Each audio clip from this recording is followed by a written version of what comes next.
Chosen one. The way you handled that disgusting situation didn't just silence the room, it rewrote how they see you. When the attacks came dressed as concern, when their mockery was masked as honest advice, everyone thought you'd break, but instead of reacting, you realigned. You didn't plead for understanding. You didn't beg for justice. You stood still, and in that stillness, something divine was activated. Long before they saw your strength, God had already sealed it in you. You didn't have to prove anything, and maybe that's what's haunting them now, not what you said, but what you refused to say. How did you keep so calm when they were stirring chaos? How did you keep showing up like you weren't bleeding? Your silence wasn't empty, it was full of discernment, full of heavenly calculation, and while they were hoping for an outburst, you were channeling endurance. Isn't it strange how the loudest people in the room often carry the weakest foundations? Yet the one who stayed quiet, you, became the example no one can stop watching. They didn't understand that you were never just letting it go. You were surrendering it to someone higher. And while they laughed, scoffed, and waited for the fallout, heaven was documenting your obedience. Wasn't it Jesus who said nothing when falsely accused, yet changed everything by the way he stood? You did the same, without realizing how holy your restraint had become. And now, those who once spoke casually about you are speaking carefully. They're not just impressed, they're convicted, because your response revealed something in them. Could it be that your peace exposed their restlessness? That your composure held up a mirror to their insecurity? They can't laugh anymore, not because you fought back, but because you didn't need to. You see, when someone is truly chosen, they don't compete with noise. They carry presence. And your presence, chosen one, is what shifted the entire spiritual atmosphere. Not your words, not your defense, but your stillness.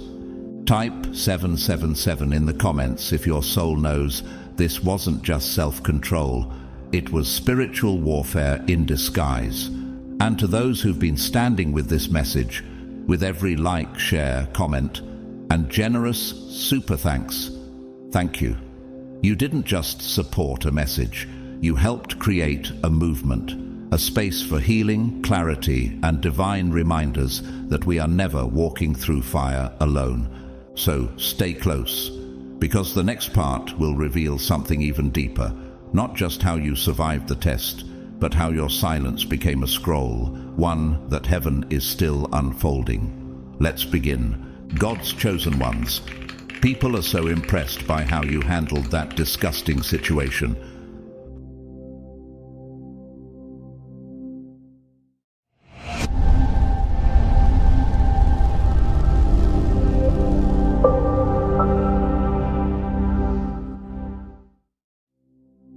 You're not going to believe what's been unfolding behind closed doors.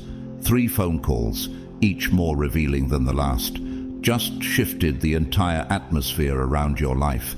Chosen one. This wasn't random. It was orchestrated in divine silence. And now that the veil is lifting, you're about to see why God kept certain things hidden. Until now. The first call came from someone you haven't spoken to in months. Their voice trembled as if walls had ears. They spoke slowly, nervously, like someone who had touched something sacred and barely survived it. And then they whispered something so shocking, so deeply entwined with your destiny, it made time stand still. What were they afraid of? And more importantly, who were they afraid of? Could it be that your silence wasn't weakness? It was spiritual protection in disguise. In Luke 12:3, Jesus said, "What you have said in the dark will be heard in the daylight, and what you have whispered in the ear in the inner rooms will be proclaimed from the roofs." That's what's happening now. Hidden truths are echoing through spiritual realms, and this is just the beginning. Let me tell you about Elizabeth Navarro. She's not famous. She's not loud. Just a quiet woman working at a non-profit who once exposed corruption inside her own organization. They tried to silence her, freeze her out. But Months later, one by one, people who once ignored her began to reach out, confessing what they knew, apologizing, and revealing the secrets they had kept hidden out of fear. It started with a whisper and ended in a wave of truth. And then came the second call. This one wasn't trembling. It was steady, resolute. It came from someone you had no idea was watching over you, someone whose name was never in the gossip, but whose prayers were louder than any slander. They've been fighting for you in rooms you didn't even know you were discussed in. Have you ever wondered who's defending your name when you're not in the room? Who's been placing invisible shields between your reputation and the arrows they threw? In the story of Mordecai from the book of Esther, the king couldn't sleep one night and asked for the records of his kingdom to be read to him. That's when he discovered Mordecai had once saved his life and had never been rewarded. Esther 6:1-3. God is about to wake someone up on your behalf, chosen one.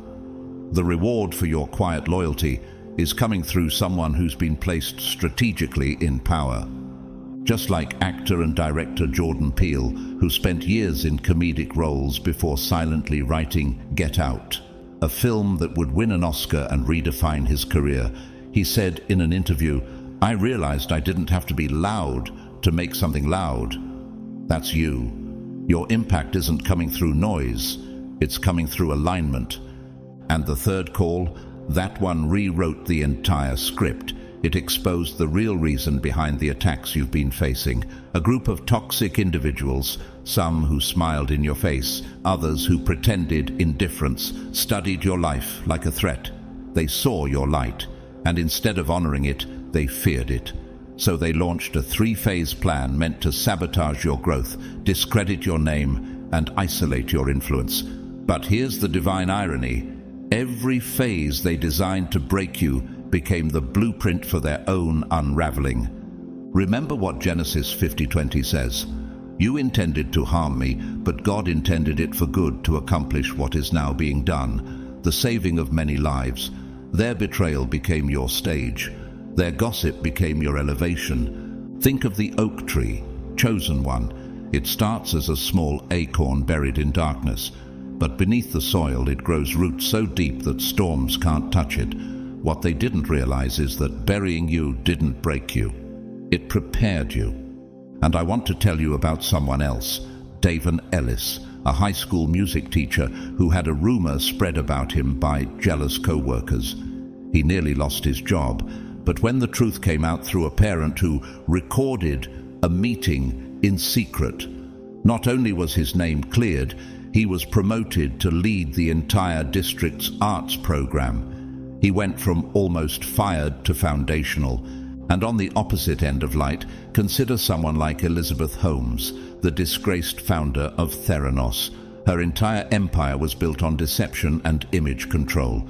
But the truth had its own timeline. The higher the lie went, the further it had to fall. So, chosen one, do you feel the shift yet? Can you sense the divine vindication that's already unfolding behind the scenes? Have you ever noticed how the very people who tried to sabotage your character ended up exposing their own? Do you realize now why you couldn't defend yourself? Because God was already doing it for you.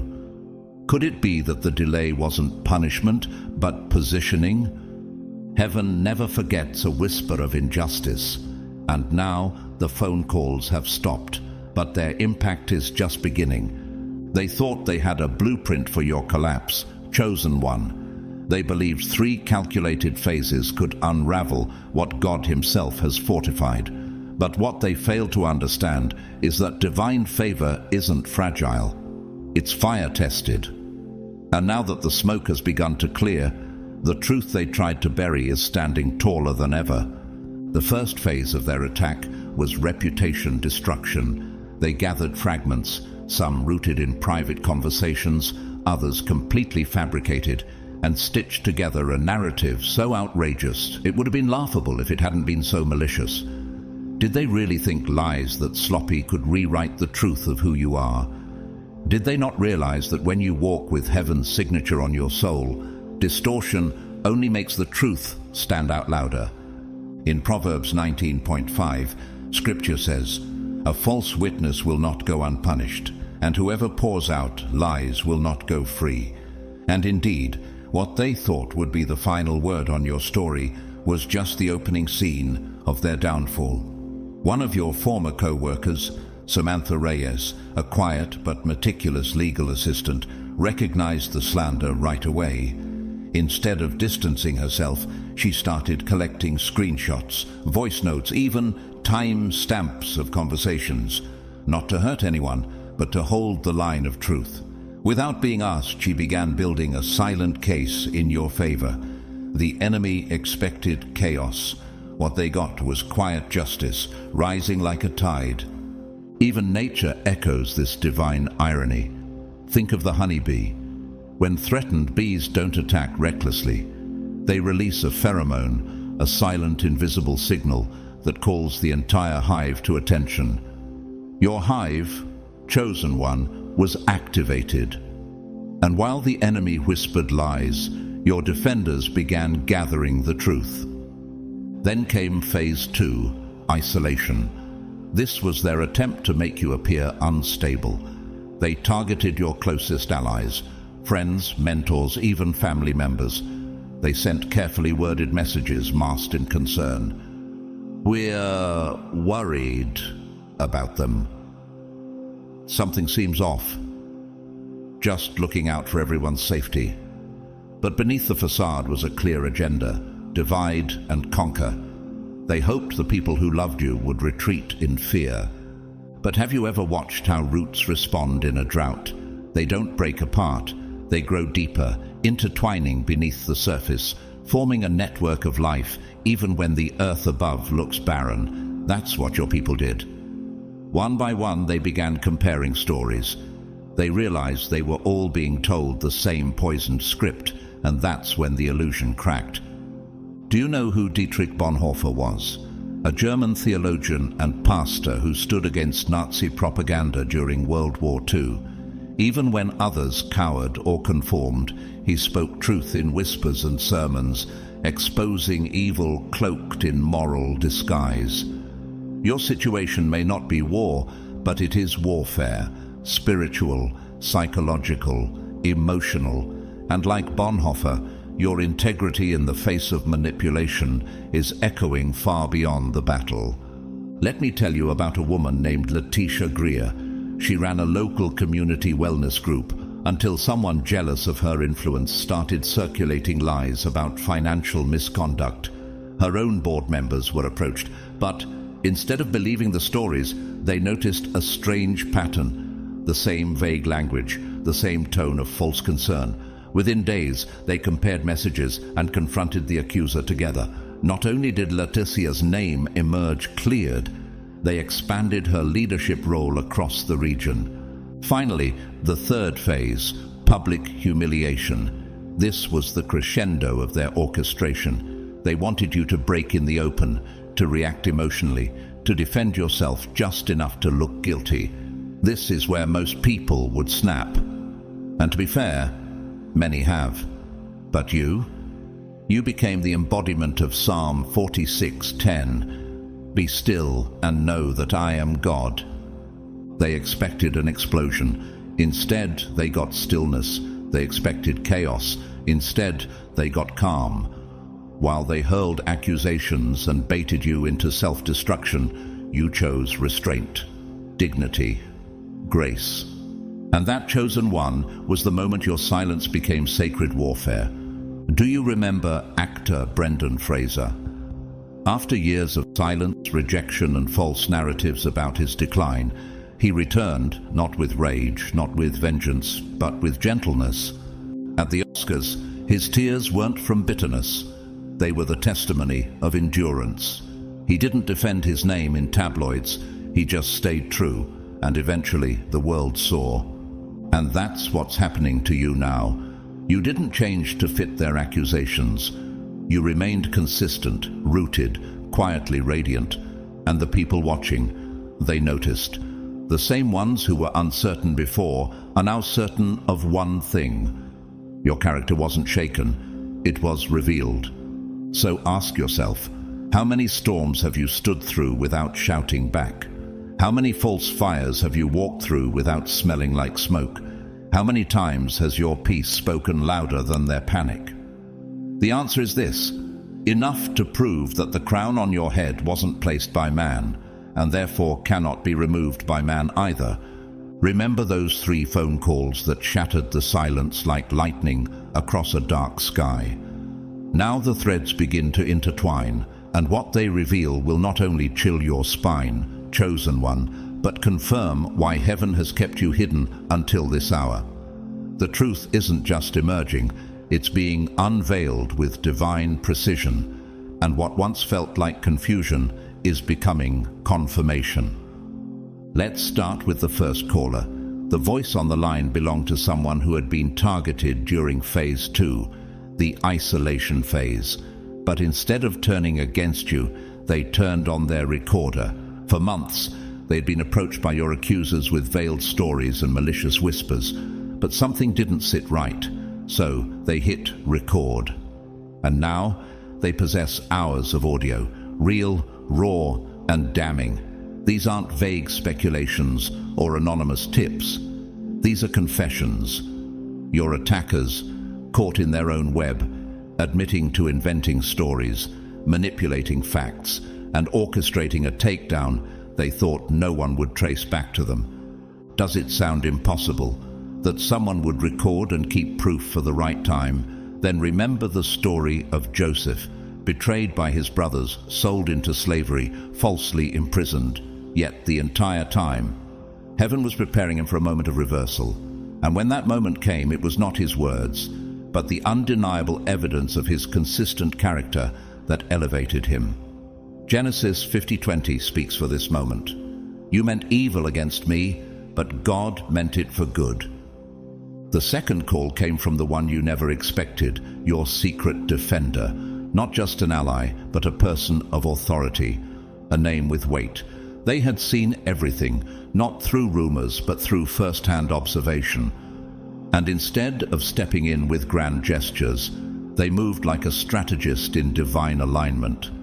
Quietly, steadily, they reached out to people across your personal and professional life, not to argue, but to reveal. They compiled screenshots of your leadership, notes from others you've uplifted, timelines of your consistency. They weren't just defending you, they were documenting you, preserving your legacy before the attack could stain it. Do you know who Sister Norma Pimentel is? A Catholic nun and humanitarian who quietly defended vulnerable immigrants at the border for years. While politicians argued, she built a legacy through action. When the media finally turned its eye, her proof wasn't in debate. It was in the fruit of her work. That's you, chosen one. Heaven has been keeping receipts, and so have those aligned with your destiny. And the third caller, that one shattered every illusion. They exposed the root of the attack. It wasn't about a misunderstanding. It wasn't about envy of success. It was about terror of what your influence reveals in others. You walk into rooms with real power, and their false confidence starts to shake. You speak truth without force, and their entire house of mirrors begins to collapse. You didn't threaten them with words. You threatened them with presence. Authenticity is offensive to the artificial. Imagine the forest, untouched and ancient. A lone tree, tall and rooted, doesn't ask for attention. It simply is. But the presence of that tree makes every artificial pole nearby feel hollow. You are that tree. Not grown overnight, but carved by time, storms, and sacred stillness. Do you remember the actor John Boyega? He was ridiculed and attacked when he publicly spoke about racial justice. Many tried to silence him, fearing his raw passion would disrupt the image they curated. But he stood firm, and his courage didn't just inspire crowds, it realigned narratives in places of power. Now, here's the twist that God wrote into the center of this story.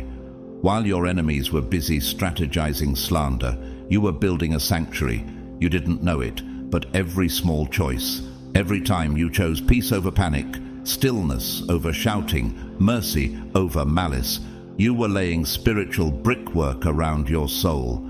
You were forming something impenetrable, something divine. Think of lava cooling into volcanic rock.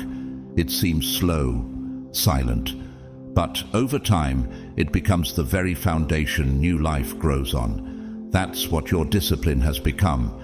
They threw storms, yet you built stone. And let me share this. Marcus, a young youth pastor in Detroit, had false rumors spread about him by a rival minister. The scandal nearly cost him his entire ministry, but instead of retaliating, Marcus continued to serve. Quietly, relentlessly. Months later, the rival's deceit was exposed, and Marcus was asked to take over the regional leadership because of his unwavering integrity during the storm. So, chosen one, are you starting to see it now? Can you feel how even your silence was sacred strategy? Do you realize that while they planned your downfall, heaven was plotting your promotion? That every time you refused to defend yourself, you added another layer of divine armor? Could it be that your restraint didn't delay your destiny, it delivered it? You didn't just survive their three-phase plan, you made it irrelevant. Because truth doesn't beg to be believed, it simply endures. They made a devastating miscalculation about you, chosen one. Your attackers studied the blueprint of destruction based on their own reflection, not your essence. They believed you would fight fire with fire, deceit with deceit, panic with panic. They thought they understood your breaking point, but what they didn't realize is this. You were never operating on their frequency. While they were preparing for psychological combat, you were being trained by heaven in spiritual warfare. They expected retaliation, but you offered restraint. They waited for an outburst, but you answered with stillness. When they waged emotional chaos, you responded with divine calm, and that, more than anything, disarmed them. Because evil knows how to fight other evils, but it crumbles in the presence of unshakable light. Romans 12:21 speaks directly to this moment. Do not be overcome by evil, but overcome evil with good. And that is exactly what you did. Your silence wasn't weakness, it was a weapon they never anticipated. Your grace wasn't passivity, it was precision. As your enemies flailed, confused by your lack of expected reaction, they began to expose themselves. Like snakes writhing in the open sun, their desperation made them careless. They leaked their own agendas, contradicted their own lies, and fell into traps they set for you. What started as a coordinated effort to destroy your name devolved into a showcase of their own duplicity. I'll tell you about Mateo Caldwell, a former city planner in Chicago. He was falsely accused of misconduct by a group of jealous colleagues threatened by his rapid rise. They expected him to panic, lash out, or resign. Instead, Mateo stayed silent, continued his work, and treated even his accusers with courtesy. Within 3 weeks, one of them accidentally sent an internal email admitting to fabricating the claims. Mateo never had to defend himself. The truth surfaced through their own collapse. And while the chaos unfolded, you remained a pillar. Have you ever seen how a mountain stands while the storm breaks around it? The wind howls, the rain lashes, but the mountain never bows. That was you. Unmoved, undiminished. Now let's talk about the audience. This is where the divine plot thickens. Your enemies believed they were gathering spectators for your downfall. They curated scenes, dropped rumors, and invited onlookers with the confidence of those orchestrating a grand finale. They thought they were setting the stage for your final collapse. But have you ever considered, what if the crowd wasn't there to watch you fall, but to witness your rising? What if heaven orchestrated those observers not as witnesses to your defeat, but as participants in your vindication? This reminds me of the story of Daniel in the lion's den. The officials who set him up ensured an audience. They wanted the king to watch his demise. But what did the king witness instead? Daniel alive, untouched, protected. And the very ones who plotted his destruction were thrown into the same den. Daniel 6:22 through 24. Sometimes the crowd isn't there to mourn you. They're there to marvel at how you survived. Author and speaker Brené Brown once said, "Integrity is choosing courage over comfort, choosing to practice our values rather than simply professing them. Your life is a living testament to that truth, and those who came to spectate your supposed ruin, they left speechless, not because you shouted, but because you didn't have to." Let me tell you about Claudia Reyes, a boutique owner in Lisbon whose online presence began to skyrocket until a jealous competitor launched a smear campaign. Dozens of fake reviews appeared overnight. Social media posts were crafted to discredit her integrity. But Claudia didn't retaliate. She stayed consistent. She posted photos of her customers, behind-the-scenes footage of her creative process, and heartfelt stories about the artisans she worked with. Her silence wasn't passive, it was powerful. Within weeks, her loyal clients became her defenders. The negative noise was drowned out by authentic voices, and her business? It didn't just survive, it expanded internationally. Nature itself mirrors this. Consider the owl. It doesn't panic when hunted. It waits in silence, observes in the dark, and when it moves, it does so with intention. You are that owl, chosen one, watchful, wise, and now those who came to mock have become witnesses to the miracle. So what does it mean when those who came to condemn stay to honor? When the watchers become worshippers, not of you, but of the God in you? Could it be that your attackers weren't leading a crowd to your fall, but escorting them to your coronation? You didn't just outlast the attack, you redefined what power looks like, and now the very platform they built for your shame has become the stage for your rising. They thought they were orchestrating a flawless takedown. In their minds, this was their masterpiece, an open-air spectacle with you as the tragic figure and themselves as the narrators. But what they built wasn't a stage for your ruin. It was an amphitheater of reckoning, and the spotlight didn't land on you, it landed on them. One by one, the crowd they invited, friends, co-workers, even strangers, began to notice the cracks in the story. People who had seen you up close knew better. Every accusation was measured against their memory of your actions. Every twisted word was held up to the light of experience, and just like that, the lie unraveled. The audience they rallied to see your downfall transformed into a courtroom where truth became the loudest voice. In Luke 8:17, Jesus declared, "For nothing is hidden that will not be made manifest, nor is anything secret that will not be known and come to light." That promise didn't miss its mark in your story. Chosen one. What they whispered in corners is now echoing in the open. And here's the divine irony. They kept escalating, thinking pressure would break you, but each new attack only revealed more of their inner chaos. It's like watching a tower fall, not from outside force, but from a rotten foundation. Their instability couldn't stay masked for long. They exposed themselves with every move they made. As their strategy imploded publicly, something deeper, quieter, was happening behind the scenes. And this part, it was never on their radar. While the spotlight raged, your inner circle was mobilizing, not with anger, not with vengeance, but with discernment.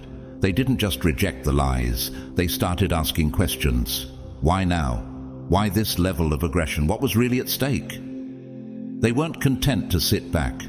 They began connecting dots, comparing timelines, reviewing patterns, and in doing so, they uncovered truths your attackers hoped would never surface. Just like the friends of Job who thought they understood his suffering, your accusers assumed they knew enough to judge. But Job 42:7 records how God himself said, "You have not spoken the truth about my servant." Those who misjudged you were standing on shaky ground, and now heaven is calling their misjudgments into account. Public shame was their goal. But what they engineered instead was public exposure of their own deception, with private investigation confirming just how deep their intentions ran. Consider the redwood forest. The trees soar high, but what most people never see is the intricate web of roots beneath the surface, each tree connected to the next, passing nutrients and warnings invisibly. That's what happened here. Your people didn't shout, they signaled, quietly, powerfully, and their underground network became your defense. Actor and philanthropist David Oyelowo, known for portraying Dr. Martin Luther King Jr. in Selma, once said in an interview that his greatest strength came not from what he said in public, but from the hidden strength cultivated in silence and prayer. He said, "The private victories give birth to public ones." And that's exactly what was happening behind the veil of this moment. Meanwhile, someone like Marina Grayson, a senior marketing executive in New York, faced a similar internal betrayal. She discovered her team was subtly spreading rumors to block her promotion. Instead of fighting fire with fire, Marina leaned into her mentors, reviewed old project records, and calmly presented her contributions to the executive board. The result? She wasn't just promoted. Those who plotted were removed, not by her hand, but by their own exposure. Back in your life, chosen one, the spiritual weight of what's unfolding is undeniable. How many times did you wonder if anyone saw what was happening? How often did you feel invisible while your name was being mishandled? What if those hidden battles weren't ignored? They were quietly being documented by heaven and earth alike. Could it be that your silence wasn't invisibility, but incubation? And now you stand in the space between vindication and elevation. The same people who came to gawk at your supposed downfall are now bearing witness to something entirely unexpected. Your rise with integrity intact. Because you never needed to scream to be heard. You never had to defend yourself to be validated. And as it turns out, the loudest truth is often the one spoken in whispers backed by heaven. As the investigation deepened, quietly, prayerfully, persistently, something far more disturbing began to surface. This wasn't just about you anymore, chosen one. What looked like a single incident, a personal conflict, a targeted smear, suddenly cracked open into a wider, darker history. Those closest to you began to trace patterns. Conversations were revisited, stories compared, and slowly a chilling truth emerged. This wasn't their first attempt. Your attackers had done this before, to others, multiple times. The faces were different, the methods familiar, the motive always the same. Silence the light, discredit the innocent, exalt the ego. Could it be that this pattern didn't start with you, but was destined to end through you? Ecclesiastes 1:9 reminds us, "What has been will be again, what has been done will be done again. There is nothing new under the sun." And indeed this wasn't new, it was repeated sin, cloaked in manipulation and masked by charm. But here's the holy turning point. Your resistance became a spark of courage for those who had once stayed quiet, the very people who had been victims before, those who had wept in secret, doubted their sanity, buried the truth just to survive, began to speak. How many hidden stories were waiting for one voice to rise before they remembered their own? Your stillness gave them permission to find their voices. What was once perceived as an isolated attack became undeniable evidence of serial sabotage. These weren't misunderstandings. They were calculated patterns, and what once looked like a feud now stood revealed as abuse with a track record. What changed the story? Was it their exposure or your refusal to collapse? Harold Bennett, a retired ethics professor in Toronto, had endured a similar character attack from the same group years ago. At the time, he chose silence to preserve his dignity. But when your situation came to light, something stirred in him. He pulled out the documentation he had once buried, emails, memos, witness reports. He submitted them not to retaliate, but to reveal. Could your quiet endurance be the very prophecy that triggered justice across generations? In nature, we see this with wolves hunting in coordinated silence, isolating the vulnerable and striking when no one is looking. But when that prey refuses to run, when it turns and plants its feet, the entire formation collapses. That's what your defiance did. You didn't run, you turned. And even in Scripture, we see the same pattern. In 2 Samuel 12, the prophet Nathan confronted King David with a story that exposed David's sin. "You are the man," Nathan said, 2 Samuel 12:7, shifting the whole kingdom's understanding in a single moment. What if your story is doing the same for your entire community? The audience who once gathered in anticipation of your fall was now witnessing something entirely different. They weren't just watching you, they were witnessing a revelation. They saw that this was never a drama between equals, but the exposure of predatory behavior from serial manipulators. Their roles shifted from spectators to record keepers, from curious bystanders to convicted witnesses. Artist and justice advocate Ai Weiwei, known for confronting oppressive systems through his work, once said, "The more they try to silence me, the louder my work becomes." That same principle has echoed through your journey. When they tried to silence you, did they realize they were amplifying something bigger than their reach?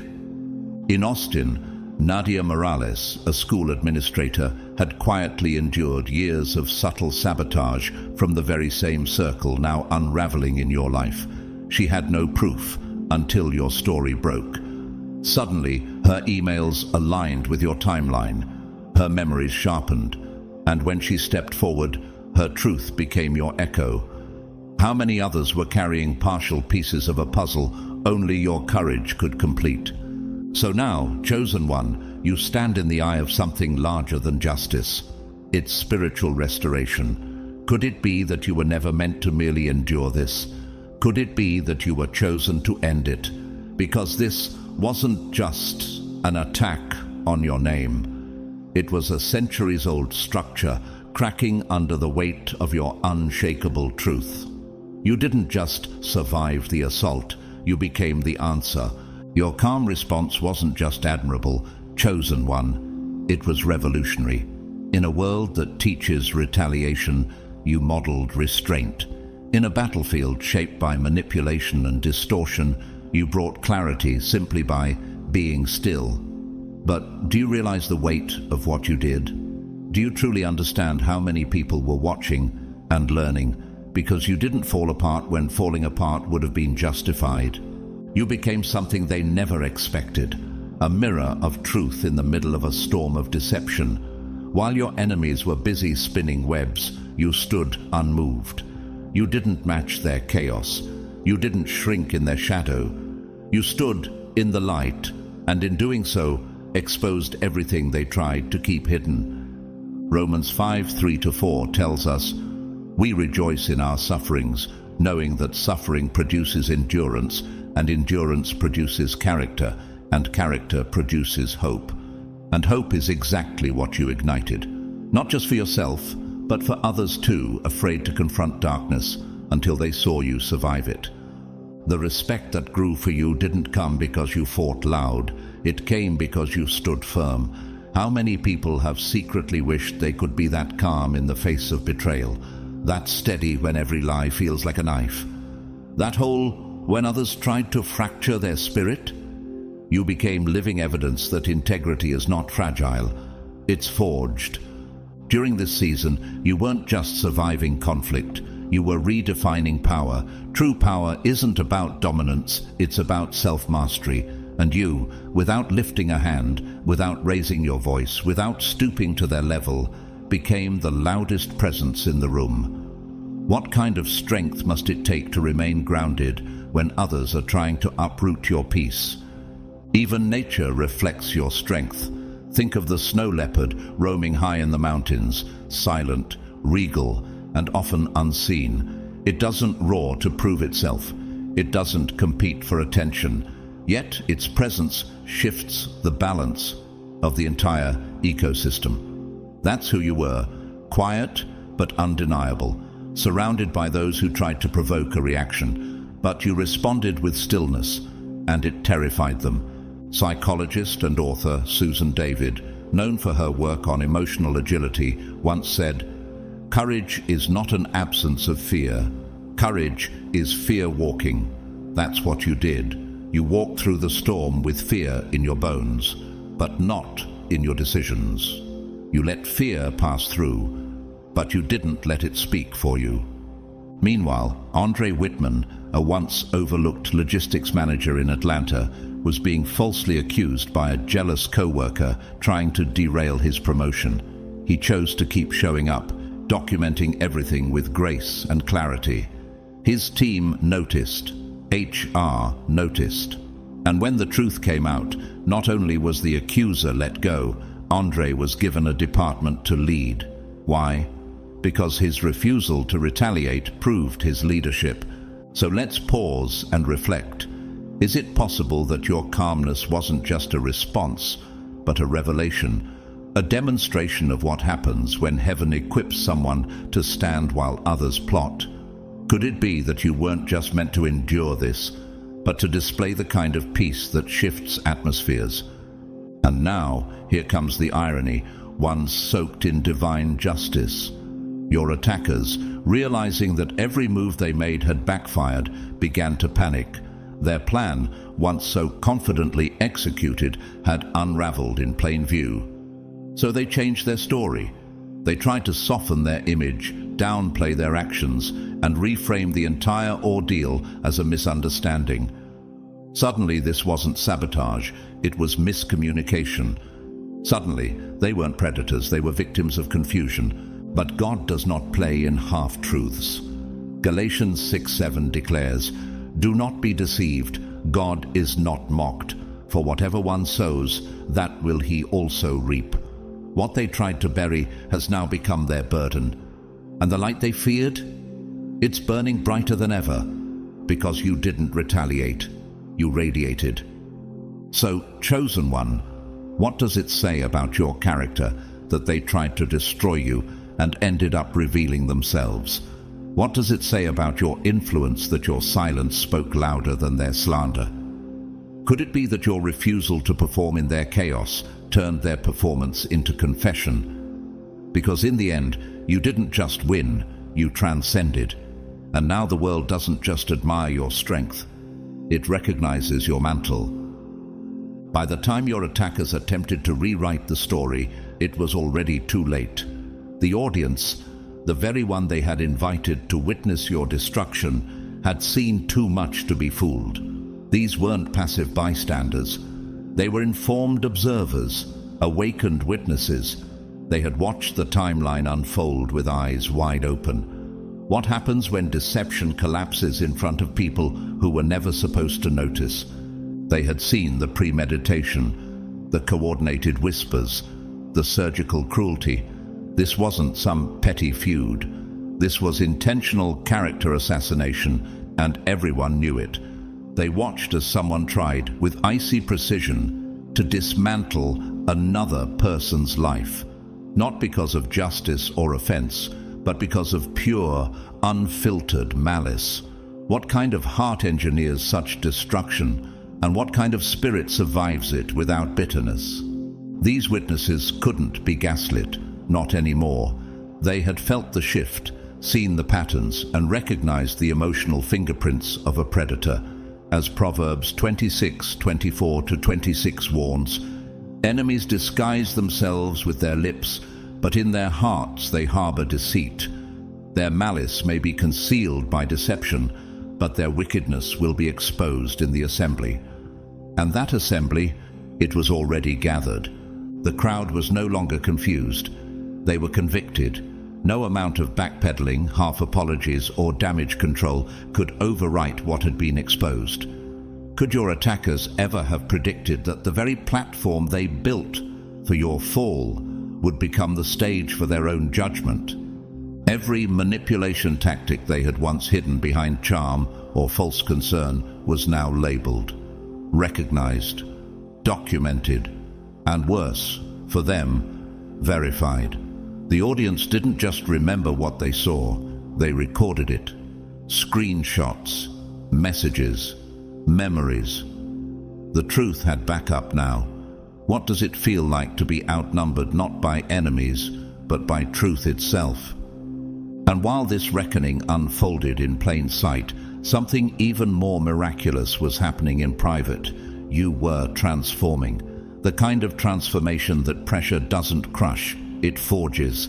The kind of growth that no one can fake because it radiates without words. People began to notice it in your tone, your posture, your presence. You didn't just survive, you transcended. The heat they thought would burn you down only revealed your true form. Just like carbon under pressure becomes diamond, you became visibly unshakable, no longer reactive, no longer bending to old emotional scripts. Something inside you had solidified. Isn't it something how the fire they meant to consume you became the furnace that refined you? Author and philosopher Viktor Frankl, who survived the Holocaust, once wrote, "What is to give light must endure burning." And that's what you've done. You endured, and now you shine. Not just because you came through, but because you came through without losing your light. Across town, Elijah Ward, a quiet studio photographer, experienced a similar storm. A group of former clients tried to smear his name after he refused to give in to unethical requests. He didn't retaliate. Instead, he used the season to refine his brand, enhance his art, and quietly serve those who supported him. When his accusers backtracked, the community had already chosen a side, his, and business, it flourished more than ever. So, chosen one, how do you explain the way you've changed? Not in the way pain usually changes people, into cynics or shells, but into something weightier, wiser, radiant with peace. Could it be that what they meant for ruin became your resurrection? Could it be that while they were trying to tear you down, God was rebuilding you in front of everyone? How does it feel knowing that their greatest attack unlocked your greatest becoming? Because that's exactly what happened. The spotlight they turned on you became a mirror reflecting them, but it also became a magnifying glass through which the world could see your growth. You're no longer just admired, you're trusted. Not because you were perfect, but because you were proven. And now the people who once came to watch you break are testifying to something far more powerful. They witnessed your breakthrough. People weren't just impressed by how you endured the storm, chosen one. They were deeply moved by who you became because of it. There was something in your eyes now, clearer, deeper, steadier. You didn't just navigate chaos, you transfigured in it. And that transformation was undeniable. You emerged not just as a survivor, but as someone reborn in full authority. Could it be that the very battle meant to break you was actually the cocoon that unveiled your next dimension? You found strength you never knew lived in your bones. You accessed wells of grace that only pain could unseal. You discovered clarity of spirit that can't be taught, only earned through fire. In James 1:2-4, Scripture affirms this sacred process. Consider it pure joy, my brothers and sisters, whenever you face trials of many kinds, because you know that the testing of your faith produces perseverance, so that you may be mature and complete, not lacking anything. That's what you became, mature and complete, through the very pressure they intended to undo you. Your enemies had unknowingly handed you the tools that would sharpen your soul. They thought they were taking from you, but in truth they were training you. Every attack called forth hidden virtues, patience, discernment, resilience, unwavering peace. Would you have discovered those qualities without this crucible? Or were they always waiting, buried beneath layers of comfort and familiarity? The person who emerged from this trial wasn't simply stronger, they were spiritually unshakable. You had been tested at levels most people will never understand, and yet you didn't just survive, you expanded. You rose not in spite of the storm, but through it. Isn't it miraculous what God can birth through betrayal? What purpose can rise from persecution? Nature mirrors this transformation. Consider the geode, a dull, unremarkable rock on the outside, but crack it open under just the right pressure and it reveals shimmering crystals within. That was you. What looked like pressure designed to crush you became the exact force that cracked open your brilliance. Across the ocean, Inés Cordova, a once shy legal assistant in Madrid, faced brutal slander after exposing unethical practices in her office. Rather than collapsing, she doubled down on truth, attended ethics seminars, and rebuilt herself into an advocate. Today, she's one of the region's most respected whistleblower advisors, not because she planned to lead, but because pain sculpted her into one. And here's what's most sacred. People noticed, not the headlines, not the rumors. They noticed your peace, your stillness, your evolution. They noticed how you walked differently, not arrogantly, but with depth. People who once overlooked you were now seeking your voice. Friends, co-workers, strangers. They weren't just curious about how you handled the fire. They were drawn to the light you carried because of it. Psychologist and spiritual writer Parker Palmer once said, "The human soul doesn't want to be advised or fixed. It simply wants to be witnessed." And that's exactly what you began to offer others. Not advice, but deep, hard-earned presence. How many people felt safe enough to be honest with you simply because you refused to perform during your own pain? Your phone started ringing, not with gossip or drama, but with divine appointments, calls from people facing betrayal, injustice, internal collapse, all wanting to know, how did you stay composed when everything tried to collapse you? How did you not break when the pressure was so intense? What anchored you when nothing made sense? And that's when you realized something stunning. You had become the person you once desperately needed, not by striving, not by proving, but by becoming. So now, chosen one, what does it mean when your scars become someone else's survival guide? What happens when your testimony becomes a roadmap for those still trapped in their own storms? Could it be that your pain wasn't just personal, but prophetic? Because you didn't just walk through adversity, you walked out of it anointed. Your response to the attacks didn't just impress people, it redefined what strength looks like in a world addicted to outrage. In a time when emotional instability is praised as authenticity and impulsive reactions are mistaken for power, you stood as something entirely different. You became evidence that true spiritual maturity is a quiet force, not a loud performance.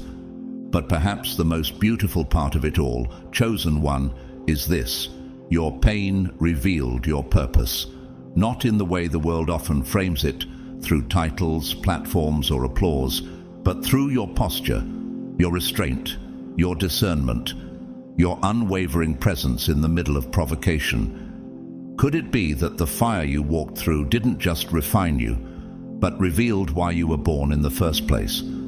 You weren't just someone who handled adversity well.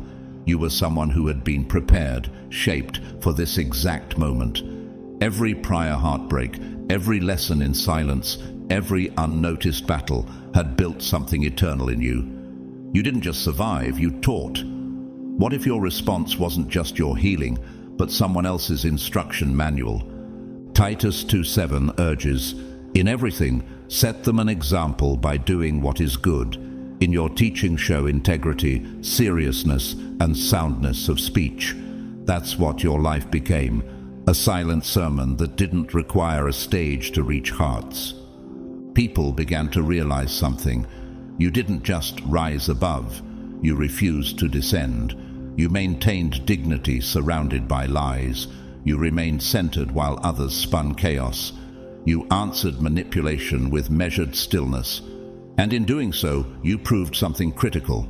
Authentic power is not reactive, it's rooted. Nature reflects this truth. Think of the deep-sea kelp forest, anchored below, swaying gently even under crashing waves. It doesn't resist the current in panic. It yields, bends, then returns to form. That's how your soul responded. Not rigid, not collapsing. Flexible in faith, yet unbreakable at your root. Your story couldn't stay hidden. It spread like light escaping through a cracked wall. Gentle at first, then radiant. Beyond those who witnessed it firsthand, word traveled. People in other circles, friends of friends, co-workers of acquaintances, began asking, "Who is this person that handled so much with so little noise? What was your secret? How did you stay composed when most would have collapsed?"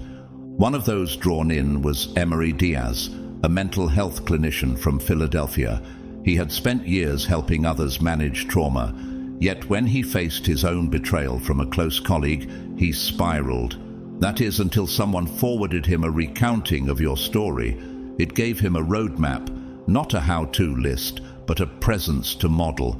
He reached out, not for therapy, but for clarity. You had become a beacon, not because you tried to shine, but because you refused to dim. What happens when your stability becomes someone else's compass? What if the very traits you developed in silence are now echoing in someone else's healing? Your life became a guidepost. People started seeking you out, not for gossip, not for pity, but for insight, for presence, for the kind of spiritual gravity that doesn't shout, but draws hearts in, like gravity draws the tide. Is it possible that everything you endured was not just about your restoration, but about becoming a lighthouse for those still lost in their own storm? Consider activist and pastor William Barber, known for his moral courage in the face of injustice. He once said, "Faith that's not tested can't be trusted," and your faith was tested in fire. Now, others trust you not because you talk about peace, but because you embodied it when peace was hardest to hold. So, chosen one, reflect for a moment. How many people now carry light because you refused to curse the darkness? How many hearts have been steadied because you stayed rooted in truth when everything around you shook? Could it be that your true calling isn't to avoid the storm, but to become the eye of it? Because that's exactly what happened. Your stillness didn't just speak, it saved. The story took a turn your enemies never expected. People who were silently suffering under manipulation, slander, and sabotage began reaching out to you, not because you asked for it, but because your life had become a living blueprint. The very qualities they saw in you, composure, clarity, spiritual stability, were what they longed to cultivate in themselves. Isn't it wild how pain can make someone visible, not as a victim, but as a guide? What was meant to isolate you became your bridge to others. The same attacks designed to diminish your credibility only magnified your voice. Could it be that the storm you were thrown into was heaven's way of raising your platform without permission from man? Isaiah 54:17 speaks directly into this irony. "No weapon formed against you shall prosper, and every tongue which rises against you in judgment you shall condemn. This is the heritage of the servants of the Lord." And that heritage? You walked in it, not with force, but with quiet fire. Your name, once whispered with false suspicion, was now carried in conversations with admiration. And not just in your circle. New doors began opening, spaces you never sought, rooms you didn't knock on. People respected you not because you demanded it, but because you demonstrated it. Consider the mangrove tree, rooted in salt water, enduring daily tides, standing firm where most trees would rot. Its resilience doesn't shout, it simply survives. And in surviving, it reshapes the shoreline. You, chosen one, are that tree. Attacked, yet immovable. Provoked, yet peaceful. Targeted, yet transformed. The most sacred irony. Your enemies had unwittingly sponsored your elevation. Every smear campaign turned spotlight. Every whisper became a testimony. How do you explain the kind of power that grows stronger the more it's attacked? What if God allowed their malice not to destroy you, but to announce you? Take the story of Leilani Brooks, a non-profit director in Cape Town. When former board members tried to discredit her leadership, their efforts backfired spectacularly. Anonymous accusations led to investigations, but the findings cleared her and exposed financial misconduct among her accusers. Within a year, not only was Leilani exonerated, but her funding tripled. Her integrity had made headlines. Back in your life, something similar unfolded. The reputation damage they intended for you boomeranged. The character assassination collapsed inward. The isolation they planned encircled them instead. And the chaos they seeded, it invaded their own peace.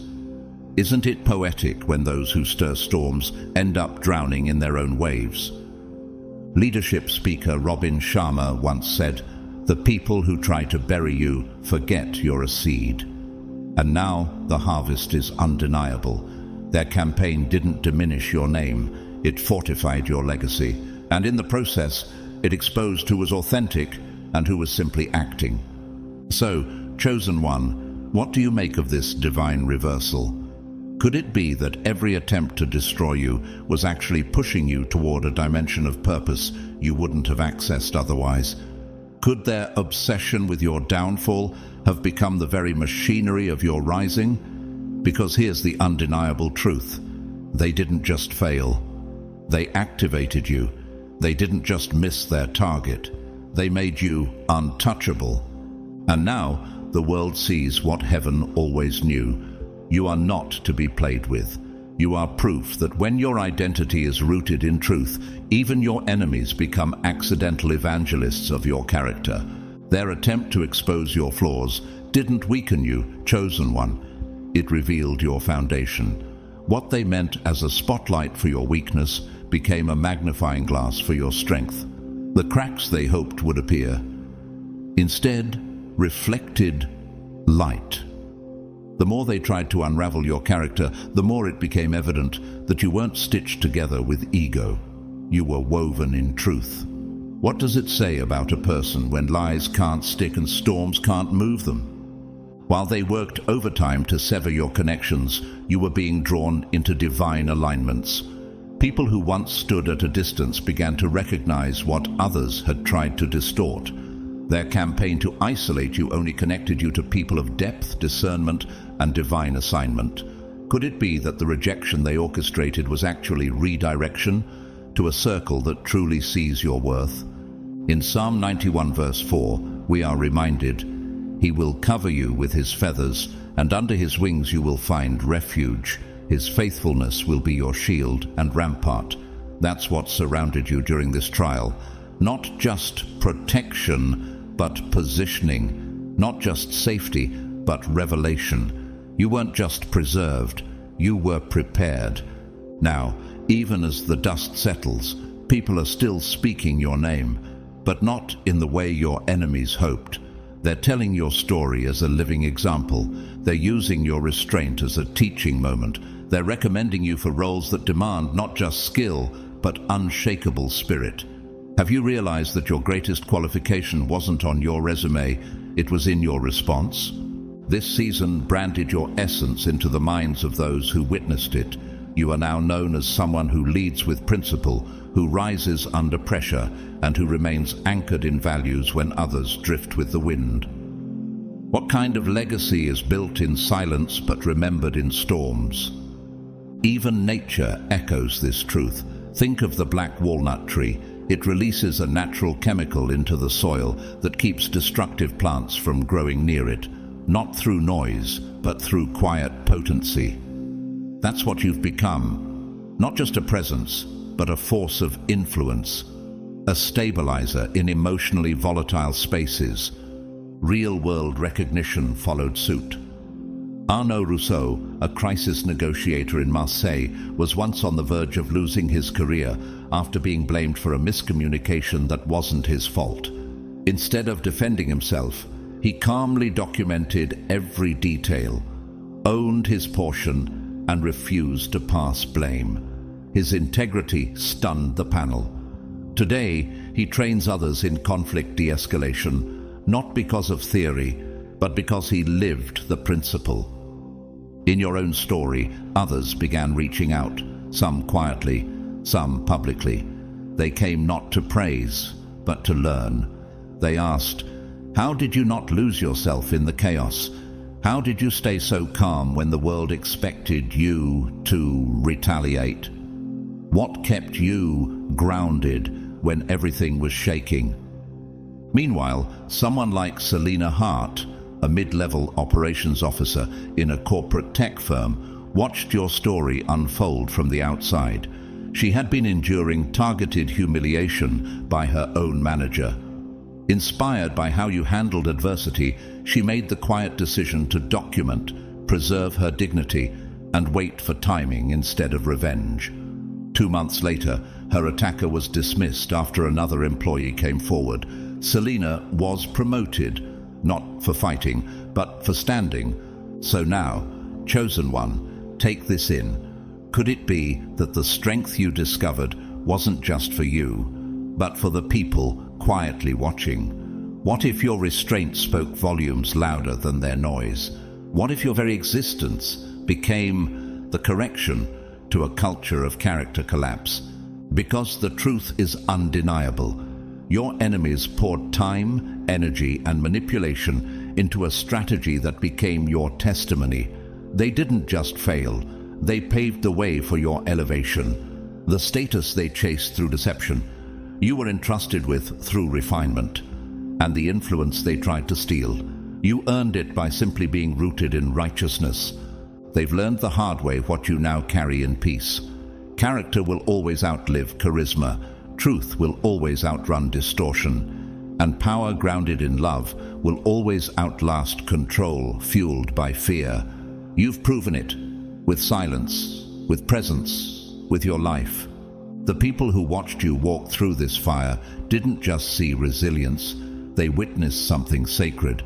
In a world that glorifies spectacle and performance, they saw a rare and precious thing, a soul who refused to be deformed by warfare, a heart that stayed soft in the furnace, a spirit that drew boundaries without bitterness, a presence that didn't collapse under pressure but deepened. What kind of strength allows someone to remain open without being invaded, grounded without being hardened? Is it possible that the greatest power in a chaotic world is the refusal to be remade by it? That's exactly what you showed them. Chosen one. They saw you walk through fire and come out refined, not charred. You didn't lose your humanity. You didn't weaponize your pain. You simply stood tall in who you were, and that stillness spoke louder than 1,000 defenses ever could. James 3:17 describes this kind of spirit. But the wisdom that comes from heaven is first of all pure, then peace-loving, considerate, submissive, full of mercy and good fruit, impartial and sincere. That's what they saw in you, not just strength, but spiritually matured strength. This experience didn't just pass through you, it transformed you. It carved new layers of wisdom into your soul. It trained you to discern without judging, to defend without retaliating, and to lead without demanding attention. How many people can say they were shaped by the storm and not shattered by it? How many can say their lowest point became the birthplace of their highest calling? The answer is few, and you are among them. You now carry a quiet inner knowing. You've seen how deep the betrayal can go, and how much deeper God's grace runs. You've felt how sharp the words can cut, and how much more powerful silence can heal. Could it be that what was sent to ruin you was actually sent to reveal you? Could the end they plotted be the divine entry point into your next era? Think of the permafrost rose, a flower that blooms in Arctic tundras. It doesn't need warmth to thrive. It's not fragile. It's forged. It flourishes in places where other things freeze. That's your heart now, no longer dependent on favorable conditions, no longer shaken by the cold. Look at Justina Rhodes, a community organizer in Nova Scotia. She faced a targeted campaign of discreditation after uncovering corruption in her local council. Instead of folding, she quietly collected facts, showed up with grace to every meeting, and stayed rooted. Today, she leads a province-wide ethics commission. Her enemies accidentally launched her platform. And the same thing has happened to you. You've become a living contradiction to their narrative. The power they hoped to strip from you now radiates stronger than ever. The influence they hoped to suppress has become a wellspring that others are now drawn to. Calls, messages, recommendations. You didn't chase them, they came to you. Not because you proved yourself, but because you didn't break character when others broke trust. Isn't that what the world is hungry for right now? Someone who still stands when everything tries to twist them. Public figures like Dame Jacinda Ardern, former Prime Minister of New Zealand, modelled this same strength, leading with empathy during crisis, refusing to sacrifice integrity for power. She once said, "One of the criticisms I've faced over the years is that I'm not aggressive enough or assertive enough. But I refuse to believe that you cannot be both compassionate and strong. You didn't just agree with that truth, you embodied it." So now, chosen one, take this moment in. What was meant to be your downfall became your foundation. What was designed to discredit you forged your reputation. What was meant to silence you has made your name a symbol of stillness, strength, and spiritual authority. And now, others are watching, learning, telling your story. The story of how you handled this disgusting situation will be passed down, not because it was dramatic, but because it was divine. It will inspire those who are still being lied about, manipulated, cornered, and confused. It will show them that it's possible to keep your soul intact in a world that profits off emotional chaos. You've become a lighthouse, not because you sought attention, but because you stayed lit when the storm tried to extinguish you. But something else is happening now, something beyond what even you imagined.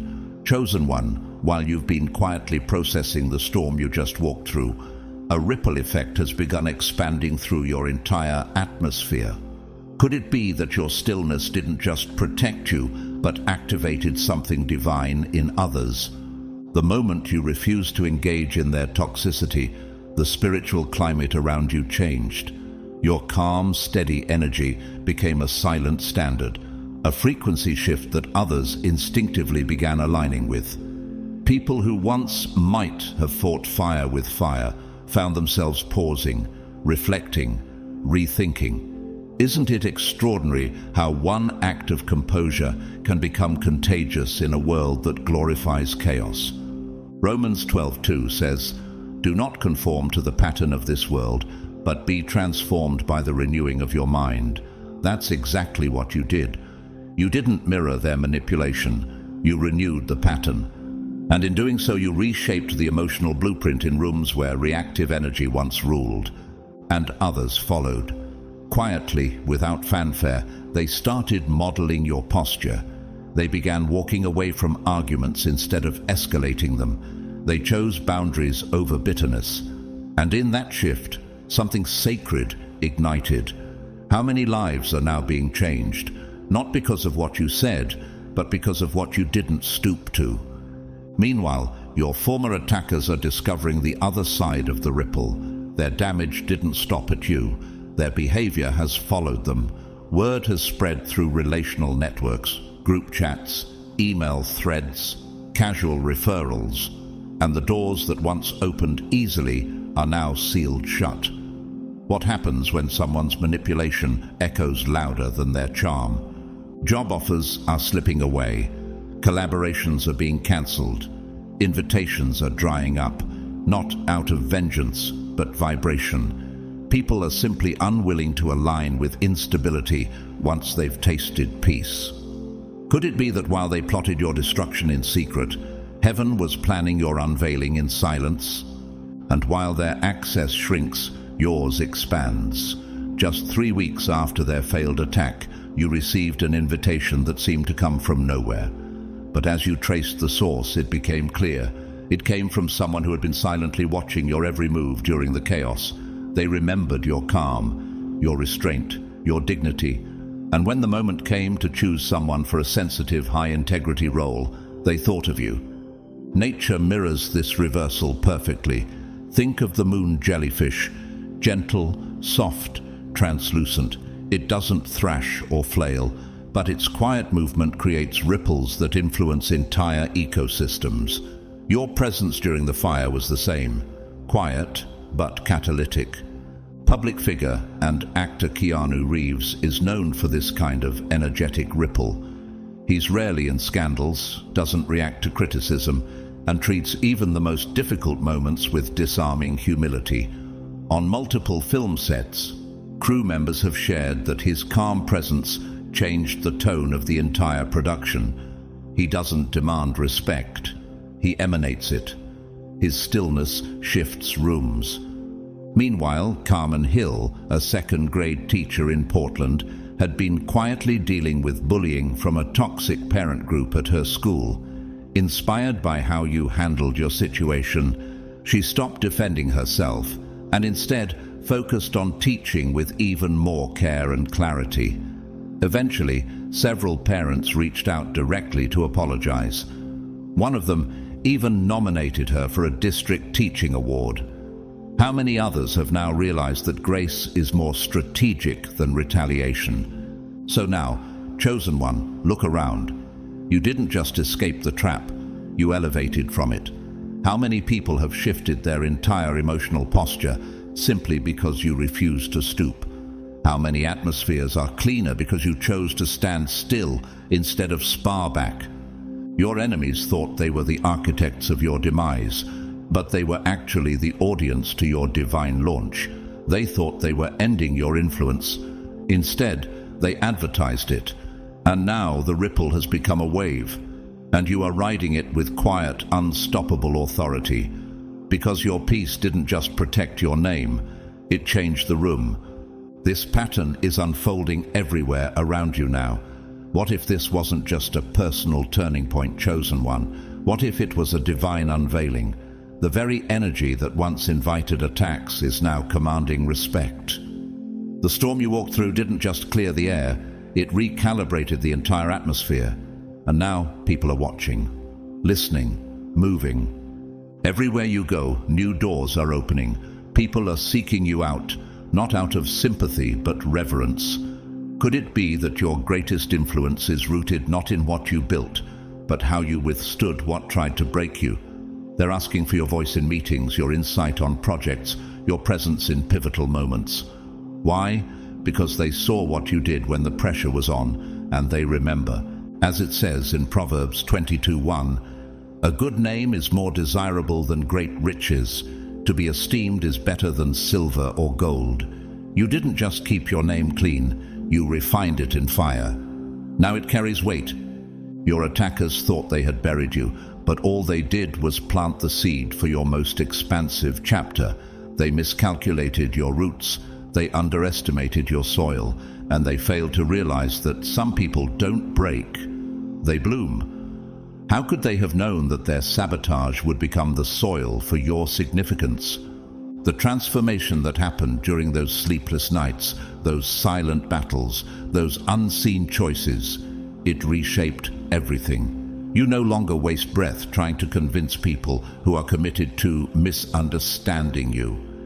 You've outgrown explanations.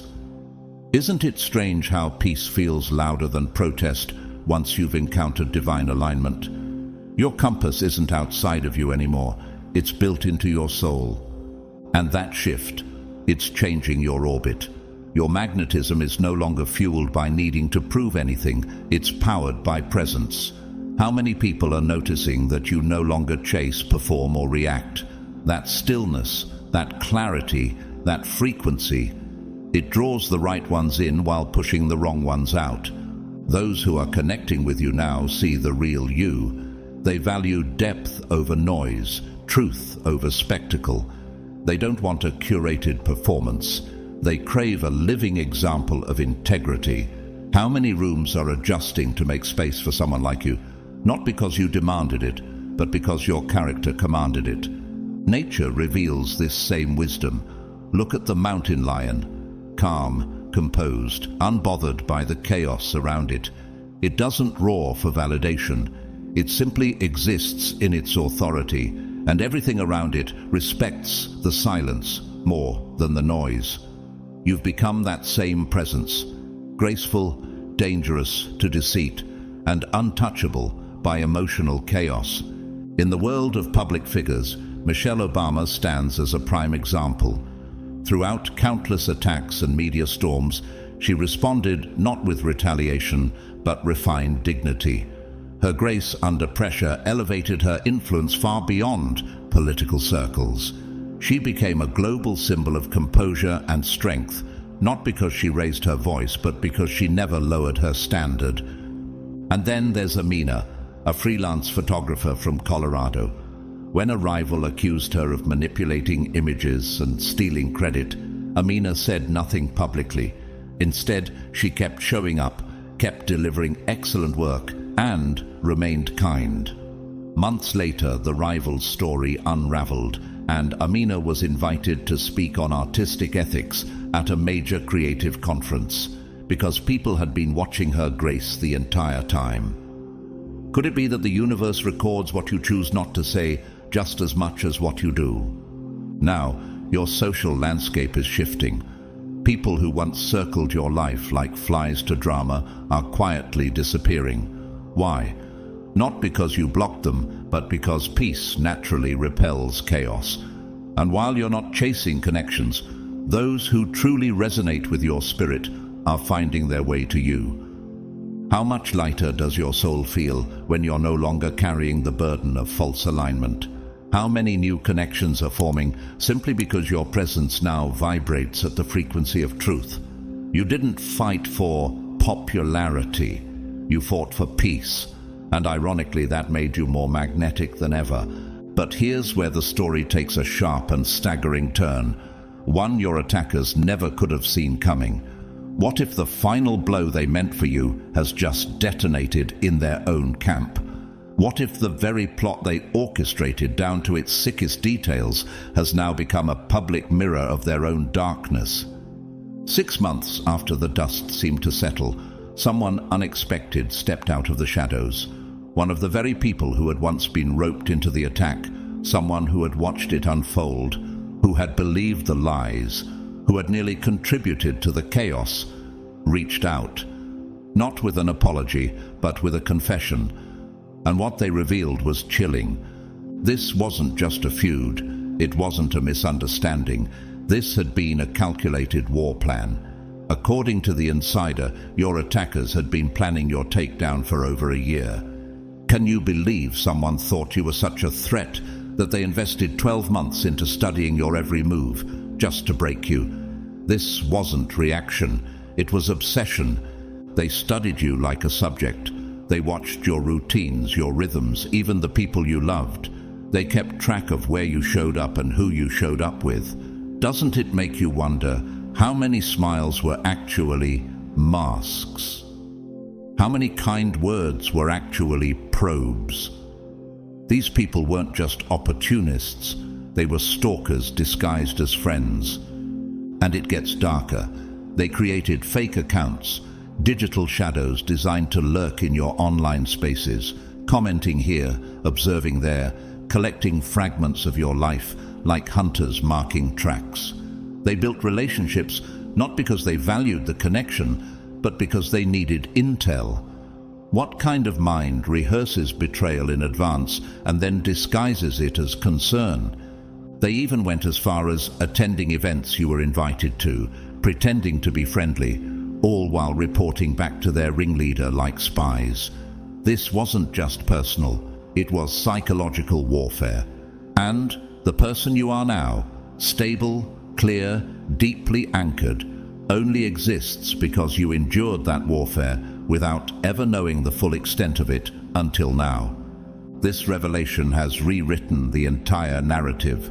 What had once seemed like an unfortunate clash of personalities has now been unmasked as a sinister, premeditated harassment campaign. Not just an attack, but an organized character assassination. How many others have they done this to? How many more are still trying to recover from wounds they can't even name yet? And here's the wild twist. Their greatest weapon was secrecy. They thrived in the shadows, but once that insider brought the truth into the light, the shadows lost all their power. Just like Ephesians 5:11 says, "Have nothing to do with the fruitless deeds of darkness, but rather expose them." Now the exposure has begun, and it's spreading. In moments like this, you may think of someone like Brené Brown, a world-renowned researcher and speaker on vulnerability and shame. She was once publicly targeted and mocked for her work in academic circles. But she refused to dim her light to fit anyone's discomfort. Over time, her transparency became her strength, and the very communities that rejected her now quote her. She didn't fight back with venom. She stood in truth until the truth became undeniable. And then there's Matteo, a school teacher in Illinois. Quiet, disciplined, always kind. For over a year, he faced a silent campaign from a jealous colleague.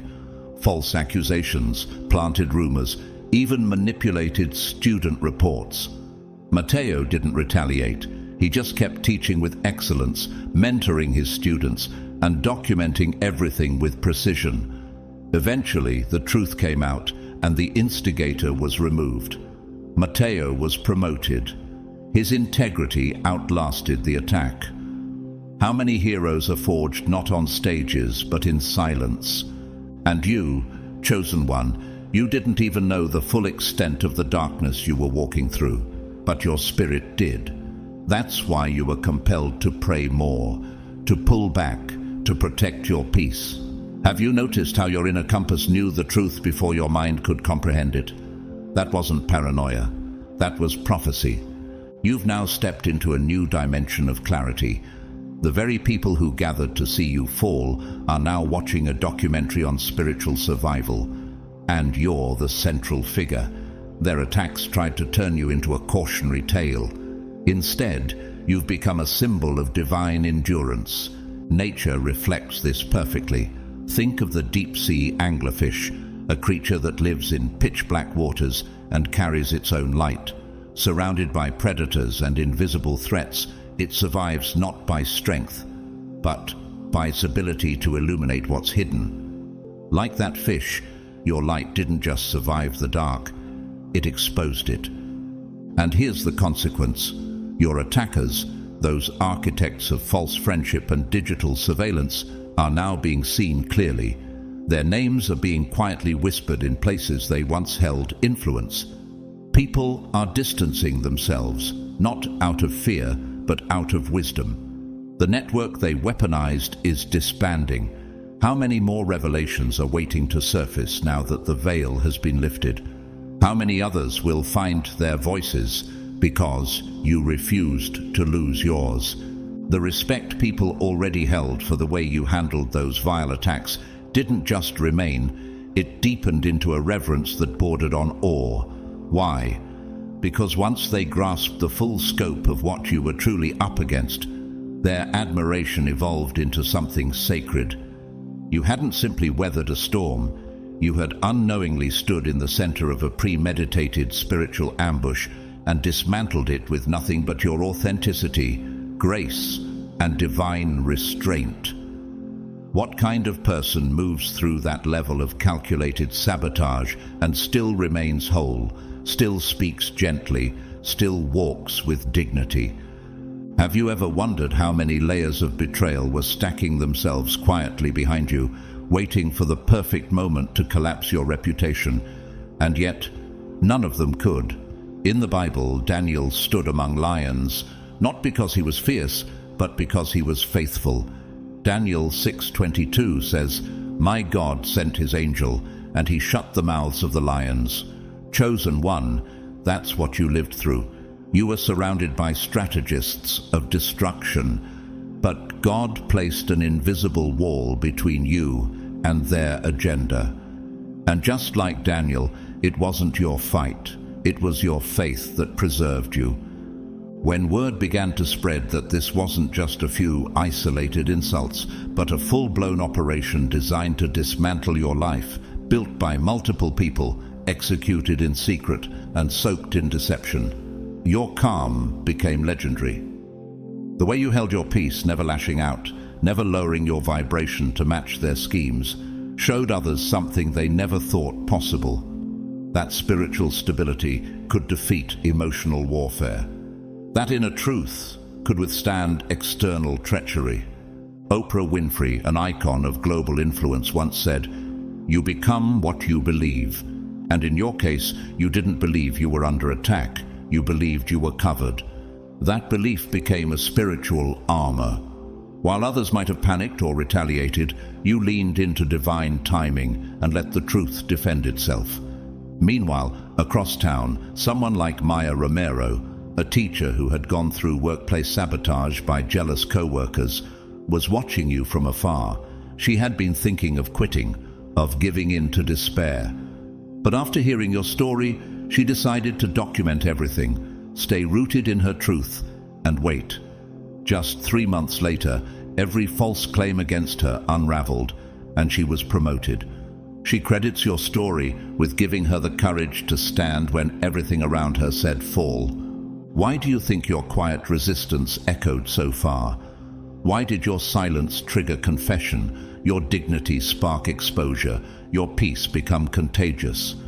The person who confessed everything to you, the one who had once been recruited by your enemies, shared a revelation that sent a ripple through your very spirit. Your response didn't just save your reputation, it saved lives. It halted a pattern. It broke a cycle. There were others marked as future victims, people softer than you, less prepared, unaware of what was being orchestrated behind their backs. And because you stood firm, the predators were caught before they could move forward. Isaiah 54:17 says, "No weapon formed against you shall prosper, and every tongue that rises against you in judgment you shall condemn." But here's what that verse doesn't mention. Sometimes the weapon that doesn't prosper still reveals the hand that forged it. And when that happens, healing begins. For more than just you, even nature reflects this phenomenon. Consider the way a coral reef forms. It's built by thousands of tiny organisms attaching to what once caused them pain. Over time, what was once a place of damage becomes a thriving, colorful sanctuary that protects an entire marine ecosystem. That's you. You absorbed the assault, but instead of crumbling, you became a fortress. So now, chosen one, how many others will find safety in the space your strength created? How many silent watchers have been taking notes, waiting for your outcome before deciding if they still believe in justice, in hope, in restoration? You didn't just win, you changed the battlefield. By standing unwavering in your integrity, you did more than protect your own name. You unknowingly tore the veil off individuals who had been quietly wounding others for years. And in doing so, you exposed a threat not just to yourself, but to an entire ecosystem of people who had been vulnerable to their manipulation. Do you realize how rare that is?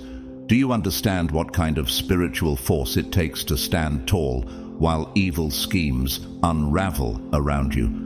People now look at you not just as someone who handled adversity, they see you as a protector, a moral compass in human form, a silent guardian who stood so firm that darkness couldn't help but flee in exposure. Psalm 18:28 says, "You, Lord, keep my lamp burning. My God turns my darkness into light." And that's exactly what happened, chosen one. Where others might have been crushed or corrupted, your refusal to stoop became the very light that revealed what had long been hidden in shadow. Their toxic plan, so precise, so sinister, has now become the subject of hushed conversations in places they never expected. Did they think their actions wouldn't echo beyond your circle? Did they believe their deceit would stay confined to a backroom whisper? Now, their names are being brought up in professional meetings, not as respected peers, but as examples of manipulation. Their social calendars are drying up. Invitations once taken for granted are no longer extended. People are quietly updating mental lists, who to trust, who to avoid. This ripple is reaching far. Consider the story of Jorge Marquez, a university coach who was nearly destroyed by false accusations from a jealous colleague. His situation mirrored yours in many ways, but after hearing how you stood firm, Jorge decided to fight not with noise, but with receipts, truth, and composure. Within months, his name was cleared, and his accuser fired for unrelated misconduct, but not before their lies were made public. Jorge credits your story, your approach, with saving not only his job, but his peace. And on the global stage, think of someone like Brendan Fraser. After years of being blacklisted and gaslighted for speaking his truth about abuse and manipulation in powerful circles, he never retaliated publicly. He disappeared into quiet perseverance. And then, years later, his comeback was met with thunderous applause, an Oscar in his hand, dignity in his heart. Just like you, his character was too strong to be destroyed by those who only understood performance. The irony, those who orchestrated your isolation are now experiencing it themselves. Their names trigger discomfort in rooms they used to dominate. Family members are avoiding drama by keeping their distance. Do you think they predicted this outcome? Could they have imagined that the net they cast for you would end up being their own cage? Even nature confirms this pattern. Think of the boomerang tree seed, like the Javan cucumber. Its spiral shape causes it to launch outward, only to curve back toward its origin. Every strategy your enemies threw forward has looped right back to their doorstep. Every toxic conversation, every slanderous message, every fake alliance. They're reaping what they sowed, and they're doing so under the full light of revelation. And meanwhile you've never been more free. You've never been more elevated. You've never been more respected. How could something meant to break you become the very thing that revealed your power?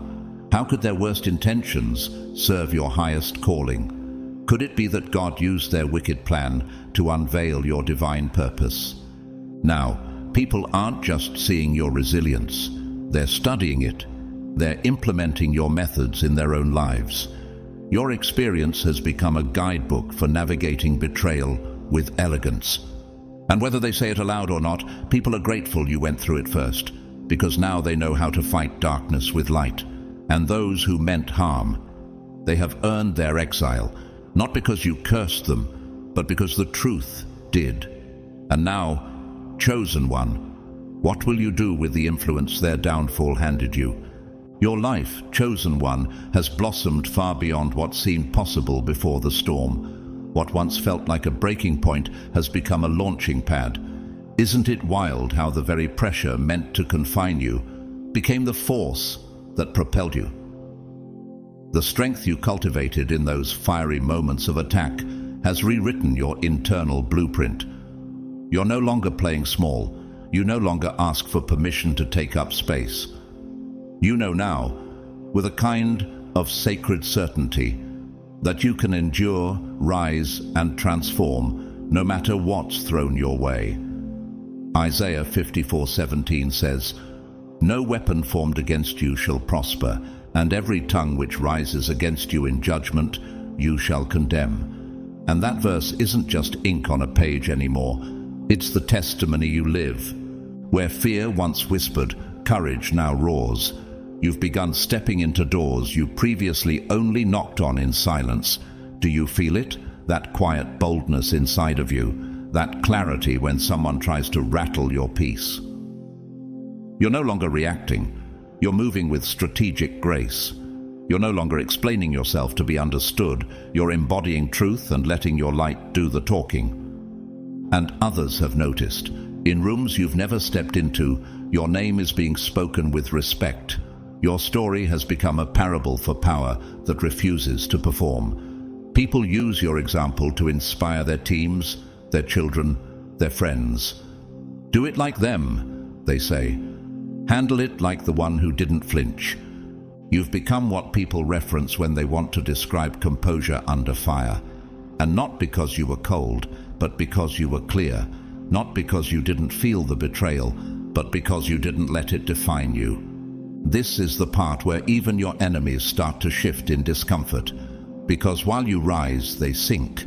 Their reputations, once carefully curated, are now crumbling under the weight of their own deception. What they thought would disappear with time has only grown sharper in the memory of those who watched. Have they realized yet that your composure became their conviction? Have they figured out that trying to destroy someone with no cracks only reveals the hammer? Because that's what happened. Their attacks bounced off your character like hail on a cathedral bell. Loud, noticeable, but ultimately ineffective. Damon Riggs, a community organizer from Chicago, went through something nearly identical. After exposing fraud in his nonprofit's leadership, he became the target of a calculated smear campaign. But Damon didn't lash out. He simply documented everything and stayed silent. When the truth surfaced, he was vindicated, and within a month invited to join a state ethics panel. His calm crushed their chaos. And then there's Simone Biles, the Olympic gymnast whose decision to prioritize her mental health sparked outrage from critics. She didn't fight back with harsh words. She simply stood firm. That stillness turned into global applause. Her restraint became the roar. Even nature echoes this strength. Consider the mountain goat, small, agile, and seemingly fragile, yet able to balance on the most impossible ledges high above ground. In storms, predators can't reach them. Their strength lies in poise, not power. Just like you, they don't need to fight to survive. They rise by staying grounded where others slip. And here's the clincher. Those watching from the sidelines have changed their gaze. They no longer ask, "How did this happen to you?" They ask, "How did you make it through like that?" And what if that's the whole point? What if you weren't just supposed to survive? What if you were meant to shine so clearly that darkness had no place left to hide? Chosen one, now that the dust has settled, let's speak the truth with no filter and no fear. What you just endured wasn't just a test. It was a prophetic unveiling, a revelation of who you are, not to the world first, but to yourself. Because sometimes the only way to truly know your strength is to be surrounded by weakness in its most deceptive form. And when that happened, you didn't retaliate, you realigned. You weren't just being observed, you were being documented. Heaven took notes, angels stood still, and hell trembled in confusion, because everything the enemy threw at you failed, not because it lacked power, but because it hit someone whose integrity was unshakable. You didn't cave in, you didn't lash out, you didn't stoop down. Instead, you rose, quietly, powerfully, with a presence that could not be copied. You became the evidence that light doesn't shout to win, it simply shines. People saw the way you handled that disgusting situation, and they weren't just impressed. They were convicted, inspired, transformed, because they witnessed a living sermon without a single word. You were the message. They tried to defame you, but their whispers only amplified your truth. They tried to isolate you, but the universe sent new alignment. They tried to provoke you, but you became a mirror too still for their chaos to distort. So here's what I want you to remember. God didn't just let you endure this for survival. He positioned you for influence. You are now the blueprint for how to walk through sabotage with dignity, how to confront lies with legacy, and how to endure betrayal with boundaries so divine that even your enemies ended up becoming your witnesses. The people who once doubted your strength are now quoting your composure.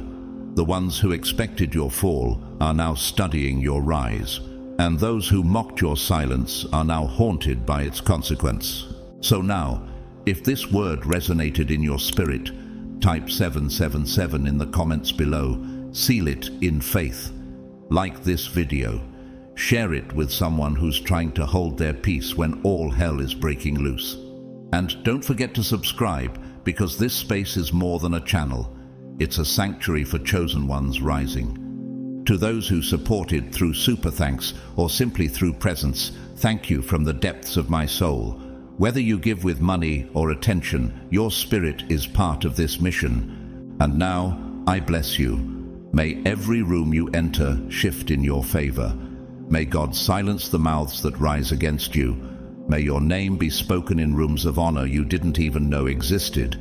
May your peace become your power. And may you never again question your worth based on who couldn't recognize your calling. Chosen one, this isn't the end of the story. It's the beginning of your divine authority. You didn't just walk away from that disgusting situation with grace. You walked out of it anointed. Welcome, God's chosen one. Can you feel that? That stillness, that deep, unshakable knowing in your spirit. That's not coincidence. That's not luck. That's legacy awakening. They didn't see it coming. How could they? You didn't announce it. You didn't scream. You just became. They laughed. Oh, yes. They talked. They prophesied your fall like weather reporters in a storm they could never control. She's done. He's lost it. They'll never recover. Yet, here's the question. What happens when the story they wrote about you turns out to be fiction, and you were the author of the real plot twist all along? You see, your silence was never weakness. You didn't clap back. You didn't lower your frequency to match their noise. While they were busy throwing shade, you were growing roots. While they were mocking the silence, you were building strategy. They mistook your retreat for defeat and your patience for passivity.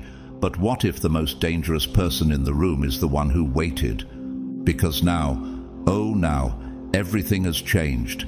They're stunned, speechless. The one they thought was buried was only planted. And guess what? You've bloomed with such quiet power. They don't even have words to explain it.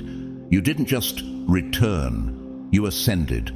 And not with vengeance, but with vision. Not with noise, but with knowing. Not with anger, but with undeniable alignment. That's why this moment is yours. Comment 777 right now if you've ever been underestimated. If you've ever been counted out, talked down to, overlooked or silenced, and instead of breaking, you built, you endured. And then, one day, you stunned the room with a brilliance they never expected. And to everyone who's ever hit that super thanks, thank you, truly. You didn't just support a message, you helped fuel a mission. You stood behind something bigger. You reminded me, and others like me, that this voice isn't just heard, it's held. And I don't take that lightly. Now, let me ask you something, and this might reframe your entire story. What if your whole journey, every failure, every betrayal, every delay, wasn't a detour, but divine design? What if the critics weren't your curse, but your classroom? What if the very people who tried to shut you down unknowingly helped you power up? Because, make no mistake, you're not here by chance. You're not listening to this by accident. Something in your spirit brought you here, because it's time. Time to unravel the lie they told about you. Time to break down the how behind your power. Time to look deeper into what you did, what you really did, when they thought you were finished. You didn't just win, you rewrote the rules. And now it's time to talk about it. So, lean in. Take a breath. Because what comes next might just change the way you see yourself forever. Let's begin. God's chosen ones, you silenced the critics, took back your power, and shocked them all.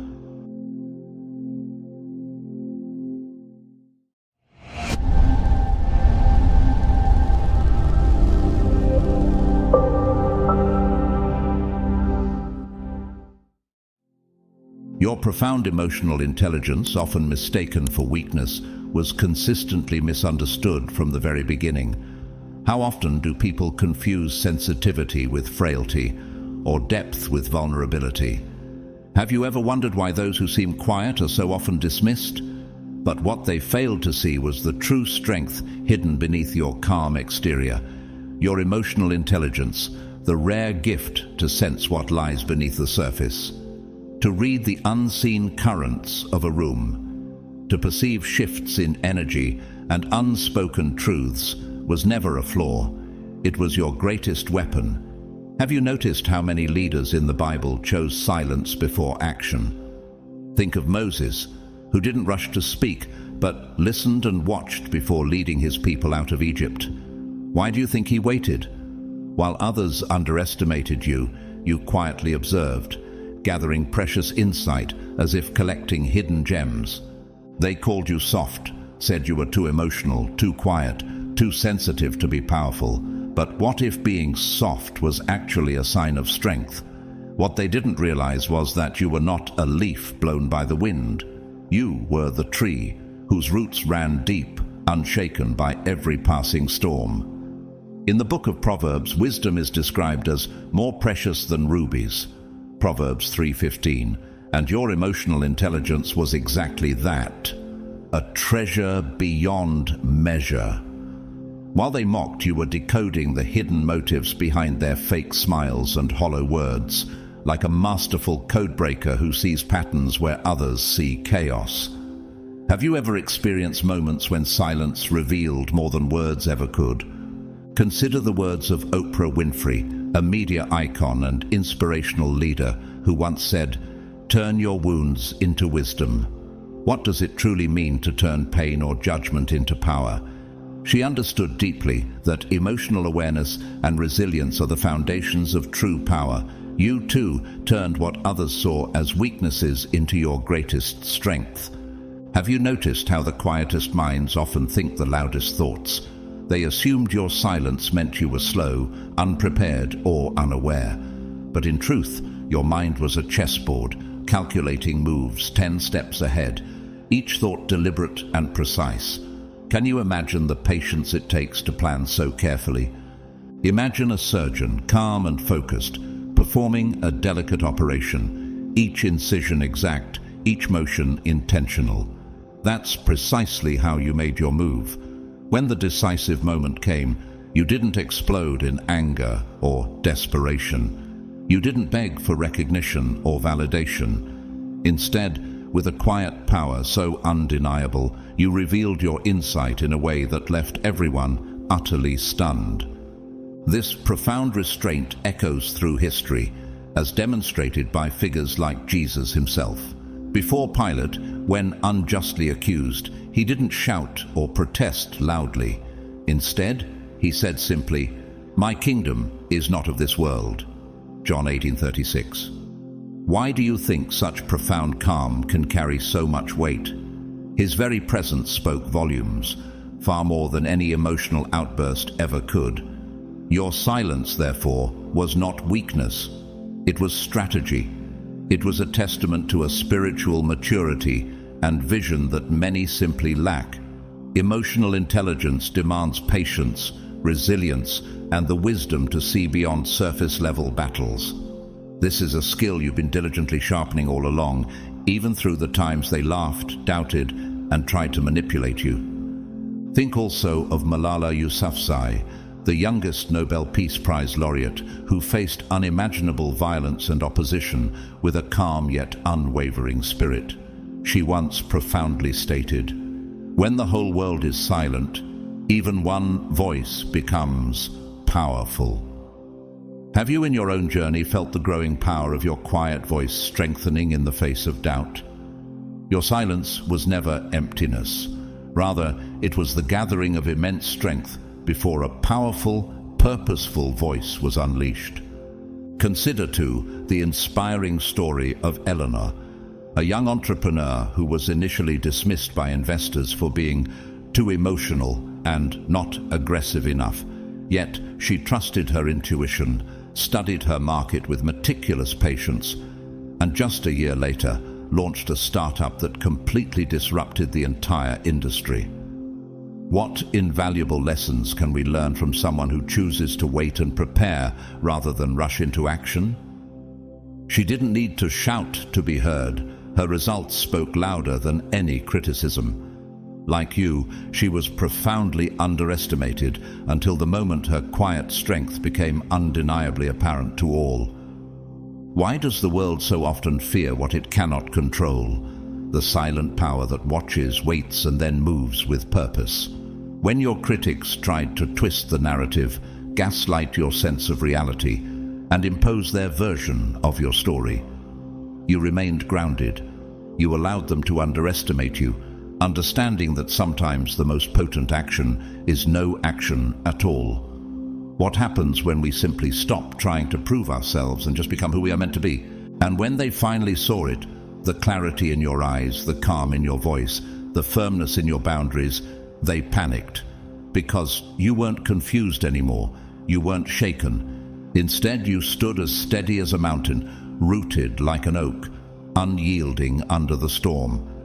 Why do you think true strength often appears so still from the outside? There was no need for shouting or clamor. Your silence carried the weight of 1,000 truths. That was the precise moment they lost their power over you. Like a butterfly emerging from its cocoon, your transformation was silent but spectacular. Have you ever watched a butterfly break free, delicate yet unstoppable? You stunned them not with noise, but with the brilliance of a mind and heart fully awakened, a mind that had been quietly mastering its strength all along. You didn't even need to defend yourself.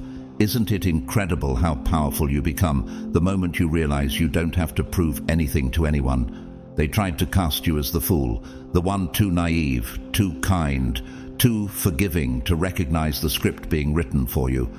But what happens when the fool stops playing along? You simply stepped out of the role they projected onto you, and in that instant, the entire illusion collapsed, like a stage set struck by truth. Why do lies fall apart so easily when the truth walks in without shouting? In the Gospel of John 8:32, Jesus said, "Then you will know the truth, and the truth will set you free." That's exactly what happened for you. You didn't need an audience or a mic drop moment. Your quiet, clear exit shattered their performance. And you didn't just walk away, you walked away wiser. But not the kind of wisdom that's measured in degrees or diplomas. No, you became people smart, pattern smart, spiritually smart. The kind of wisdom forged in the fire of experience. You began to see the unspoken patterns behind people's words, the true energy behind their smiles. Can you remember the first time someone said something kind, but your spirit quietly whispered, "Don't trust that"? That's not paranoia, that's discernment. You now catch manipulation 3 steps before it even begins. Like Joseph in Genesis 41, who used spiritual discernment not only to interpret Pharaoh's dreams, but to prepare Egypt for the years ahead. You see ahead, not because you're paranoid, but because you're awake. And that's precisely what shook them.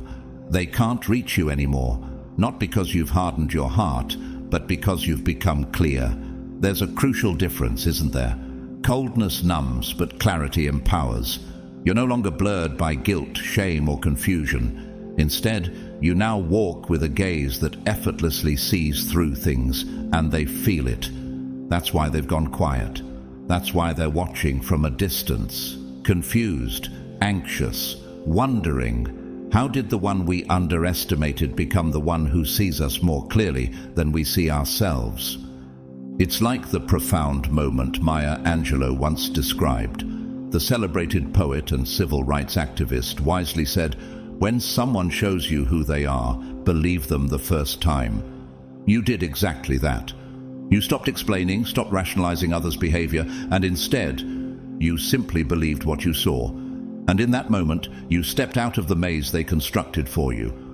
Consider the remarkable story of Viktor Frankl, a neurologist, psychiatrist, and Holocaust survivor. While imprisoned in a Nazi concentration camp, he realized that even amidst unimaginable suffering, one still possesses the power to choose one's attitude. He later wrote in Man's Search for Meaning, "Everything can be taken from a man but one thing, the last of the human freedoms, to choose one's attitude in any given set of circumstances." He emerged not with bitterness, but with profound insight, just like you.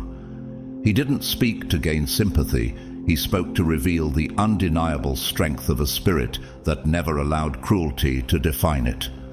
You didn't have to yell. You didn't have to post a long explanation. You just stood. And as it says in Ephesians 6:13, having done all to stand. That was enough. They played themselves, didn't they? Isn't that the ultimate irony? While they were busy trying to manipulate the narrative to confuse, control, and corner you, you simply stood rooted in your truth. And truth possesses a power they never could have planned for. You didn't lash out, didn't chase closure, didn't seek revenge. You disengaged. And in doing so, you effectively held up a mirror. They saw themselves, not through your anger, but through your profound absence. Isn't that what unsettles people the most? Not being screamed at, but truly being seen for who they are. And here's what's even more powerful. You didn't just leave their game, you outgrew it, quietly, intentionally, victoriously. So ask yourself, is there anything more truly disarming than a person who no longer needs to be understood because they have finally understood themselves? There was a time when they believed they had you figured out, boxed into a version of yourself that felt hesitant, fragmented, still healing from wounds no one ever fully understood. You were learning. You were still growing into your anointing, but they mistook your process for permanence. Their vision of you was limited to the chapter they first walked in on. They locked you in a frame that no longer fits, one drawn from their own limited imagination, not from God's infinite plan for you. But your evolution didn't need their permission. Like Joseph in the prison cell, overlooked and forgotten by those who once promised to help him, Genesis 40:23, you kept interpreting dreams, even your own, quietly, faithfully. No grand announcement, no need to convince anyone. And then, when the time came, Pharaoh called and Joseph emerged, not as a prisoner, but as a ruler. They were stunned. And now, so are yours. You didn't send out a press release. You didn't ask anyone to notice. Yet still, your transformation speaks for itself. Can a butterfly ever return to the cocoon? Can the eagle, after soaring the heights, pretend to be a hatchling again? While they lingered in cycles of drama, repeating conversations that never changed anything, you chose evolution. Deep, intentional, spiritual renewal. You kept ascending when no one was watching. Have you ever noticed how trees grow in silence? How mountains form slowly under pressure no one sees? That's the kind of growth you carried, unseen, steady, holy. Now they stare, speechless, because the person they were prepared to manipulate, the uncertain version of you, still desperate for approval, is gone. That version has been buried under revelation, wisdom, and power. Not the kind that screams, but the kind that radiates from within. There's a story of Liana, a once anxious artist from Lisbon.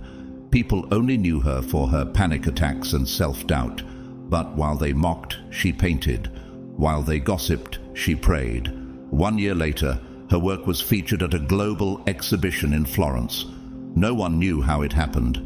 She simply outgrew their storyline. "I didn't change who I was," she said. "I just returned to who I've always been." You know this journey. Like Esther, once a quiet, orphaned girl, no one could have imagined she would one day speak up for an entire nation. Esther 4:14. But she did, and it wasn't because she became someone else. It was because the time had come for her true identity to take center stage. Her moment arrived, and she stepped into it fully. Even in the modern world, we continue to witness this kind of divine unfolding. Take J.K. Rowling, for example. Before becoming one of the most influential authors of our time, she was a single mother living on welfare in the UK. rejected by 12 publishers, and told her story was too strange, too unrealistic. She kept writing anyway. Every day, in cafes with her baby beside her, she poured out a world that no one else could yet see. And when Harry Potter was finally published, it stunned the world, not because she had demanded attention, but because no one saw it coming. Later, she reflected, rock bottom became the solid foundation on which I rebuilt my life. That same quiet strength, forged in hidden places, is the kind of strength you now carry. You didn't ask for validation. You just rose, and the world had to catch up. Let me tell you about Jonah, a barista from São Paulo. His co-workers used to laugh at his habit of reading Proverbs during his break. You're too deep, they would say. But Jonah wasn't trying to impress anyone. He simply wanted to understand wisdom. 2 years later, he began mentoring at-risk youth in his community.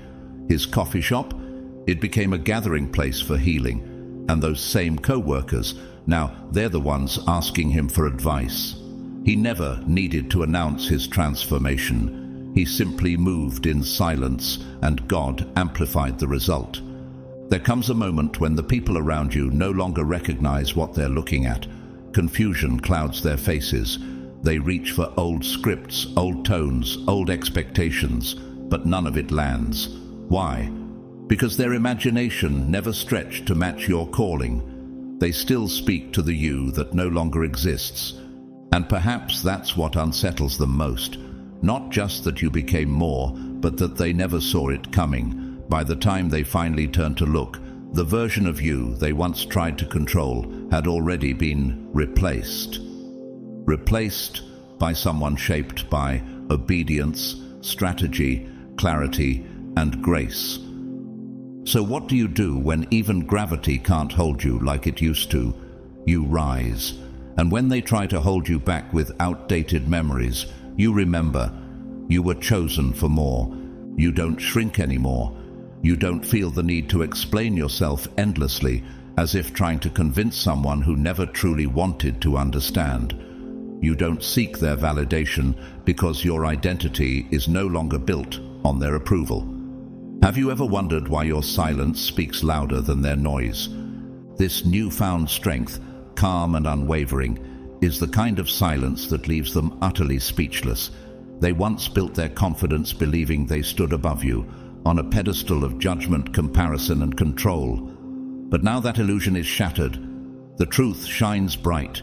You have moved beyond their reach, not with loud words or flashy displays, but with quiet, consistent evolution. Jesus said, "The truth will set you free," John 8:32. Isn't that freedom exactly what you embody now? Think of Jesus before Pilate, John 18:38. He did not scream or beg for innocence. His presence and truth silenced all accusations. In the same way, your growth isn't a roar, but a steady river cutting through stone. What unsettles them the most is this. While they remained stagnant, you kept moving forward. You soared while they circled the same worn-out paths, trapped in comfort zones. What race are they running when you've already left the stadium? Imagine runners on a track. They're running laps, but you have long since exited the race. So far ahead, they're left chasing a shadow, an outdated version of who you once were. This is why their criticism suddenly sounds so off-key, like a broken record playing a tune no longer relevant. They speak to someone who doesn't live there anymore. It's as if they're trying to control a ghost, an echo of your past self that has vanished into the wind. Have you noticed how often people try to cage what they fear losing? But how can anyone cage what has already been set free? You shock them because you became something they never factored into their calculations. You became free. Free from the labels they slapped on you, those limiting words meant to cage your spirit.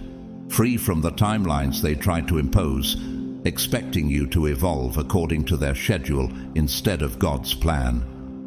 Free from the narrow box they built around your potential.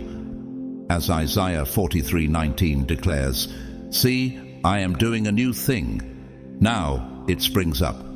Do you not perceive it? Consider the story of Vincent van Gogh, the post-impressionist painter whose work was rejected and unappreciated during his lifetime. Though he faced poverty, loneliness, and harsh criticism, he continued to paint passionately every day. His true impact was unseen by those who judged him, but his legacy now inspires millions worldwide. Like you, Van Gogh quietly evolved in obscurity, transforming pain into profound beauty. It makes you wonder, have you ever felt misunderstood in your season of growth, only to realize later how powerful your journey truly was? This same quiet resilience lives in others too. There's also Maria, a young entrepreneur from Lagos. Once mocked for her modest background and doubted for her ideas, she stopped seeking approval from naysayers. Instead, she focused on growth, learning daily, stepping boldly into her vision. Today, her tech startup is one of the fastest growing companies in Africa.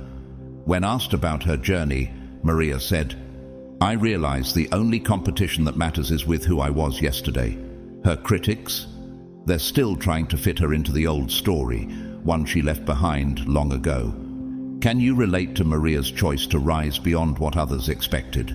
Can you feel the echo of your own story in hers? If not, picture this. Have you ever watched a river break through a dam? It doesn't beg for passage, it simply flows. Persistent, unstoppable. That's you. While others question or hesitate, you move forward by nature, not noise. They watch in frozen disbelief as the one they underestimated becomes the one they can no longer keep pace with. This is your victory. Silent, unshakable, inevitable. He makes my feet like the feet of a deer. He causes me to stand on the heights. Psalm 18:33. So ask yourself, how long will you let their disbelief hold you back when your spirit was made to rise? You didn't merely prove them wrong, you completely dismantled their entire argument, rendering it obsolete and irrelevant. Imagine their accusations, every harsh label, every distorted story they crafted, collapsing like a fragile house built on sand, powerless against the rock-solid transformation you've undergone. What was their foundation? Shallow gossip, assumptions made in ignorance, and outdated snapshots of who you once were. None of it holds water anymore. Have you ever wondered why people so often judge by appearances alone, forgetting that man looks at the outward appearance, but the Lord looks at the heart? 1 Samuel 16:7. What truths lie hidden beneath the surface of your change that no one else has yet seen? This isn't a new story. It's one we've seen echoed throughout history, even in Scripture. Look at the story of Peter in the Bible. Once denying Jesus 3 times, he was labeled a coward, unworthy to lead. Yet, after his profound transformation, he became the rock upon which the early church was built. Matthew 16:18. How often have you felt boxed in by others' expectations, as if your past mistakes were chains binding your future? And yet, here you are, proving that those chains were never stronger than your will. Could it be that just as Peter's weakness became his greatest strength, your past struggles are the very foundation of your current power? You see, this pattern of rising despite rejection continues beyond the pages of Scripture. Consider the story of Jim Carrey, a renowned actor and comedian who once struggled with poverty and self-doubt before rising to worldwide fame. Jim often speaks about how he used visualization and faith to overcome rejection and failure, famously saying, "You can fail at what you don't want, so you might as well take a chance on doing what you love."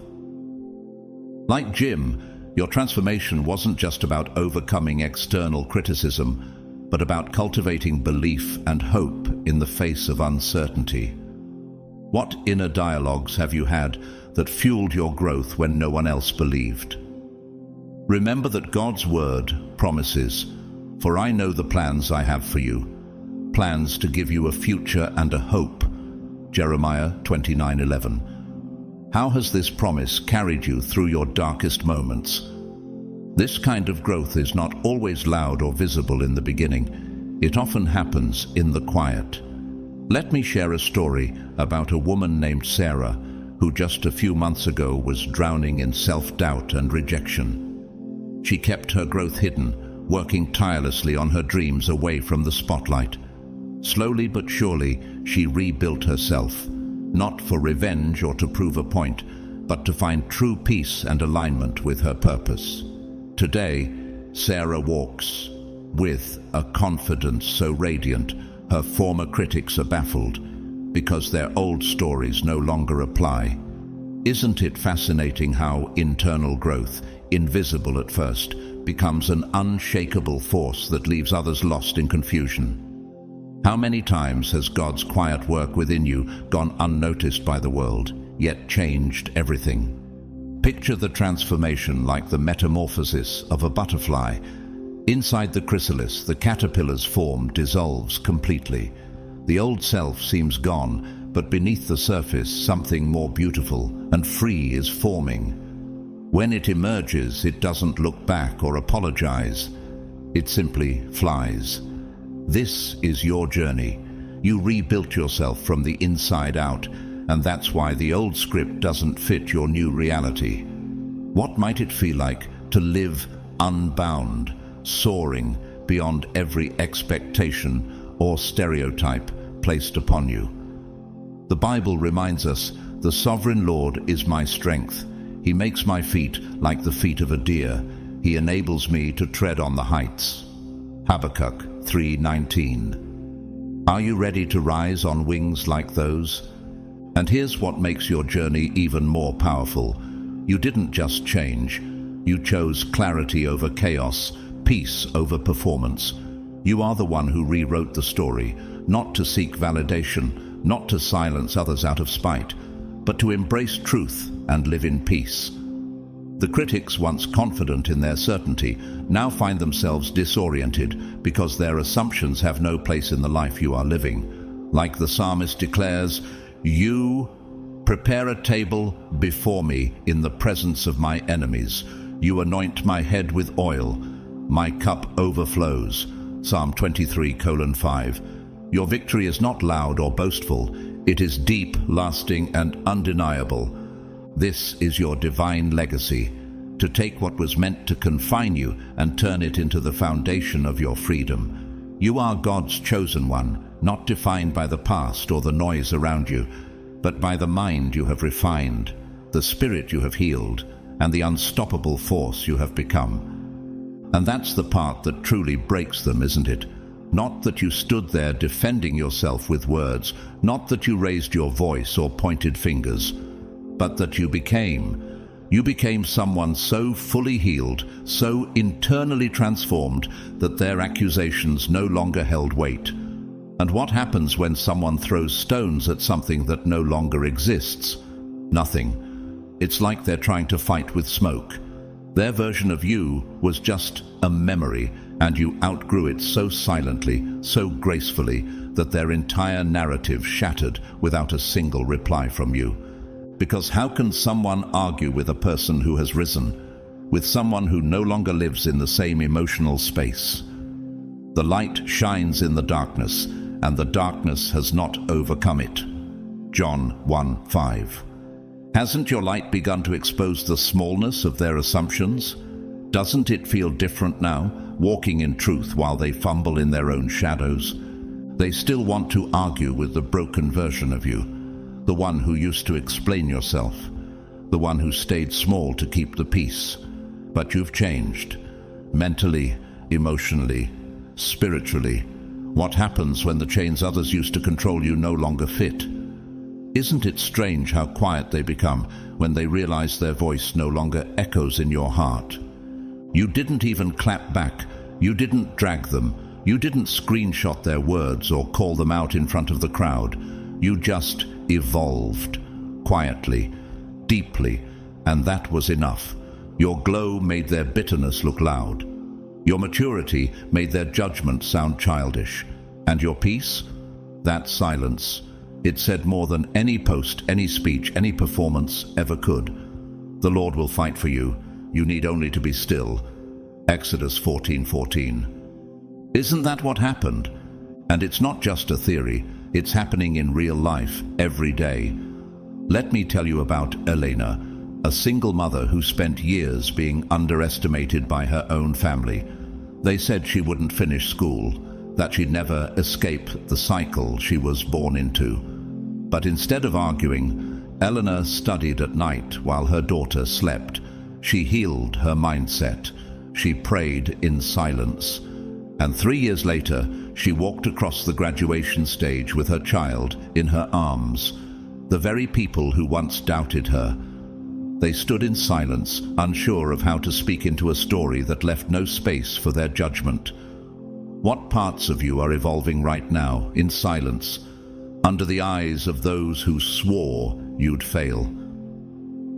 This kind of quiet transformation isn't new. Think about the journey of Moses, a man who once stuttered and doubted himself, who fled in fear. Yet God called him to speak before Pharaoh, to lead a nation. Moses didn't have to prove his worth to Egypt, he just walked in obedience.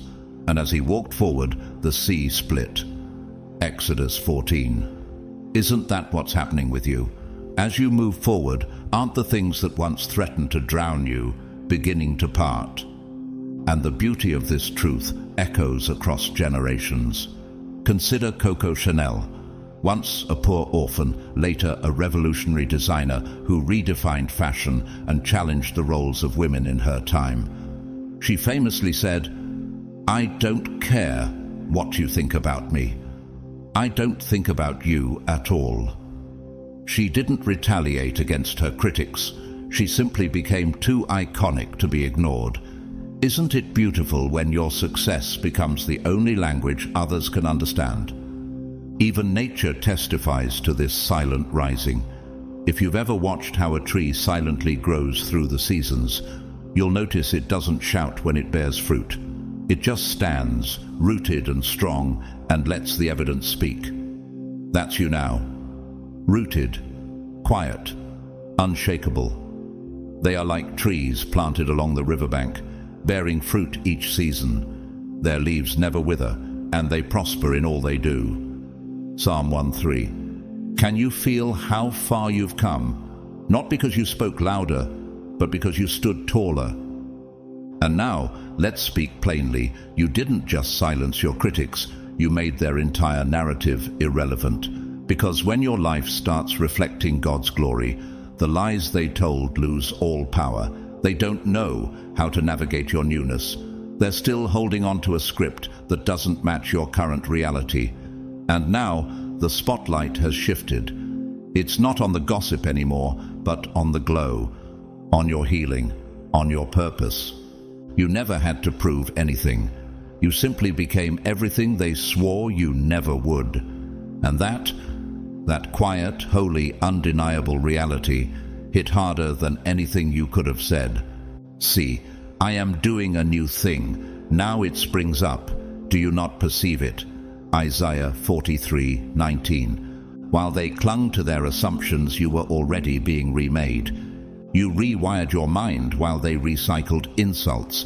They kept hitting repeat like a broken record, playing the same tired notes of mockery and doubt, same tone, same smirk, same assumptions. They thought they could press your old buttons and get the same reaction. They were counting on you to shrink, to explain yourself, to crumble under the weight of their lazy patterns. But weren't they surprised when their words started echoing into silence? And what truly unsettled them? Was it your lack of response, or the deeper truth that you didn't need one? Because while they remained trapped in their familiar cycles, you were undergoing a transformation they couldn't see, and wouldn't understand even if they tried. That shift didn't happen by accident. It began when you started asking the dangerous questions.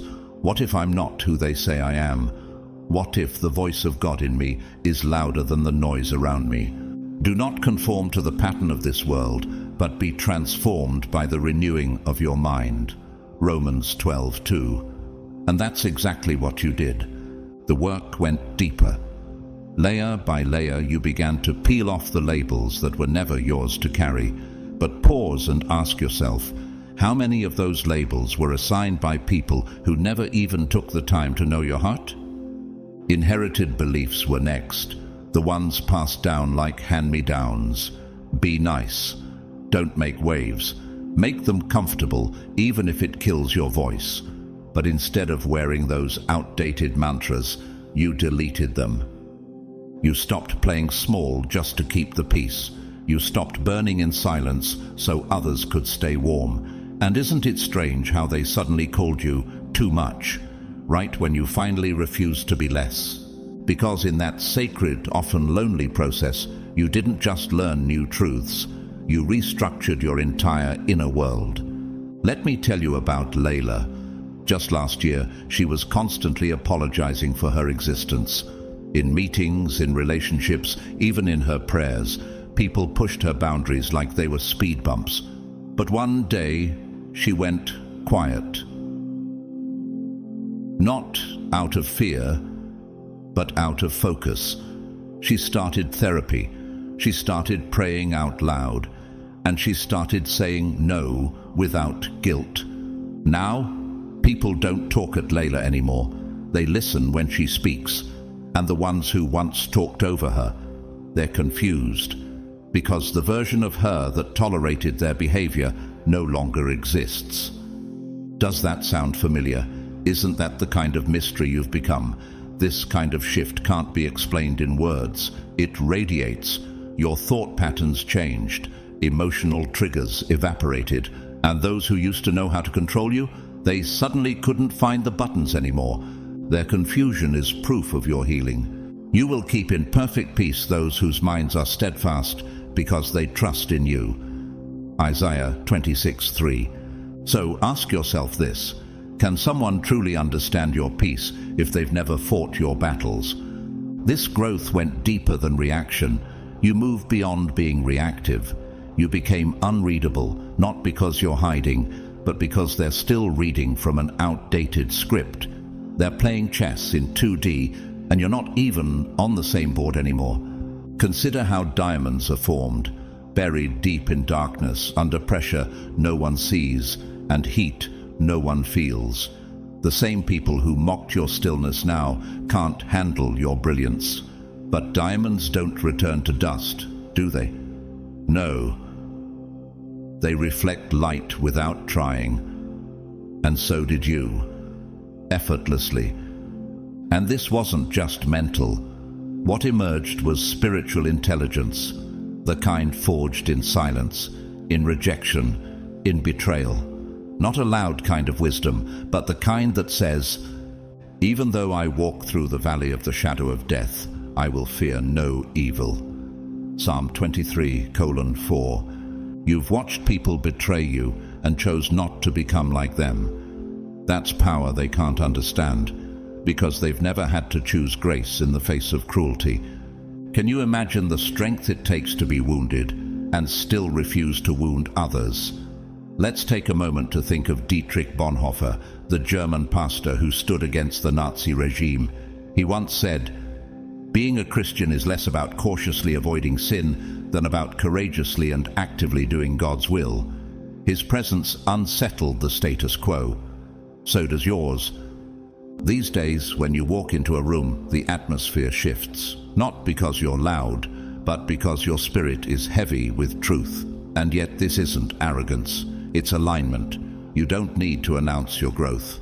It walks in before you. You no longer flinch when they throw shade. You don't blink when they pull old tricks. You see them, but you don't react to them. What if they realize that your silence isn't retreat, it's revelation? That's what unsettles them now. They don't know how to approach you anymore. You didn't just grow, you reprogrammed. They were counting on you to stay broken. But the blueprint has changed. The codes have changed. You've evolved into something they can't decode. And the truth is, they won't. Who can discern his errors, forgive my hidden faults? Psalm 19:12. Even the psalmist knew, sometimes transformation happens so deep, not even you can fully explain it. but the fruit is undeniable. Today, you stand in rooms where you used to fold. You smile in the faces of people who once prayed for your downfall. And your peace, that unshakable, radiant peace, is louder than their insults ever were. You didn't just silence their accusations. You rose so far beyond them, they became noise. And in the kingdom you're building, one thought, one truth, one prayer at a time, there's no room for recycled stories, only revelation. You became the living antidote to their manipulation, and that is precisely what terrifies them to their core. Have you ever noticed how those who seek control are most afraid when you stop playing by their rules? They believed they had you figured out, thinking they could shape your perception of yourself by dictating how others saw you. It's an age-old strategy, one as ancient as Cain's jealousy of Abel, as old as the serpent's deception in the Garden of Eden. Genesis 4, Genesis 3. Why does confusion hold such power over us? What makes self-doubt such an effective weapon in their hands? It thrives on uncertainty, feeding until your sense of truth begins to waver, until you lose yourself in the fog. But you didn't just survive this trap, you disarmed it. They underestimated your resilience. Instead of falling into their carefully laid snares, you studied their tactics like a scholar, decoding ancient texts. You turned their manipulation playbook inside out, transforming it into your personal guide to freedom. Moments that once slipped by unnoticed now reveal everything. You see their fingerprints on every deceitful word, every carefully cloaked motive. Can you recall the first time you sensed that shift? The pause before the lie, the flicker in someone's tone before falsehood took shape. Like watching a glitched video before it crashes, you began catching gaslighting in real time. That level of psychological awareness has become your shield, not because you've hardened, but because you've healed the wound they once used to gain access. The Lord is my light and my salvation. Whom shall I fear? Psalm 27:1. Your intelligence isn't measured in diplomas. It's been forged in the fire of experience, endurance, and emotional survival. Consider for a moment how much of what you now know didn't come from books, but from reading people, from understanding silence, sensing tension, and interpreting the emotional residue others leave behind. This is a language manipulators cannot speak. They rely on control. But you walk in clarity, and clarity is untouchable. Think of Esther, a woman who rose from obscurity to courageously deliver her people. She didn't use force, she used timing, wisdom, and purpose to reveal truth at the appointed hour. Esther 4:14. Perhaps that's your power too, not in loud confrontation, but in quiet, immovable strength. Because now, when you enter a room, the atmosphere changes. Not because you raise your voice, but because your presence alone unsettles what once distorted reality around you. They used to mold truth like soft clay right before your eyes. But now they falter beneath your gaze. Not out of fear of confrontation, but because your light exposes what they thought they could keep hidden. What terrifies them most isn't just that you see their deception, it's that you've become completely independent of their influence. Their approval no longer defines you. Their disapproval no longer wounds you. You've stopped playing their game. You no longer seek peace where there is no respect. When was the last time you realized you didn't need their validation to feel whole? For God gave us a spirit not of fear, but of power and love and self-control. 2 Timothy 1:7. Where they once tried to train you to obey, to shrink, and to conform, you flipped the entire script. Now, you're the one shaping minds, directing energy, setting the tone in every space you walk into. Think of James Dyson, an inventor who redefined an entire industry after more than 5,000 failed prototypes. What kept him going through rejection after rejection? Vision. He focused beyond the setbacks, mastering his craft with relentless clarity. Or consider Samuel, a quiet man from a small town, once the frequent target of manipulation at work. He never fought back with noise. Instead, he chose to observe. Over time, he recognized the subtle distortions, the strategic silences, the carefully timed misdirection, and with that clarity, his presence shifted everything around him. He didn't shout, he didn't confront, but the truth within him grew so loud it recalibrated the whole room. These stories, Dyson's, Samuel's, mirror your own. Rising from manipulation to mastery isn't marked by noise, it's marked by calm, consistent awareness. Picture the ticking of a clock, quiet, unshaken, but always moving forward.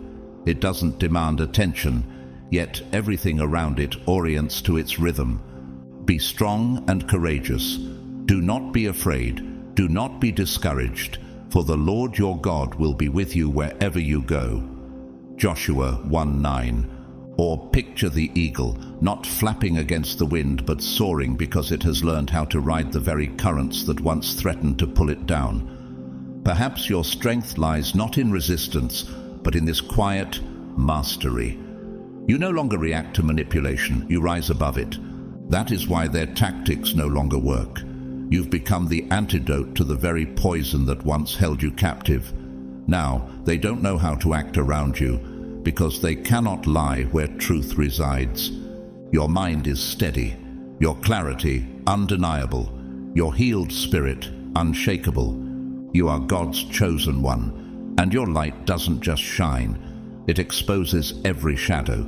Because of this undeniable light, you silence them, not with revenge, not with rage, but through the quiet weight of truth, the kind of truth that speaks for itself, the kind that cannot be distorted or dismissed.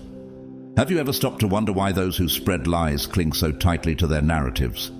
Why they raise their voices, rally crowds, and twist stories beyond recognition, as if volume could overpower truth? Scripture has something to say about this kind of behavior.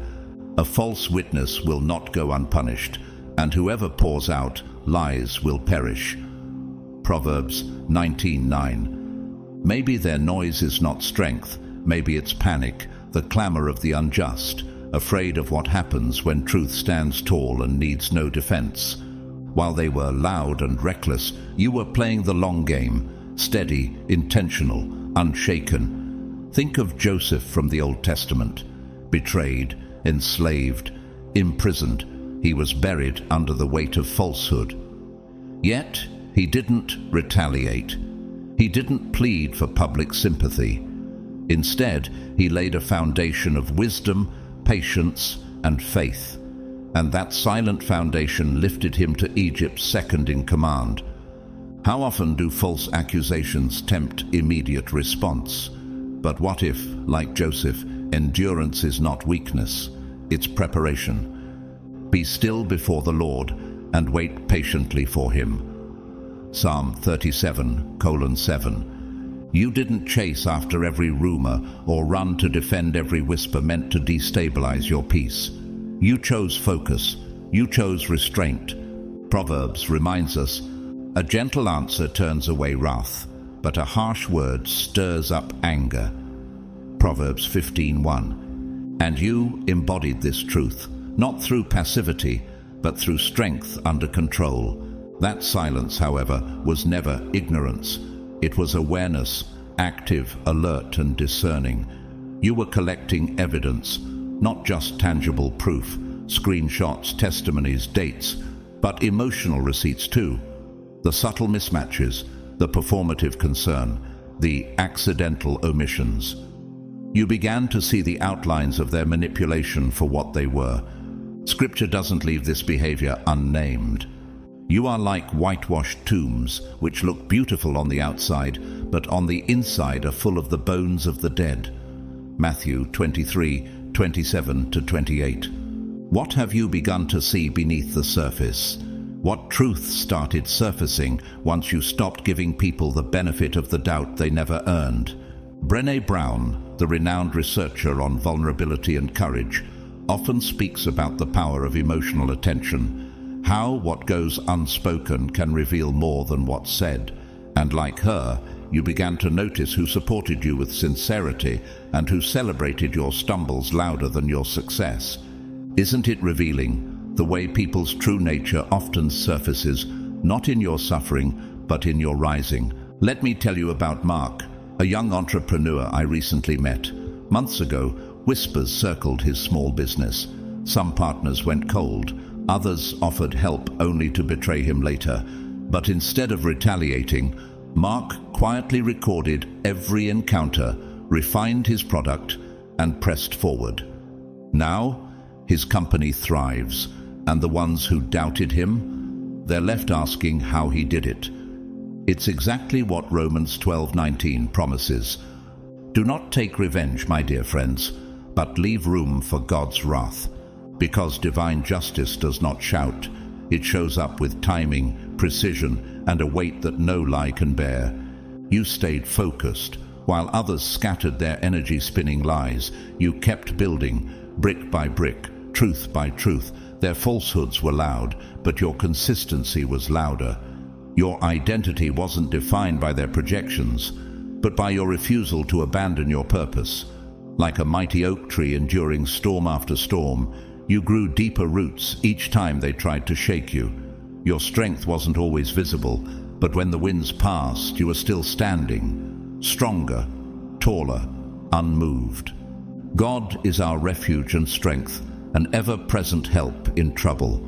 Psalm 46:1. How deeply do you trust that truth when the storm rises? And when your moment arrives, and it will, there will be no need for vengeance, no shouting, no scrambling to defend yourself. You won't drag anyone through the mud. You won't need to.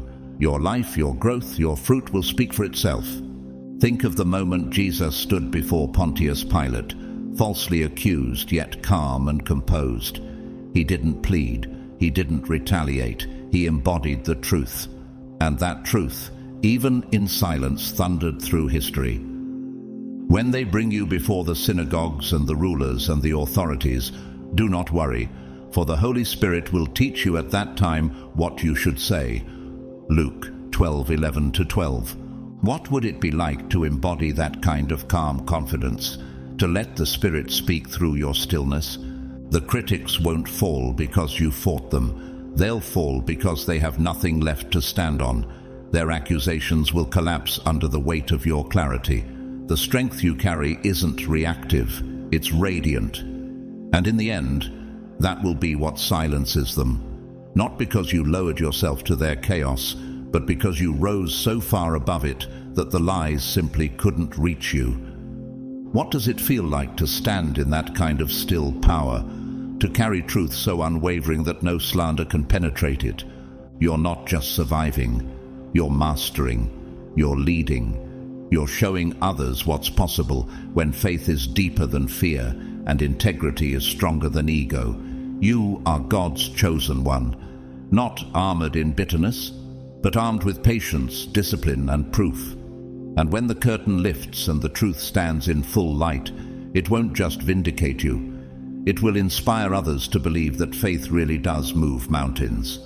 Picture the tiny seed, buried deep, unseen, almost forgotten. It says nothing, makes no noise, but with time it pushes through the soil, reaching toward the light, becoming something strong enough to offer shade, strength, and shelter. That is you. Not just surviving the dark, but emerging from it radiant. I can do all things through Christ who strengthens me. Philippians 4:13. This is your season of rising, and the world won't just see it, they'll feel it. They thought this was a race, a competition to be liked more, seen more, clapped for louder. Have you ever noticed how the world often turns into a constant contest for attention and approval? They played the usual social games, strategic alliances, passive-aggressive digs disguised as jokes, performative kindness meant to earn them points in the eyes of others. But what if the race they're running isn't the one you were ever meant to join? What if their finish line is nothing more than a mirage, a moving illusion that never truly satisfies? You weren't chasing applause. You weren't building a brand to impress the crowd. Instead, you were doing the deeper, often invisible soul work, the kind most people avoid. While they performed for attention, you descended into the inner depths. You unlearned generational pain that once tried to define your worth. You broke mental chains forged by fear and doubt. You soothed a nervous system shaped by trauma, and you began aligning with a purpose far beyond public recognition. Does Scripture speak to this inner transformation? Absolutely. Do not conform to the pattern of this world, but be transformed by the renewing of your mind. Romans 12:2. So the real question is, how deeply are you willing to embrace this renewal? They wanted to be liked, accepted on their terms, but you wanted something deeper, to be real, and that difference changes everything. Now that you've risen to a new spiritual frequency, something subtle yet unmistakable begins to shift. People sense it, even if they can't articulate it. You might be in the same room as them, but you're operating on another plane entirely, not because you are better, but because you are elsewhere, centered, aligned, clear. Think of Marie Curie, a pioneering physicist and chemist. She pursued truth, not applause. Even under scrutiny, exile, and doubt, she continued her work not for recognition, but for integrity. She didn't need the crowd to validate her mission. Her focus did that for her. And just like that, you've reached a place where others can't quite follow, because they haven't done the inner work to meet you there. Your intelligence isn't loud. It doesn't seek the spotlight. It's the quiet, unwavering strength of someone who knows who they are.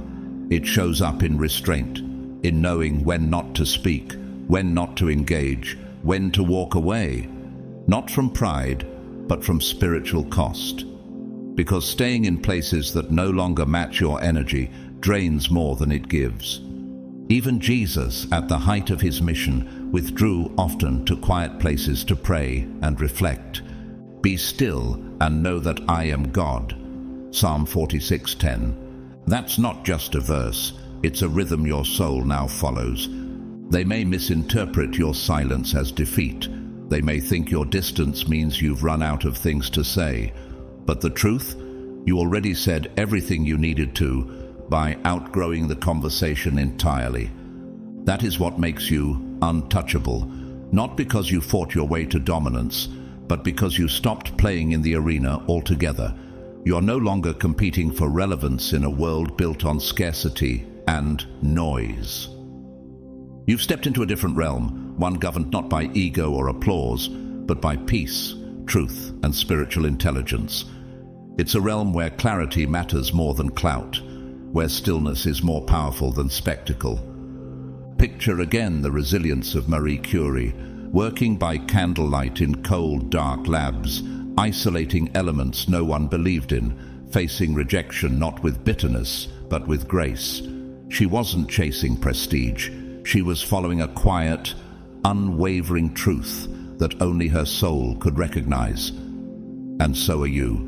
Those still trapped in fear, control, and superficial performance cannot comprehend what you've become. They try to categorize, define, decode. But the passcode is healing. The key is self-awareness. The entry fee is ego death. And that's a price many are not willing to pay. So they keep circling, talking, mocking, and second-guessing, hoping you'll come down to their level. But the reality is they can no longer reach you. Because you've transcended the game, they're still trying to win. And that is precisely why your presence unsettles them. Let me tell you about Hannah. Just a few months ago, she was caught in a toxic cycle of competition at work, pushing harder, trying to prove herself in a culture obsessed with appearance over substance. Then she made a different choice. She began meditating. She committed to therapy. She started peeling back the layers of inherited pain she didn't even know she was carrying. And slowly, everything changed. Now, when Hannah walks into a room, there's a calm that follows her. A quiet strength that doesn't ask to be noticed but can't be ignored. No grand speeches, no show, just presence. That's the shift. That's what it looks like to rise into a higher realm. Imagine the stillness of a mountain peak, far above the winds of comparison, beyond the chaos of the valley below.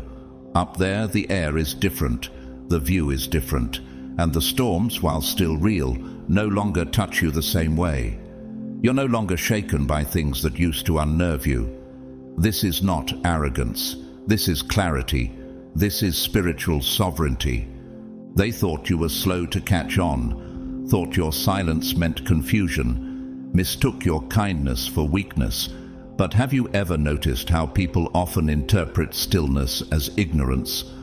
The world rushes to categorize what it doesn't immediately understand. And while they were running the same tired scripts, playing recycled games, hiding malice beneath half-smiles and fake concern, you were doing something far more powerful. You were studying the patterns. You weren't reacting, you were observing. Every conversation, stored. Every apology that felt hollow, noted. Every smile that didn't reach the eyes. Every shift in tone when someone else entered the room. Every time they used guilt to gain control or praise to pacify your intuition. Documented. It wasn't passive silence, it was active awareness. How many times did you stay quiet, not because you had nothing to say, but because you were watching it all unfold? Not for revenge, not to hold it over them, but to understand the structure of the game.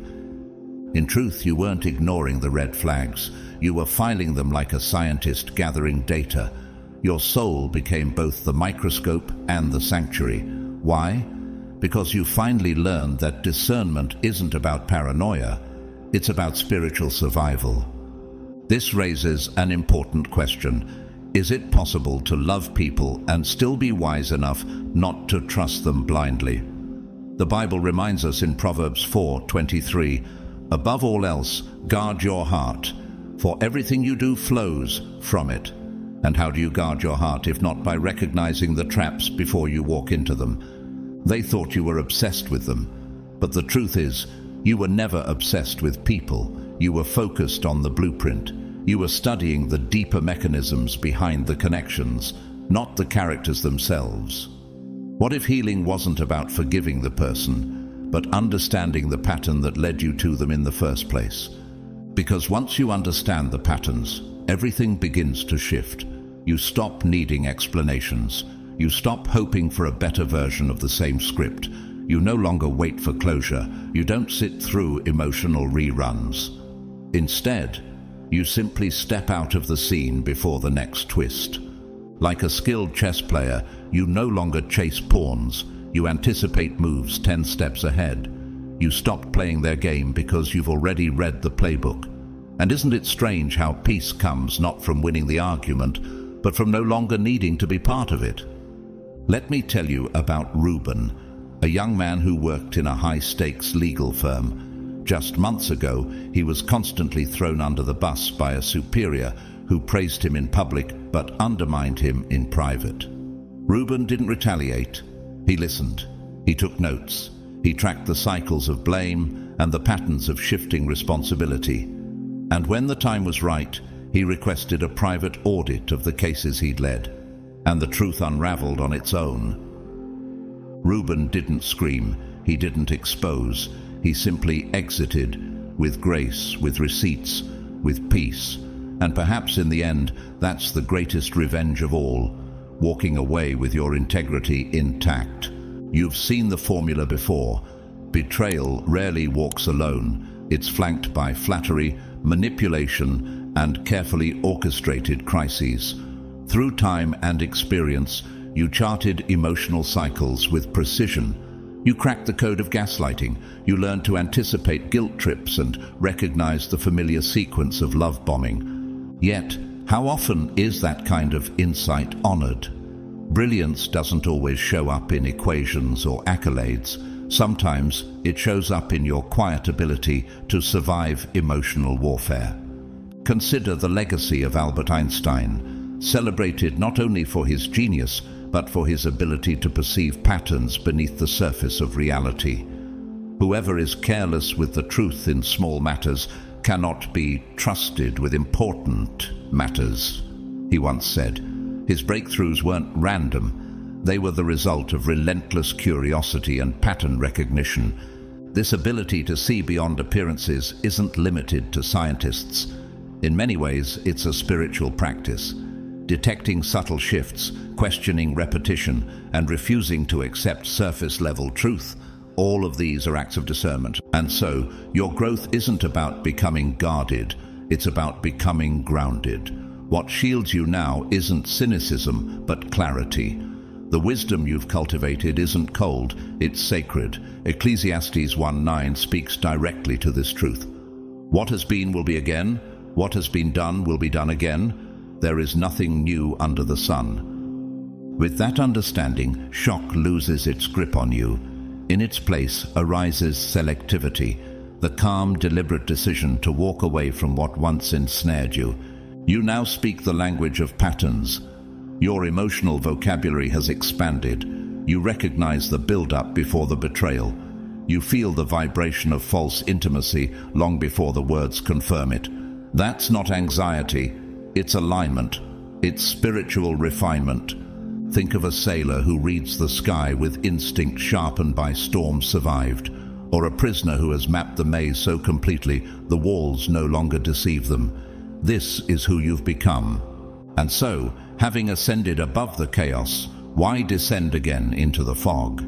You've tasted freedom, not because the game ended, but because you stopped buying a ticket to the show.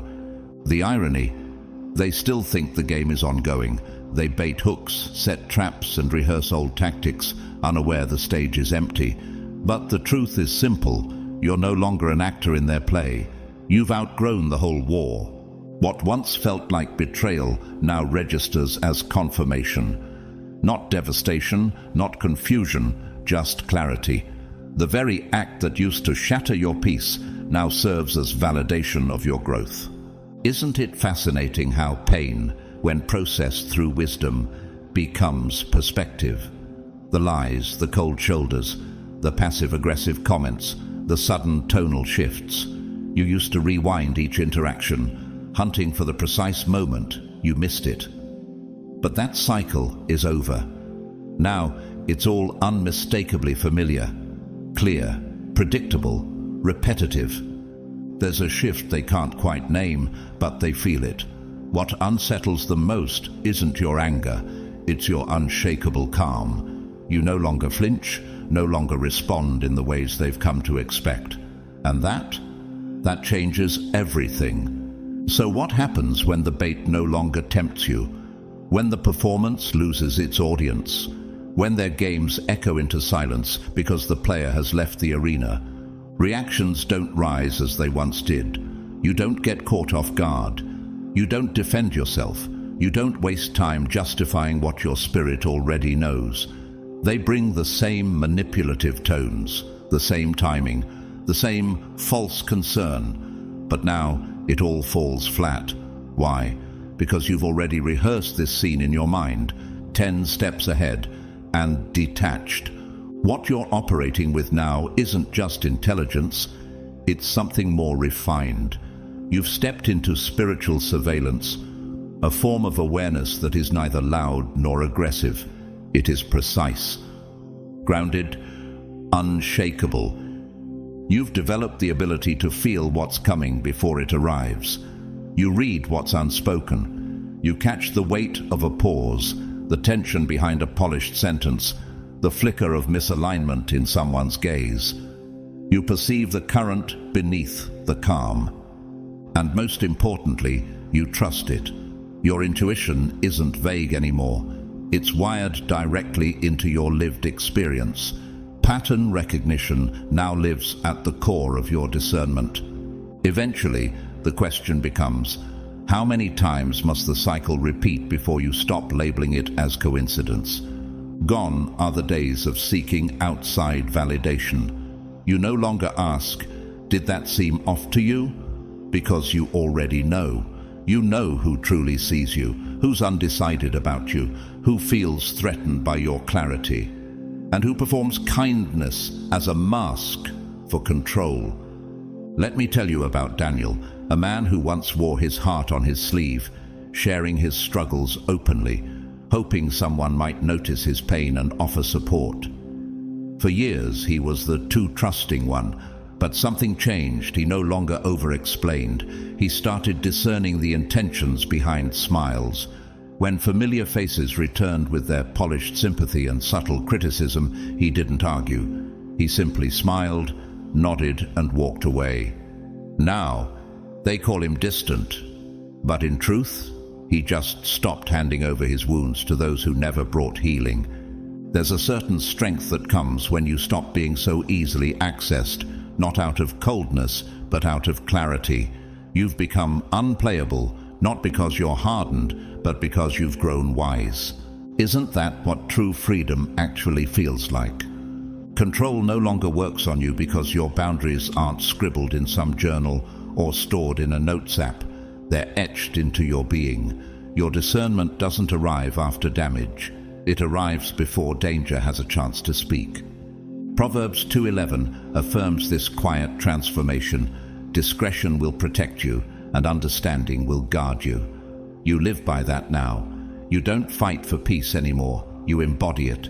You've become the stillness in the storm. Even in the world of innovation, the power of this clarity is echoed.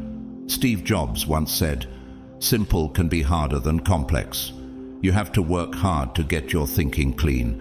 He wasn't just referring to design, he was pointing to vision. Jobs knew when to walk away from deals, distractions, and noise, not from apathy, but because he could see the pattern forming long before the fallout. Like you, he understood. Real vision isn't just sight, it's insight. This is the space you now occupy. You don't react, you respond, with distance, composure, and detachment that once felt like loss, but now feels like armor. The shift was so subtle, even you didn't notice it at first. But now, it defines you. You've stopped giving your energy to what merely demands attention. You've learned, not everything loud deserves access. Nature whispers this truth with quiet authority. Think of the lion, silent, composed, still. Not because it lacks power, but because it knows it doesn't have to prove it. Or the eagle, soaring high, far above the chaos. Out of reach, not from pride, but from purpose. You've become like that. Elevated, not unreachable. Intentional, not indifferent. You chose peace instead of proving a point. And in doing so, you rose beyond reach. And they feel it. The same people who once thrived on your confusion now stand disoriented in your clarity. They can't quite explain it. Their old tactics no longer work. What shifted? It's simple. You healed. You stopped blaming yourself. You studied the system. You mourned what was lost. You gave space for silence to teach you. And in that quiet, you grew. Now your silence doesn't echo emptiness. It radiates presence. It unsettles those who used to feed on your unrest. Your stillness speaks volumes of the wars you fought in the dark and the victories you never had to announce. The noise of others now crumbles under the weight of your inner quiet. Because in this new season, your clarity is no longer fragile, it's fortified. And that clarity, it's more than power. It's peace, it's presence, it's God. You, God's chosen one, have outwitted the narrative others so carefully wove around you. Think about it. Have you ever paused to reflect on how a story, especially one shaped by misunderstanding or underestimation, can feel like a cage built from assumptions, half-truths, and quiet prejudice? What if that story was never yours to carry? They painted you as the villain, the failure, the disruption. But Scripture declares a deeper truth. For we are His workmanship, created in Christ Jesus for good works. Ephesians 2:10. So ask yourself, what would your life become if you stopped rehearsing their version and started living God's? Take Joseph, for example. His story began with betrayal, sold into slavery by his own brothers, falsely accused, left to rot in a prison. On the surface, his narrative was bleak, but he saw what others missed. "You meant evil against me, but God meant it for good." Genesis 50:20. Joseph's strength wasn't in rewriting what had happened, but in reclaiming the pen. He didn't just survive, he led. He became the author of a redemptive ending no one expected. Could the same be true for you? Could the chapters ahead be yours to write? Rather than fight every twist in their plot, you chose a sacred pause, a withdrawal not of weakness, but of wisdom. Have you noticed the strength that rises when you refuse to be reactive and instead stand still? Be still and know that I am God. Psalm 46:10 became your quiet anchor. Like a door that no longer opens for every knock, you stopped responding to unworthy voices. You've learned to move, not from anxiety, but from alignment. And in doing so, every moment becomes a sentence in your unfolding story, quietly powerful, purposefully written. This truth echoes in the journey of Marcus, a young entrepreneur once dismissed as a reckless dreamer.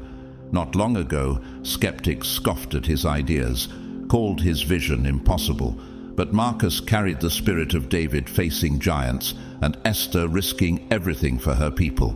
Inspired by their faith, he pressed forward, quietly, consistently, boldly.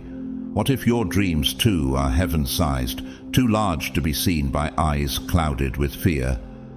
Today, Marcus leads a thriving company, and the very voices that once doubted him now seek his wisdom. So the question remains, how much more could you achieve if you stopped letting others narrate your story and let your obedience write the next chapter? Think for a moment about Nikola Tesla, the brilliant inventor whose revolutionary ideas were once dismissed, misunderstood, even mocked. What gave him the strength to press forward when the world refused to believe? Labeled eccentric and unorthodox, Tesla never strayed from his vision. Like the Apostle Paul, who boldly declared, "I have fought the good fight, I have finished the race, I have kept the faith." 2 Timothy 4:7. Tesla persevered with unwavering conviction. And now, the very world that once doubted him is powered by his imagination. So ask yourself, what part of your brilliance is still waiting to illuminate the world, even if no one sees it yet? Rather than fight every false narrative, you let the noise fall to the background. You didn't chase down rumors or explain your way through every mischaracterization. Like a seasoned author crafting a layered novel, you stayed focused on your storyline, one marked by resilience, growth, and divine redirection. The chapters others labeled as failure, you transformed them into pivotal moments. You turned dismissals into drive. So what would shift if you viewed every detour as part of your elevation? And then there is the example of Jesus, rejected, misjudged, relentlessly criticized. Yet he never let public perception reshape his truth. With unwavering clarity, he said, "I am the light of the world." John 8:12. What if you could declare your identity with that same boldness? No defense, no justification, just truth, just presence. His confidence in his divine purpose is your invitation to own your own light, not by shouting louder, but by standing firmer. Could it be that your clarity will shake more foundations than your explanations ever could? Far from being confined by the past, you have become something rooted and immovable. Like the tree in Psalm 1:3, planted by streams of water, which yields its fruit in season and whose leaf does not wither. Your foundation has been quietly deepening even in stormy seasons. So now the question arises, are you ready to stop waiting for others to validate your story and start living it boldly? You are not just a character in someone else's plot. You are the author, the survivor, the witness, and your life is about to silence critics, not through noise, but through the undeniable weight of your truth. There comes a moment when the old stories no longer land, not because they've changed, but because you have. When their narrative resurfaces, doesn't it sound hollow now, outdated, almost laughably out of sync with who you've become? The reason it no longer holds weight is simple. It no longer fits the truth you've been living. What they built as a cage, crafted from assumption, envy, or fear, has become your proving ground. Have you noticed how sometimes the very walls designed to trap you end up becoming the walls you push off of when you leap higher? Take Tim Cook, for instance, the quiet, strategic successor to Steve Jobs. Few believed he could lead Apple to continued greatness, but instead of reacting to the pressure, Cook refined his own style. He didn't replicate, he redefined. Much like a mighty oak, his strength didn't come from loud declarations, but from deep roots that quietly held through every storm. Isn't it true that real strength isn't built in applause, but in unseen resolve? So when they try to recycle the old plot, it no longer lands. Why? Because you're no longer acting in someone else's drama. You're directing your own story now. You're choosing your scenes, cutting the noise, and walking in a path uniquely lit for you. You have made known to me the path of life. You will fill me with joy in your presence. Psalm 16:11. This isn't just survival, it's authorship. Can you feel the shift when you move from reacting to revising the script? Then there's Emma, an ordinary woman with an extraordinary will. Labeled not enough, she built quietly. No announcements, no validation campaigns, just consistency. One product, one client, one prayer at a time. Drop by drop, like rain filling a forgotten well, her quiet work rewrote every label placed on her. Doesn't this remind you how transformation often starts invisibly, in the spaces no one claps for? Now, the story you're telling, with your choices, your silence, your presence, carries more truth than any rumor ever could. Their old version doesn't fit anymore. You outgrew it, outsmarted it, not by arguing, but by evolving. And this perhaps is the greatest form of resistance: peace. Trust in the Lord with all your heart and lean not on your own understanding. In all your ways submit to Him, and He will make your paths straight. Proverbs 3:5-6. When you live like this, isn't your quiet obedience the loudest rebellion of all?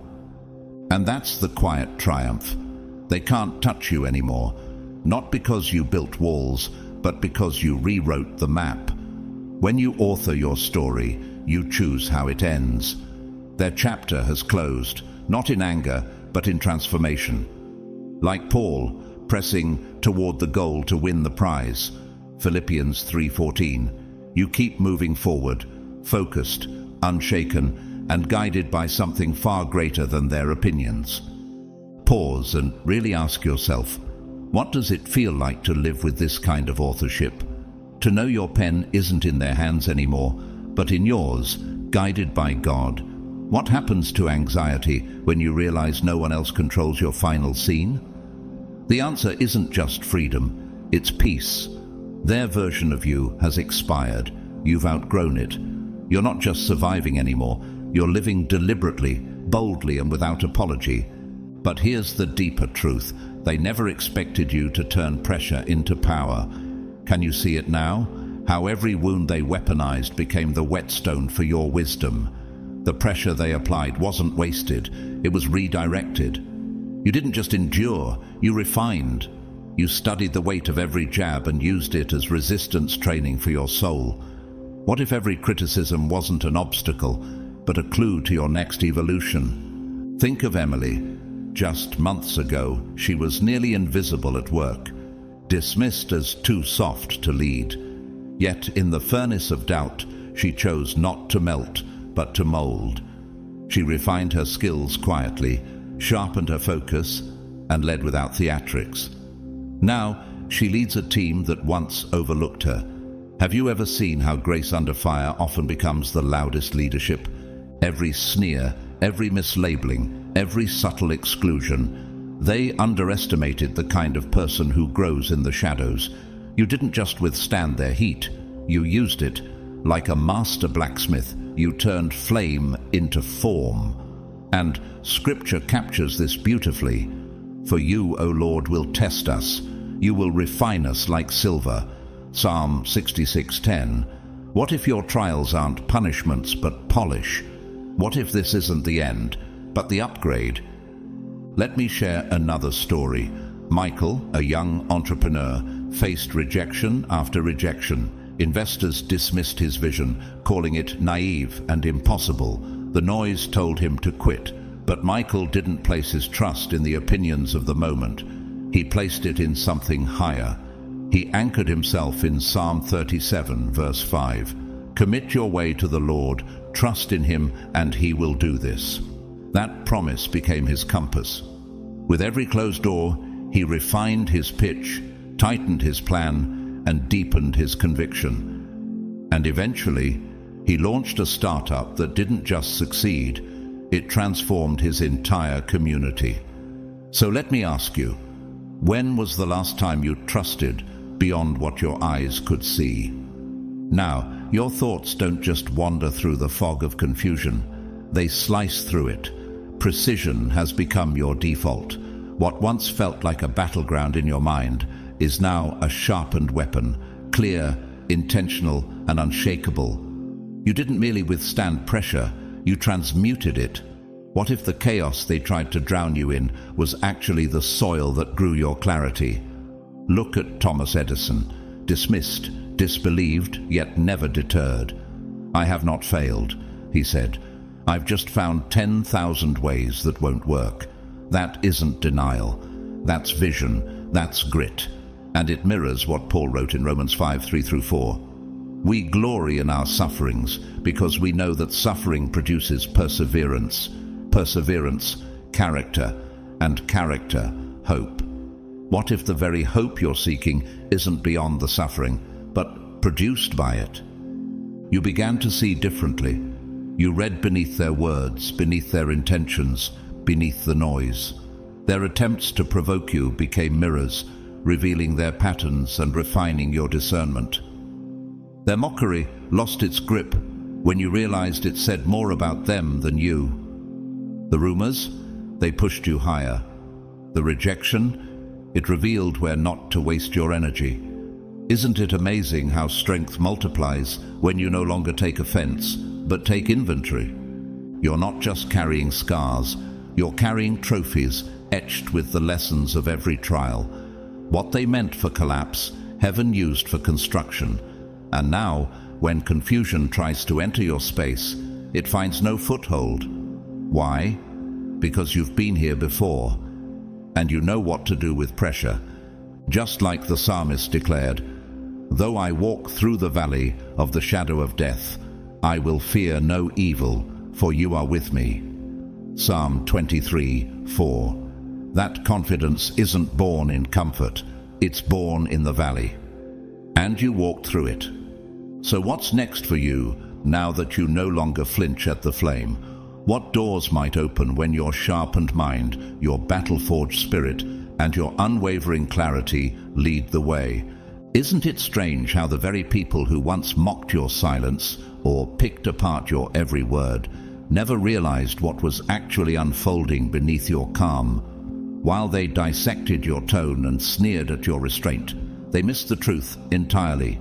You were learning, observing, strategizing, not to participate in their performance, but to dismantle the whole theater with quiet, exacting wisdom. The Bible tells us, the wise store up knowledge, but the mouth of a fool invites ruin. Proverbs 10:14. So consider, how many times did their mockery become fuel for your discernment? Like Christ, who spoke in parables, not to confuse, but to filter, to reveal truth only to those ready to perceive it.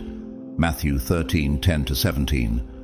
You learned to read the unsaid, hear the tension behind their smiles, and trace the manipulative rhythms long before they peaked. Let me tell you about Elias. Once overwhelmed by criticism for how softly he spoke, he now studies human behavior like a seasoned judge.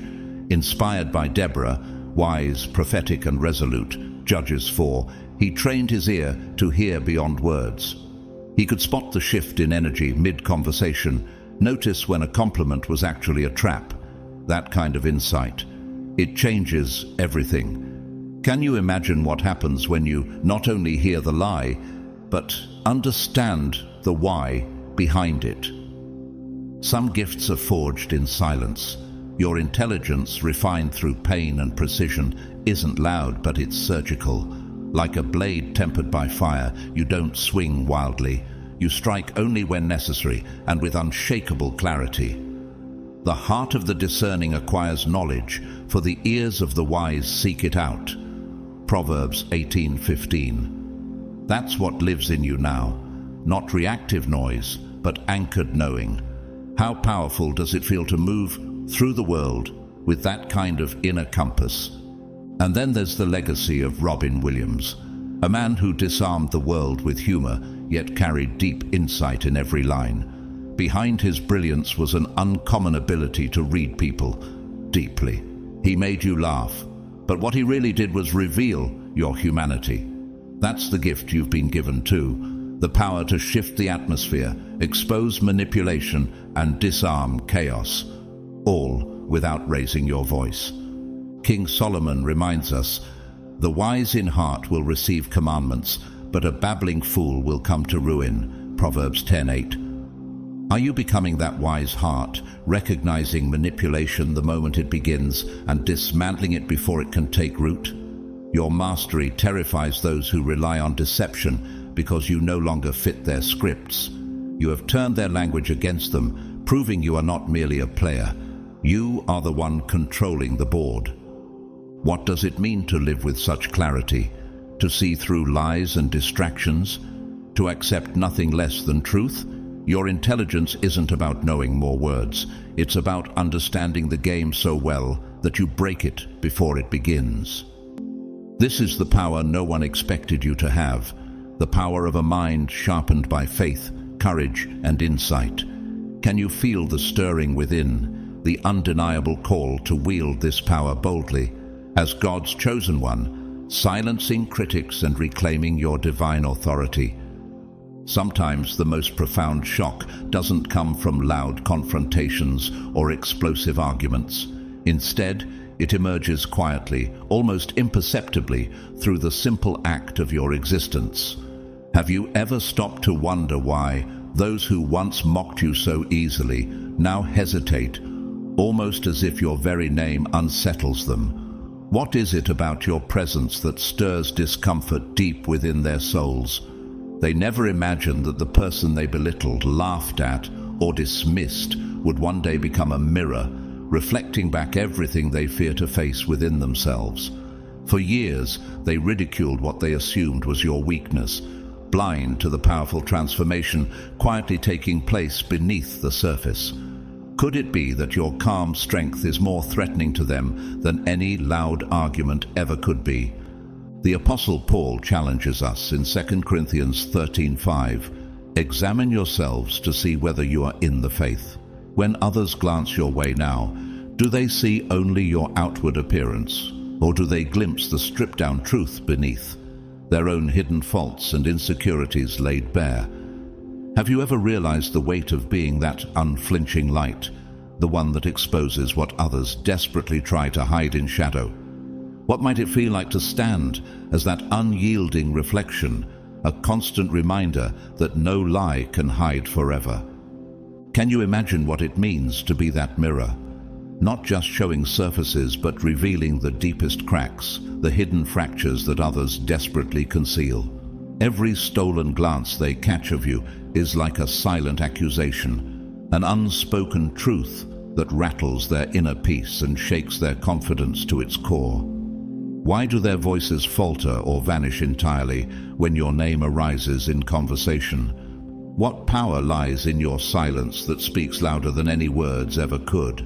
Have you felt that invisible force that unsettles even the most confident among them? Let me share with you the story of Grace. A woman who once felt invisible beneath the weight of endless mockery and doubt. As she grew in faith and strength, something remarkable happened. Those who once jeered and ridiculed her began to avoid her gaze altogether. Much like Job, who endured scorn and suffering yet stood firm in his faith. Job 1-2. Grace became an embodiment of a truth so powerful it unnerved her critics. Have you sensed that same quiet, unshakable power growing within yourself? The kind of power that unsettles others simply by your presence. Your strength isn't found in raising your voice or pointing accusing fingers. It comes from a place far deeper, the refusal to be dragged into the chaos others try to pull you into. Think about Jesus standing before Pilate, speaking only when necessary, unshaken and resolute in his truth. John 18:37. Have you noticed how calm resolve often wields a power far greater than noise or fury? You have become undeniable. Your growth, your peace, and your unwavering resolve stand as living proof that every attempt to diminish you has failed. Isn't it fascinating how silent conviction can cut deeper than the harshest insult ever could? Why do they flinch then? Because deep down they recognize the truth you embody. You are a living, breathing reminder that mockery and denial are fragile shields that cannot protect them forever. What would the world look like if more people dared to be that mirror? The power you hold is not only in your words or actions, it lies in how you reflect their true selves, the faces they never wanted to see, the truths they never prepared to confront. Consider the great writer Maya Angelou, a voice of resilience and grace, who famously said, "We may encounter many defeats, but we must not be defeated." How do her words resonate with your own journey of overcoming? What lessons do you draw from her courage and authenticity? Like Maya, you possess a resilience that forces others to confront what they hope to bury in silence. Picture yourself standing before a mirror, not just one that reflects your outer appearance, but one that reveals your very soul, with all its flaws and imperfections.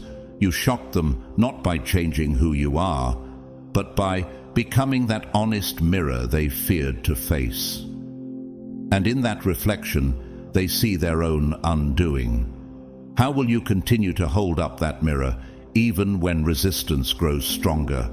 What new truths might be revealed as you stand firm in your quiet, undeniable power? Have you ever witnessed a storm hit an ancient tree? It bends, it groans, but it does not break. Why? Because its strength comes not from what is seen above, but from the deep, unseen roots below. That's you now. You didn't just reclaim your power from those who tried to control you. You went further. You became the source. You built a kind of strength that doesn't just flicker with circumstance, but burns constantly from within. You didn't just wrestle your power back from their hands.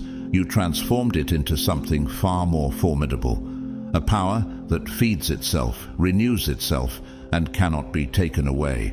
It is no longer reactive or borrowed. It is sensati. It is sensaten esas diwi towarmafia dia.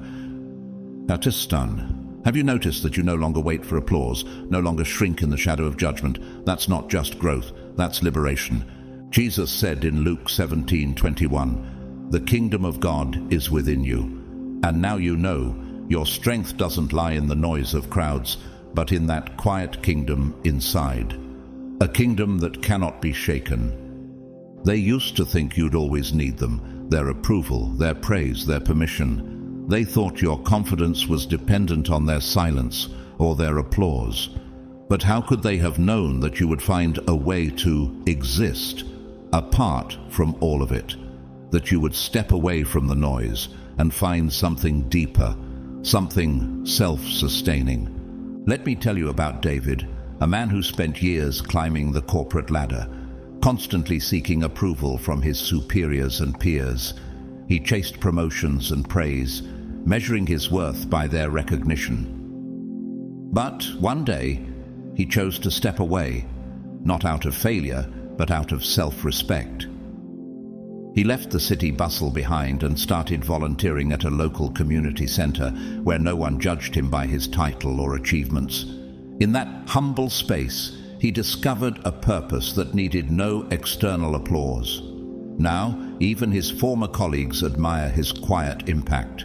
Why? Because he stopped working for validation and started living from authenticity. Can you see that same shift beginning in your own story? This strength you now carry isn't the kind that needs to be flaunted.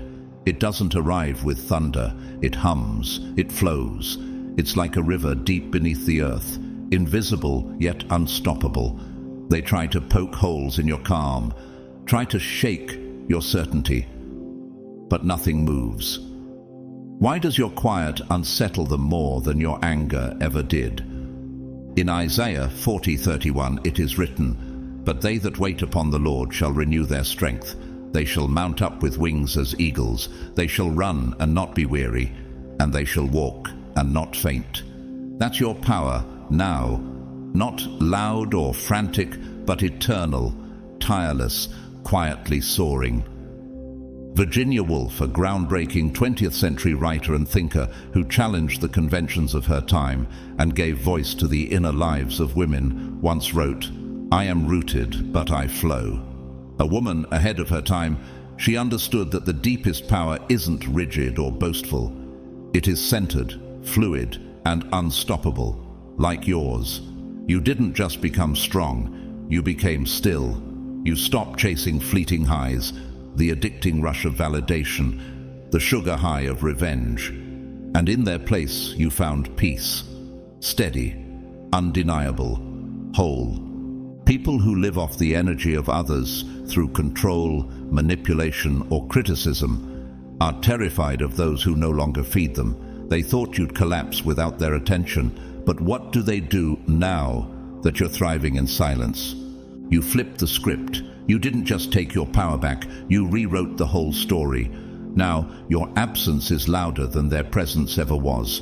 Your silence is thunder, your peace is protest, and that terrifies them, because real power doesn't chase, it doesn't perform, it doesn't rise and fall with moods or opinions. It is. Psalm 46:5 reminds us, "God is within her, she will not fall. God will help her at break of day." And that is exactly what they see when they look at you now. Not someone who might fall, but someone they can no longer shake. How do you threaten someone who needs to be needed when you need nothing? You've become a source, a living well, a force of nature, not by screaming louder, but by becoming so rooted, so full, so clear, that nothing, no rejection, no insult, no absence can change your core. So the next time you wonder if they still think of you, ask this instead. Why are they so shaken by someone who simply chose to no longer depend on their energy? That question alone reveals everything. Not about you, but about the power they once held and have now lost. You didn't just take your power back, you became the well it flows from, and that kind of power, it doesn't burn out, it multiplies. Have you ever asked yourself why the most crushing humiliation often arrives right before the most divine elevation? Why does it seem that the moments meant to break you become the very soil in which your power takes root? They thought tearing you down would be the final note in your story. That humiliation would silence you, shrink you, erase you. They believed their laughter would echo longer than your voice ever could. But what if that wasn't the ending? What if humiliation was never the closing chapter, but the opening paragraph of your divine comeback? Genesis 50:20 tells us, "You intended to harm me, but God intended it for good to accomplish what is now being done, the saving of many lives." What they meant for shame, God transformed into strength. Every insult, every whisper behind your back, every attempt to discredit you, none of it was wasted. Each one was a spark, igniting something deeper inside you. A detour? Yes, but not a derailment. A test, not of your fragility, but of your fire. And you passed. Instead of breaking, you became unshakable. Instead of fading, you began to radiate. Who would have thought that the very student they mocked in silence would one day walk into the room with the quiet force of a storm, needing no applause, demanding no attention, yet commanding respect with every breath? Isn't it ironic that the ones who laughed loudest now fall silent in your presence? Let me tell you about Soraya, a soft-spoken receptionist at a local clinic who once mispronounced a patient's name and was mocked for it in front of the entire waiting room. The laughter lingered, but so did the sting. Have you ever felt that heat in your face when someone tries to reduce you to a moment of clumsiness? Have you ever walked away from humiliation with a fake smile, only to carry it home like a wound under your coat? She did. But that moment became a turning point. Rather than sink under the shame, Soraya started taking language classes in the evenings, not to impress, but to connect more deeply, more respectfully. Why? Because she believed she could do better, and she believed people deserved better. Over time, she became known in her community not just for her warmth, but for her poise, her grace, and her attention to every name, every accent, every story.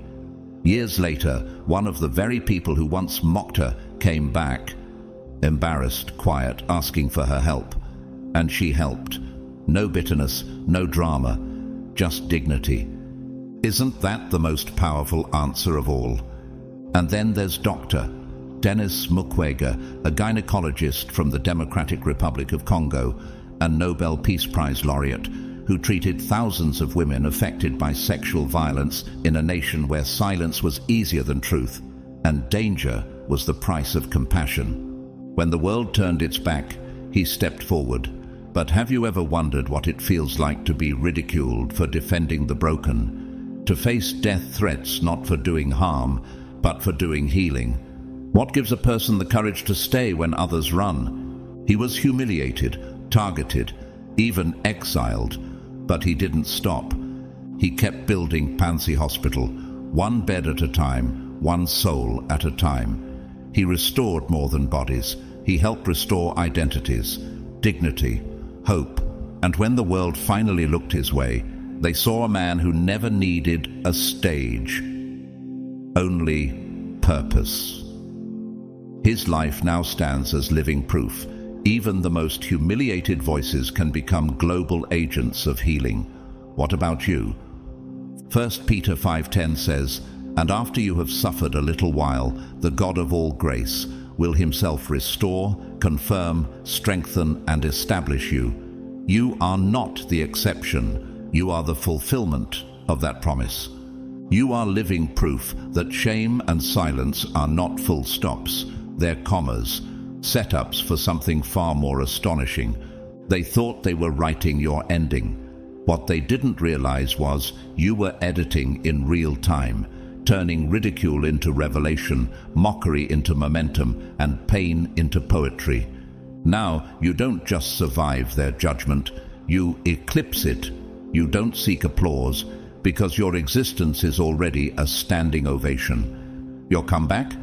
It's not just powerful, it's divine. It didn't need a spotlight because it came from the light within you. Isaiah 61:7 promises, "Instead of your shame, you will receive a double portion, and instead of disgrace, you will rejoice in your inheritance." That's not just scripture, that's your reality now. The humiliation was never your final draft. It was the red ink God used to underline your rising. It was the crucible in which the diamond was made. And that's what shocks them the most. Not that you survived, but that you thrived so quietly, so inevitably, without needing to fight for attention or shout for space. You silenced them, not with vengeance, but with radiance.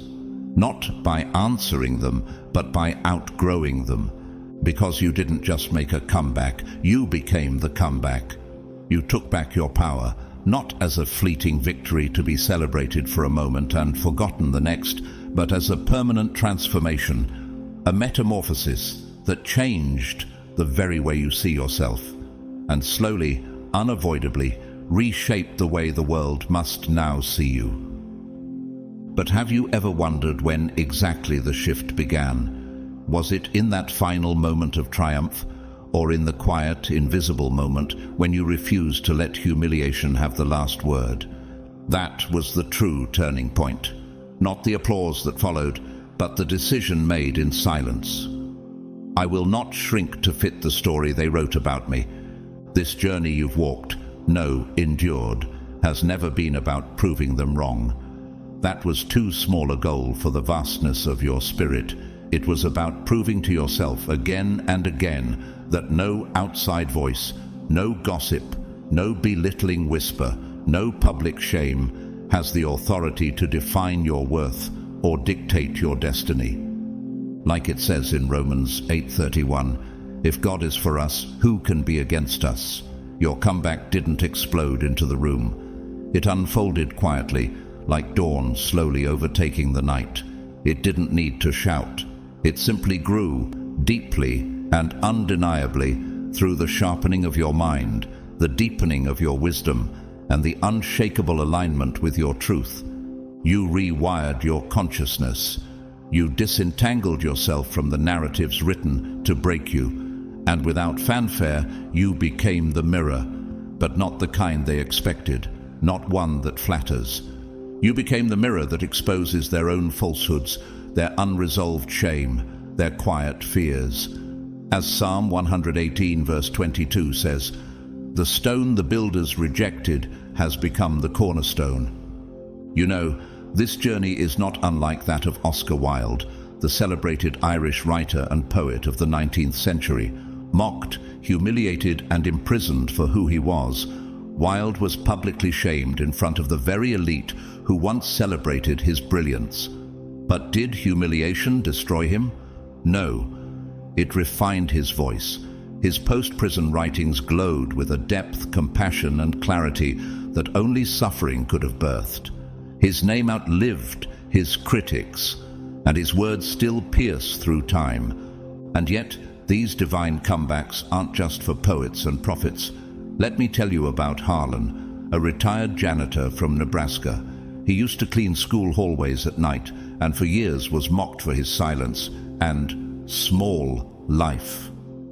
People assumed he had nothing to say, but every night Harlan read theology books in the storage closet. And when the school invited him to speak at a student prayer event, his words stunned the room. He spoke with such clarity, such quiet authority, that students wept. The same man they laughed at became the one who reminded them who they were. Isn't it always like that? God lifts the humble. 1 Peter 5:6 says, humble yourselves, therefore, under God's mighty hand, that he may lift you up in due time. Every stone they threw, you built with it. Every insult they hurled, you turned into language for healing. Every attempt to shame you became the fuel that lit your clarity and made your presence undeniable. What you carry now isn't borrowed pride. It's not reactive energy. It's divine stability, spiritual oxygen. It is that rare kind of power that doesn't raise its voice because it doesn't need to. You aren't fighting to be heard anymore. You are the voice in the room. They can't touch this realm you now occupy. They don't even have the map. You became living proof that humiliation wasn't your defeat. It was your refining. Your comeback wasn't a loud performance. It was sacred, quiet construction. Isaiah 61 still whispers, arise, shine, for your light has come, and the glory of the Lord rises upon you. And now you rise, every day, not in anger, but in truth, not in noise, but in undeniable presence.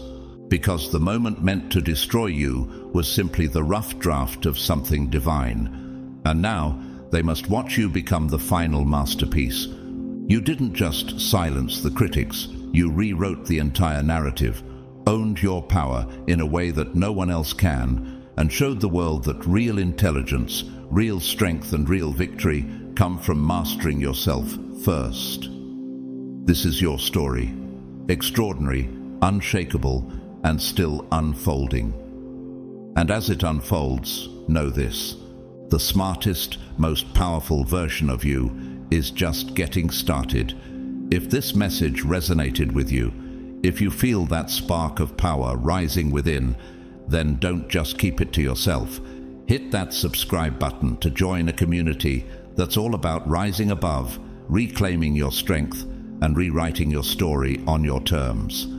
Like this video if it moved you. Comment below to share your journey or your breakthrough moments, and share it with someone who needs to hear this truth right now. Every click, every comment, every share helps amplify the energy of transformation we're building here together.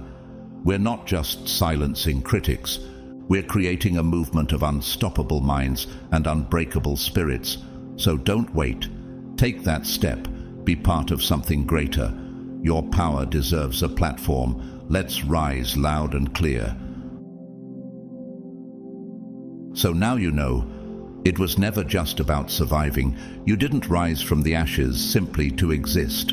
You were chosen to illuminate, to dismantle lies with quiet precision, to carry the kind of power that doesn't shout, but can't be ignored. You silenced the critics, not by arguing louder, but by becoming undeniable.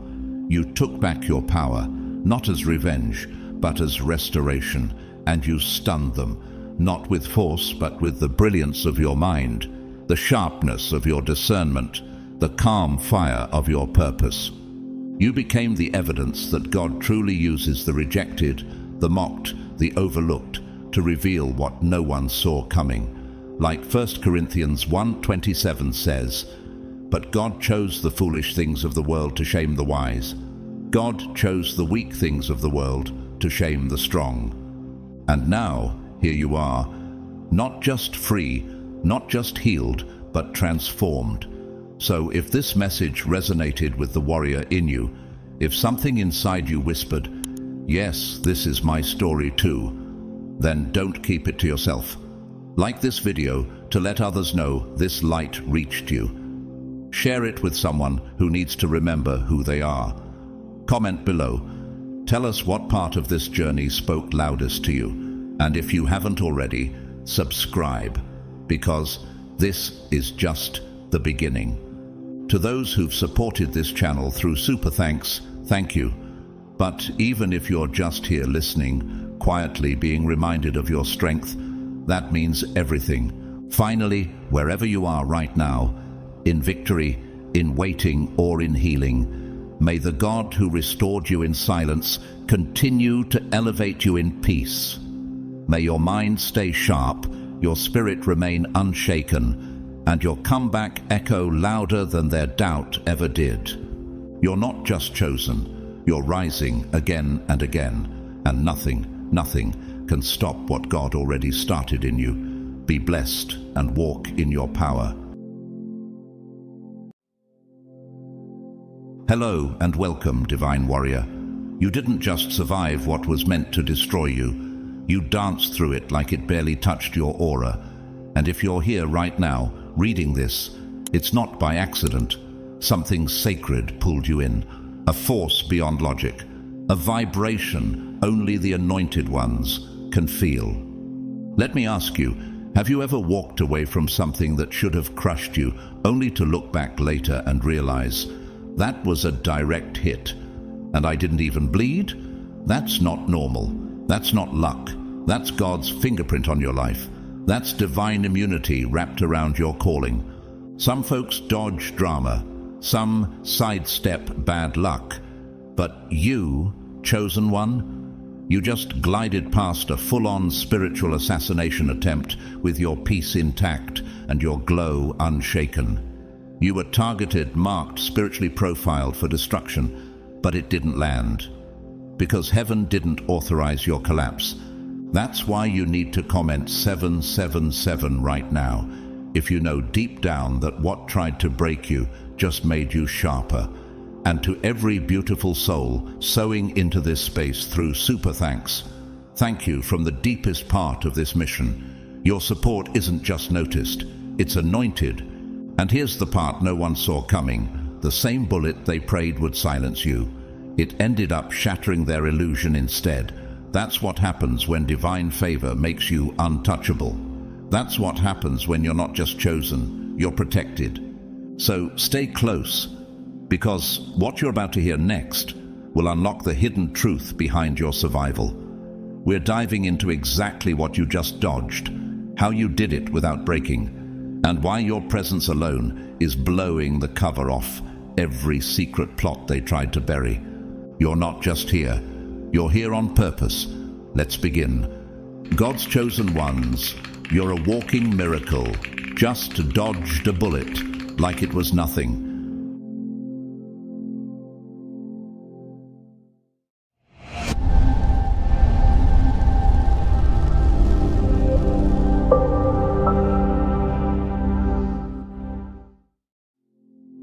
You didn't just dodge a bullet, you became the front line in a war your soul never signed up for.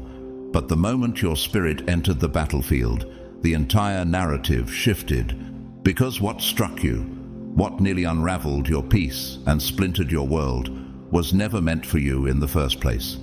You were standing in a storm summoned by someone else, in a space tainted by decisions you never made, absorbing the impact of spiritual crossfire that was centuries in the making. Have you ever wondered why the fire found you, even when you didn't light the match? This is the part they don't see when they look at you. They see strength, resilience, maybe even grace. But they don't see the invisible weight you carried that didn't even belong to you. How much pain have you carried in silence, simply because your spirit was strong enough to hold what others refused to face? You weren't attacked for your mistakes.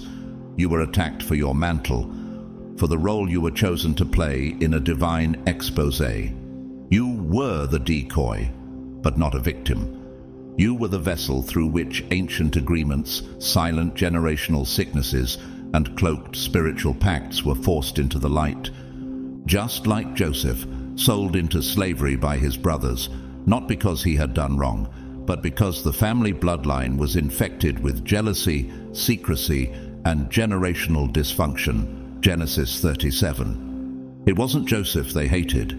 It was the divine dream God placed in him. That dream exposed what had been festering in silence for years. Does it now make sense why your presence stirred reactions you couldn't explain? You are walking in the same anointing now. The spiritual realm didn't place you in that storm to break you.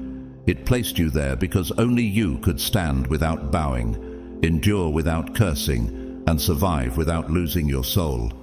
And survive you did. What nearly crushed you wasn't a moment, it was a legacy being confronted, like a centuries-old dam finally bursting, not because you cracked it, but because your presence exposed the hidden leaks. The betrayal you felt wasn't fresh, it was ancestral. The heartbreak that shook you didn't originate with you. It echoed through the choices of those who came before, passed down like an unspoken inheritance, until it found someone brave enough to break the cycle. Have you realized yet that the pain you endured wasn't punishment, but purification? That someone was you. You took the hit that was supposed to destroy someone else, but instead you transformed it into clarity, just like Job, who absorbed wave after wave of divine permissioned attack, not because of sin, but because of trust. Have you considered my servant Job? Job 1:8. God knew Job could carry what others couldn't, just as heaven knew you would uncover truth where others would only have inherited silence. What if your survival wasn't about strength, but about divine strategy? What if the storm wasn't sent to defeat you, but to reveal you? A friend of mine, Leona, a retired army chaplain, once told me, "The enemy always miscalculates when they shoot at someone who's already been forged in fire." She knew what it meant to carry spiritual weight on the battlefield. You do too. Think of a redwood tree, towering, ancient, immovable. But what most don't know is that its strength lies in its roots, intertwined underground with an entire network of trees. When one is attacked, the others send nourishment, signals, and strength. That's what happened to you. You were attacked not for your height, but for the depth of your unseen roots, and heaven rallied for you, even when no one around you did. Have you ever felt unseen? not knowing heaven was already orchestrating your backup. There was a young woman named Callista, a second-grade teacher, soft-spoken, always helping others. She had no idea her entire school was caught in a web of corruption, favoritism, and spiritual manipulation from leadership. But when the spiritual storm came, it found her. Emails were leaked. Her name was dragged through gossip. But one by one, everything hidden was exposed because she chose to stand in truth. She didn't crumble. She revealed. That's what you've done. And now the masks have slipped. The illusions have shattered. The generational chains are cracking under the weight of your survival. What was meant to confuse you has clarified everything. What was meant to isolate you has crowned you. And what was meant to silence you has actually validated your voice. Isn't it strange how your silence became the loudest sound in the room? You didn't just walk through warfare. You rerouted a centuries-old bullet and forced it to reveal its source. And in doing so, you became the evidence. Not just that God protects his own, but that spiritual weapons are powerless against divine assignments. Oprah Winfrey once shared how, after surviving abuse, racism, and betrayal in her early career, a certain television producer tried to blacklist her, labeling her unfit for TV. But what was meant to silence her only amplified her purpose. Like Joseph, she rose in spite of betrayal, not because she fought back, but because favor fought for her. Meanwhile, that same producer, whose name once carried weight, faded into obscurity, his power evaporating under the spotlight he once used as a weapon. As Romans 8:31 reminds us, if God is for us, who can be against us? And Isaiah 43:2 declares, when you walk through the fire, you will not be burned. The flames will not set you ablaze. You're not just a survivor. You're the truth that can no longer be buried. You were never meant to survive what you survived, not according to the scripts written in silence behind closed doors. You were scheduled to self-destruct, down to the exact moment, the final straw, the breaking thought. It was designed like a blueprint of collapse, and it was personal.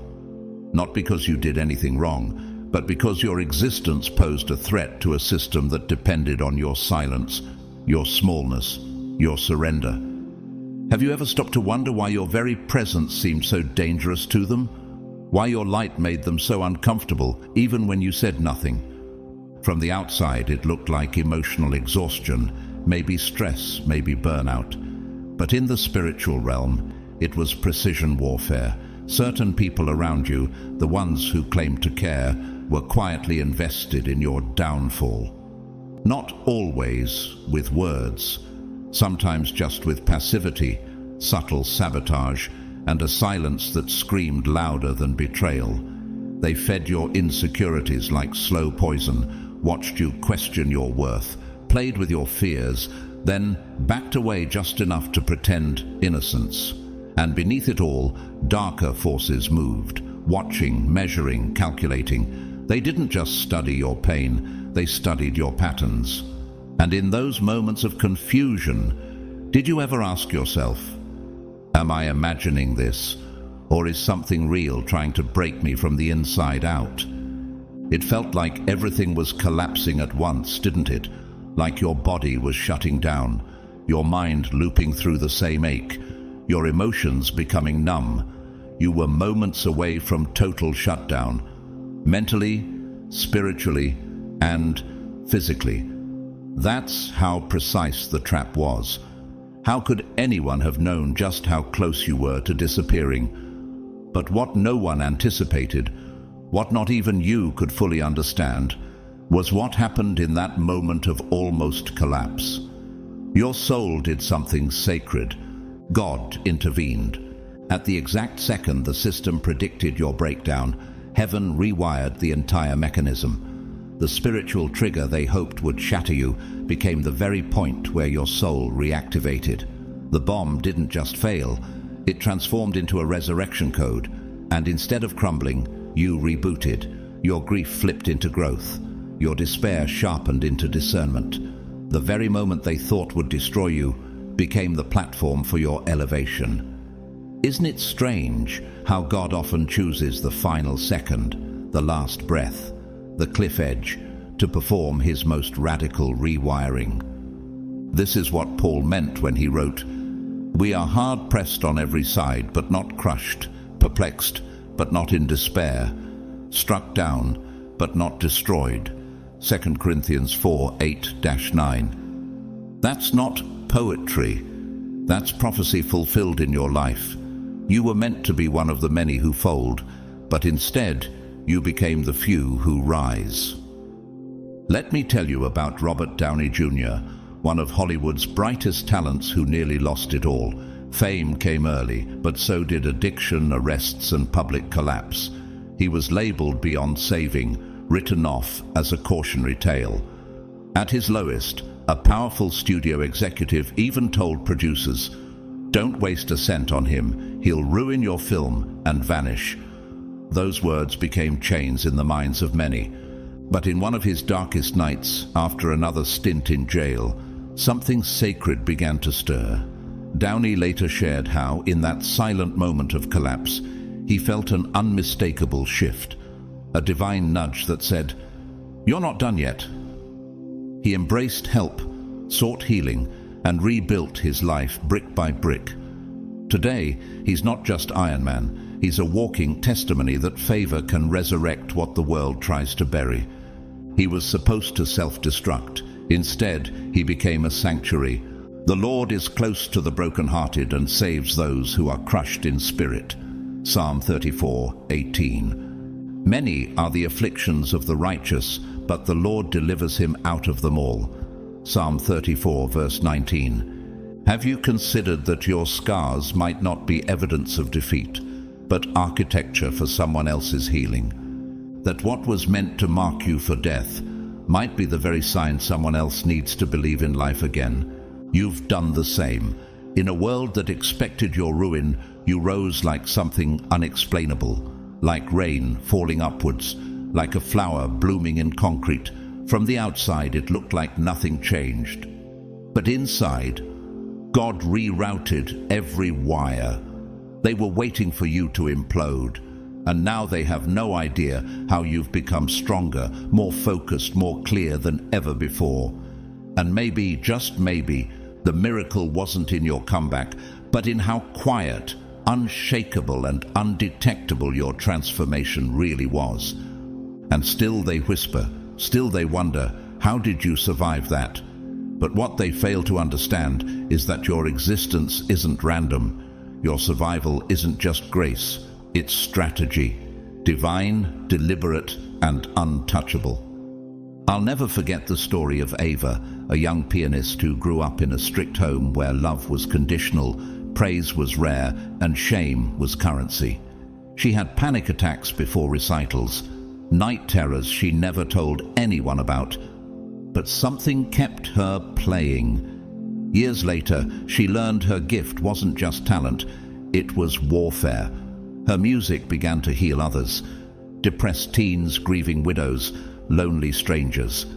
The very thing they hoped would break her spirit became the key God used to heal hundreds.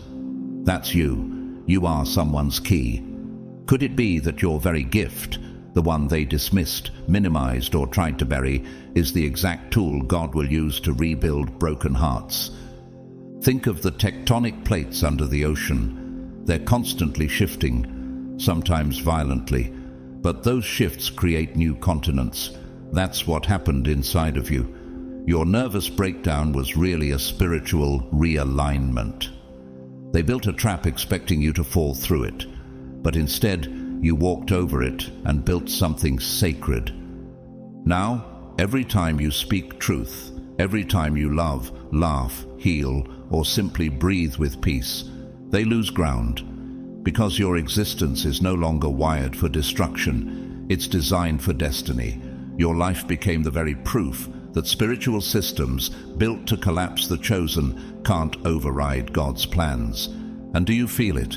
That quiet power in simply continuing to exist when they bet on your disappearance?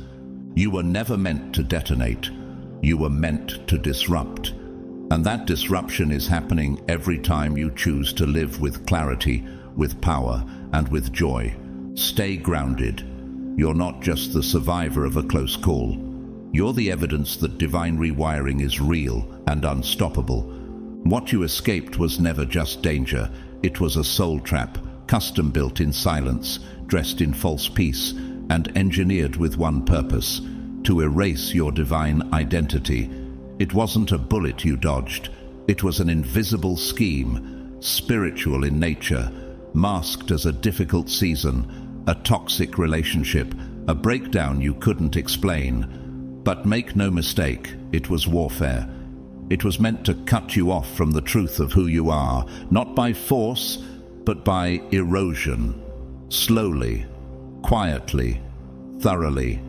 Have you ever found yourself doubting your own memories, second-guessing your worth, feeling like your voice no longer belonged to you? That wasn't confusion. That was targeted dismantling. The goal was never your death, it was your disconnection. Because if the enemy can't kill your body, he will always aim for your knowing, that deep, ancient part of you that remembers your calling, your spiritual assignment, your origin. Just as Jesus was led into the wilderness and tempted, not with violence but with distortion. If you are the Son of God, Matthew 4:3, that was the strategy. Questioning identity, testing memory, suggesting he prove what he already knew. That same strategy was used on you. The attacks were designed to hijack your clarity, fog your vision, blur your boundaries, and convince you that confusion was your new normal. And yet somehow, even as your mind spun and your emotions spiraled, something in you stayed anchored.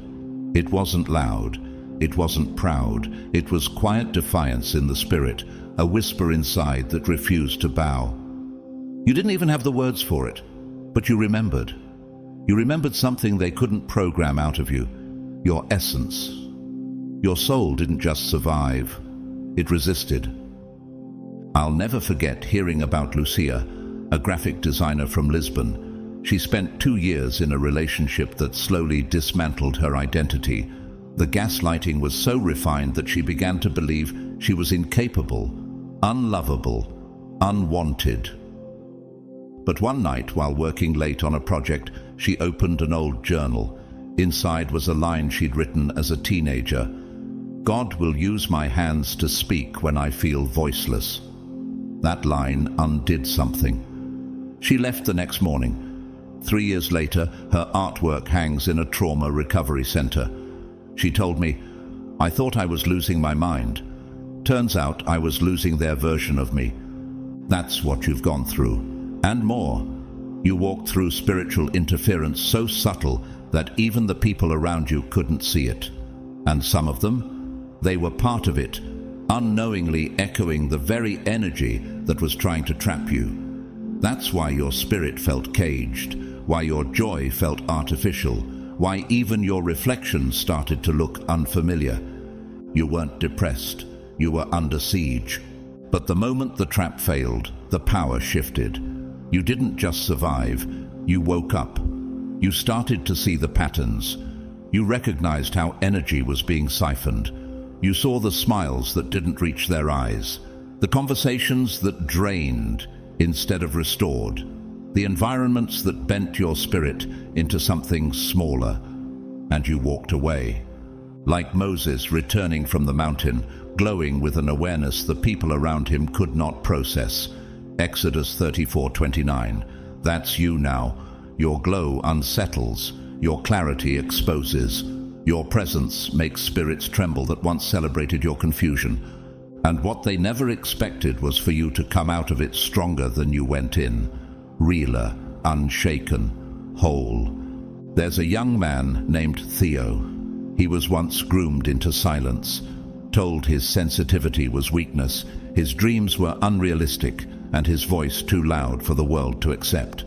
But after nearly losing himself in a corporate machine designed to extract his creativity while muting his spirit, he took a 3-week sabbatical to a coastal retreat in Italy. No social media, no noise. There in stillness, he wept for days, not out of sadness, but because he remembered who he was. Today, he leads a creative fellowship for disenfranchised youth, restoring voices lost to systems that only wanted performance, not purpose. The same is true for you. The trap was never built to kill you quickly.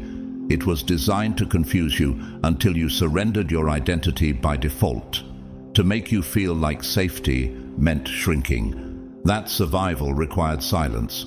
That peace was only found in obedience to other people's projections. But you broke the spell. You now carry a level of spiritual awareness that cannot be manufactured. Your clarity is rare, your sense of purpose is forged, and your refusal to go back, that's your new weapon. Think of a falcon once caged. When released, it doesn't just fly, it remembers how. That's what you did.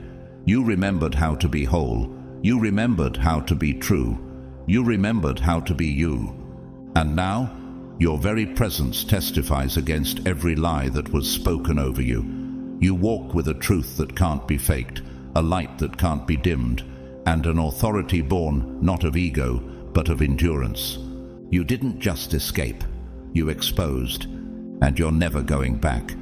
You're not just a miracle walking among mortals, you are living proof that even hell has loopholes. You shouldn't be here, not by the standards of logic, not by the laws of generational repetition. You weren't supposed to make it out. According to everything stacked against you, statistically, spiritually, emotionally, you were meant to collapse. You were groomed for dysfunction, coded for failure, and positioned inside a bloodline that had never known true breakthrough. Have you ever paused and truly considered the odds? The emotional trauma that started before you had language for it? The patterns in your family that made survival feel like rebellion? The shame, the silence, the whispered secrets passed down like heirlooms? And still, you didn't just endure. You escaped. Not through force, not through reason, but through something holy and unspeakable. A crack in the system, a spiritual loophole written into your destiny before you even took your first breath. Just like Moses, born into a genocidal decree, raised in Pharaoh's palace, yet chosen to lead the very people he wasn't supposed to know. I will be with you, God told him. Exodus 3:12. Not you'll be strong, not you'll figure it out. I will be with you. That same presence walked you through the fire others never came out of. People saw what you endured. They watched you go through betrayal that should have broken your voice, abuse that should have distorted your trust, grief that should have locked you in a cycle of numbness. But when they looked again, you weren't just breathing, you were blooming. And that confuses them, because they watched others go through far less, yet never recover. But you rose from places that have graves already dug for others. How? But now, this is what the Lord says. He who created you, Jacob, he who formed you, Israel. Do not fear, for I have redeemed you. I have summoned you by name. You are mine. Isaiah 43:1. Even Pharaoh, who once held baby Moses under his roof, whose decree was meant to erase him, ended up face to face with the power of the very God he tried to silence. Pharaoh wasn't just an oppressor, he was the symbol of every system that believes power comes from control. And yet, in the end, it was the presence of God, not political might, that parted seas and broke chains. No weapon that is formed against thee shall prosper, and every tongue that shall rise against thee in judgment thou shalt condemn. Isaiah 54:17. So how did you survive? You didn't just endure, you were carried. You didn't just rise, you were called. And the same Spirit that spoke from burning bushes and turned staffs into signs is the same Spirit that whispered over your bones when others thought you were done. Live. Because something sacred pulled you through the back door of disaster. While the world was watching for your downfall, heaven slipped you through the crack they didn't see coming. You were snatched, not saved politely, like Lot from Sodom. like Daniel from the lion's den, like Peter walking out of a locked prison with chains falling off before he could process what was happening. Acts 12:6-10. And I must tell you about Serafina, a Haitian midwife who grew up in a family steeped in ancestral ritual. She never wanted to follow the path set before her, but the spiritual forces around her made resistance feel impossible. One night, after being tormented for weeks with visions and despair, she dropped to her knees and screamed into the night. Not with words, but from a depth of soul only God could hear. The next morning she awoke with peace so unnatural it frightened her. Every time she's asked how she was delivered, she smiles and says, "I think God glitched the code." She now runs a small birthing center where she prays over every child born, covering them in the same grace that saved her. That's what happened to you. You didn't walk out by willpower. You didn't calculate an exit. You were extracted by divine override. You weren't meant to escape the system. They didn't program an exit for you. But divinity doesn't play by their rules. When God chooses to interrupt, no contract in hell can hold. No curse can persist. No spell can land. Even nature echoes this mystery. Picture a salmon swimming upstream, against force, against odds, against natural logic. Why does it keep going? Because something ancient is calling it home. That's what pulled you. You weren't running from something. You were magnetized by the truth you were born for. And now that you're free, the very atmosphere shifts when you enter a room. You're not just healed, you're activated. You carry the energy of someone who has crossed over, who's been to the edge of madness, the brink of loss, and the pit of spiritual exhaustion, yet returned with fire in your eyes and thunder in your footsteps. People sense it, even if they can't name it. Some draw near because they feel safe. Others retreat because your presence exposes the very chains they still wear. But all of them know there's something about you that doesn't make sense. That's because you're not just walking in recovery. You are the contradiction, the breach in a system that was supposed to be airtight, the error message in the enemy's blueprint, the reminder that God still intervenes. You are not here by chance. You're here as a declaration that contracts made in darkness can be cancelled, that soul prisons can be unlocked without a key, that patterns can be broken by one chosen vessel saying no more. You, beloved, are the living loophole hell never planned for, and that's exactly why they can't figure you out. You're not just a survivor, you're a sacred disruption. You're proof that the divine still rewrites stories. Your survival did more than shock people. It embarrassed entire bloodlines who were counting on your collapse. This wasn't just about you failing. Your fall was supposed to prove that no one escapes, that no one in your family rises, that no one dares to speak the truth. You were meant to carry the weight and die quietly under it, just like the ones before you. But you didn't break. You exposed. They will fight against you, but will not overcome you, for I am with you and will rescue you, declares the Lord. Jeremiah 1:19. Have you ever felt like your very existence was a contradiction to everything you were born into? Like your spirit was too awake to keep pretending? What you survived didn't just free you. It sent shockwaves through both realms. You shamed the darkness that claimed your lineage, the dysfunction that wore your family name like armor. You were never meant to notice it, but you saw it all. You spoke. You stopped pretending. And that choice broke centuries of silence. Like Jeremiah, who was set apart before birth, Jeremiah 1:5, you were marked for disruption. The moment you chose truth over tradition, healing over hiding, you declared spiritual war. And war doesn't go unnoticed. Let me tell you about Tyler Perry. Raised in poverty and abused as a child, he was told by teachers and church leaders alike that he was too emotional, too ambitious, too dramatic. One pastor even publicly told him he'd never be used by God in that way. But Perry refused to bow. He wrote in secret, healed in silence, and poured truth into every stage play he created. Now, He's a billionaire, a producer, and an owner of one of the largest studios in the world, built on land that once hosted Confederate armies. His survival wasn't just personal, it was prophetic. And the man who laughed in that church pew, who told Tyler he'd never speak for God, he watches in silence now as Perry's voice echoes through millions. The stone the builders rejected has become the cornerstone. Psalm 118, verse 22. You intended to harm me, but God intended it for good, to accomplish what is now being done, the saving of many lives. Genesis 50:20. And now you carry a clarity that rattles rooms. The people who once mocked your pain now avoid your eyes, not because you changed, but because you see them now.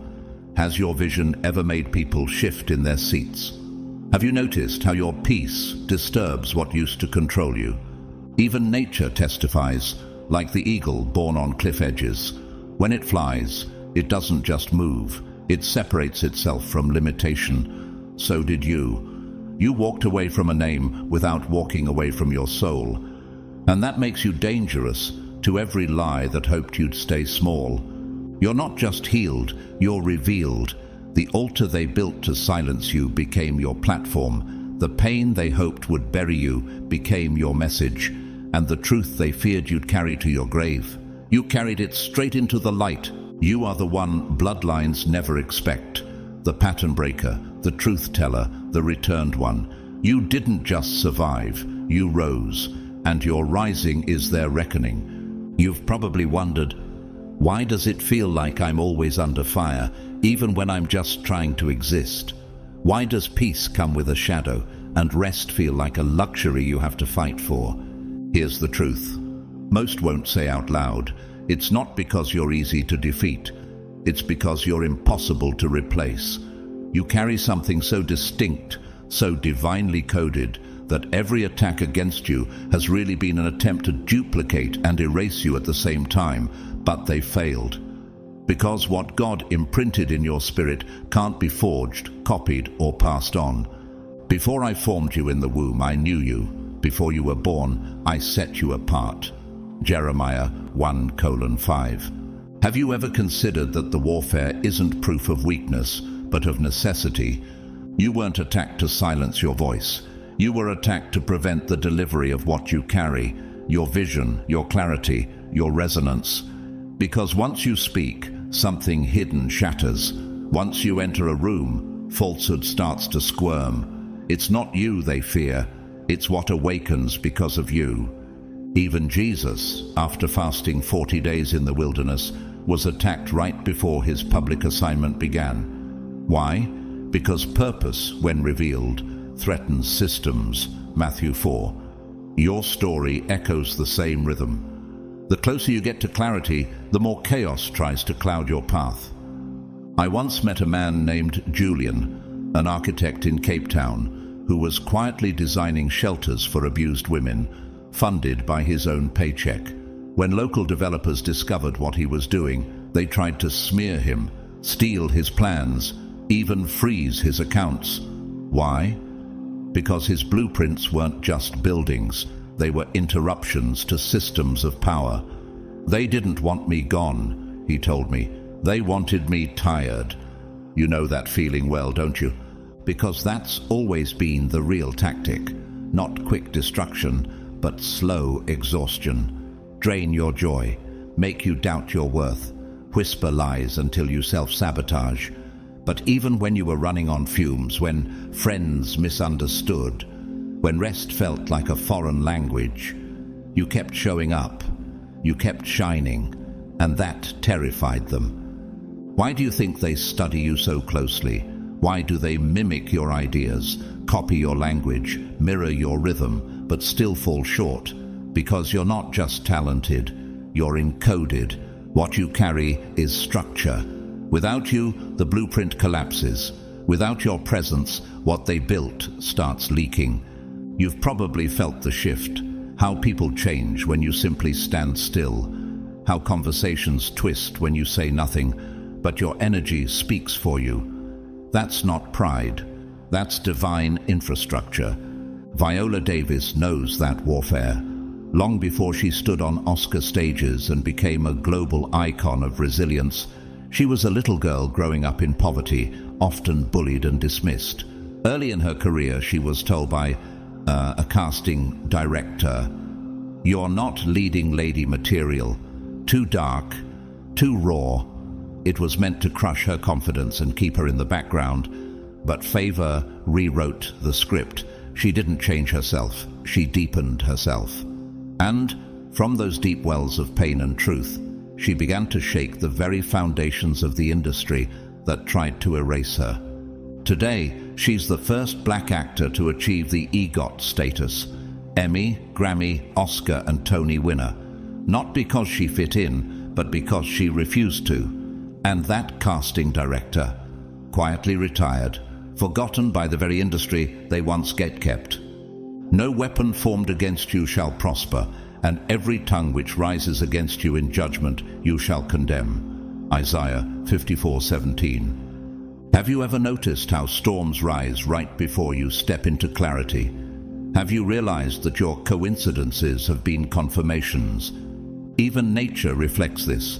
Think of a fault line under the earth.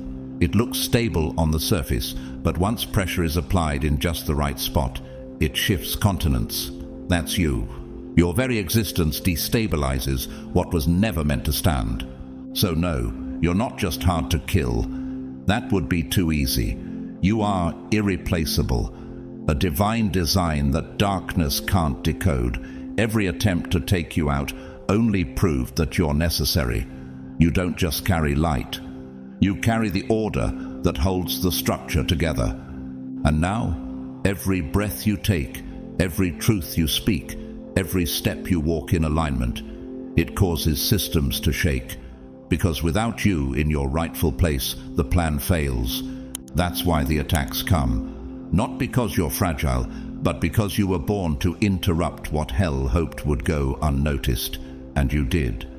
The light shines in the darkness, and the darkness has not overcome it. John 1:5. You thought your breakthrough was just about reclaiming your life, didn't you? About getting back your peace, restoring your voice, finding stillness in the storm. But have you ever paused to ask, what if your healing wasn't only for you? What if your yes to freedom set off a chain reaction in people you'll never meet, in places you've never walked? You were never just being protected, you were being positioned. The moment you whispered, "No more suffering in silence," something ancient cracked open. You didn't just walk away from bondage, you unlocked something in the spiritual realm that had kept others trapped for generations. And here's what most people never realize. Your quiet decision to choose truth over denial, to choose wholeness over performance, it triggered deliverance that echoed far beyond your own story.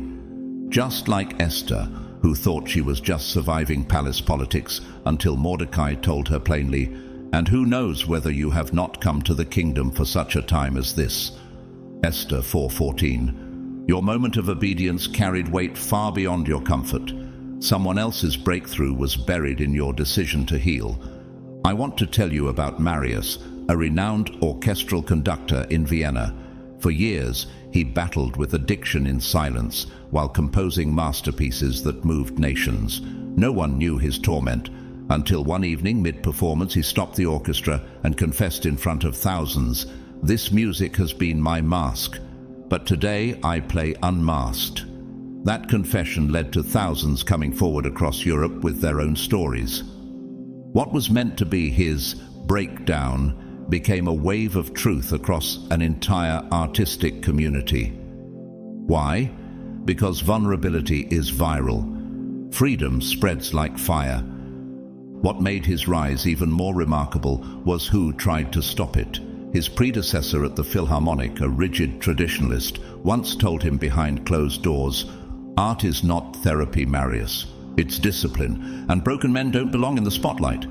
That same man later resigned in scandal when years of concealed abuse within the orchestra were exposed, ironically by the very truth-tellers he once silenced.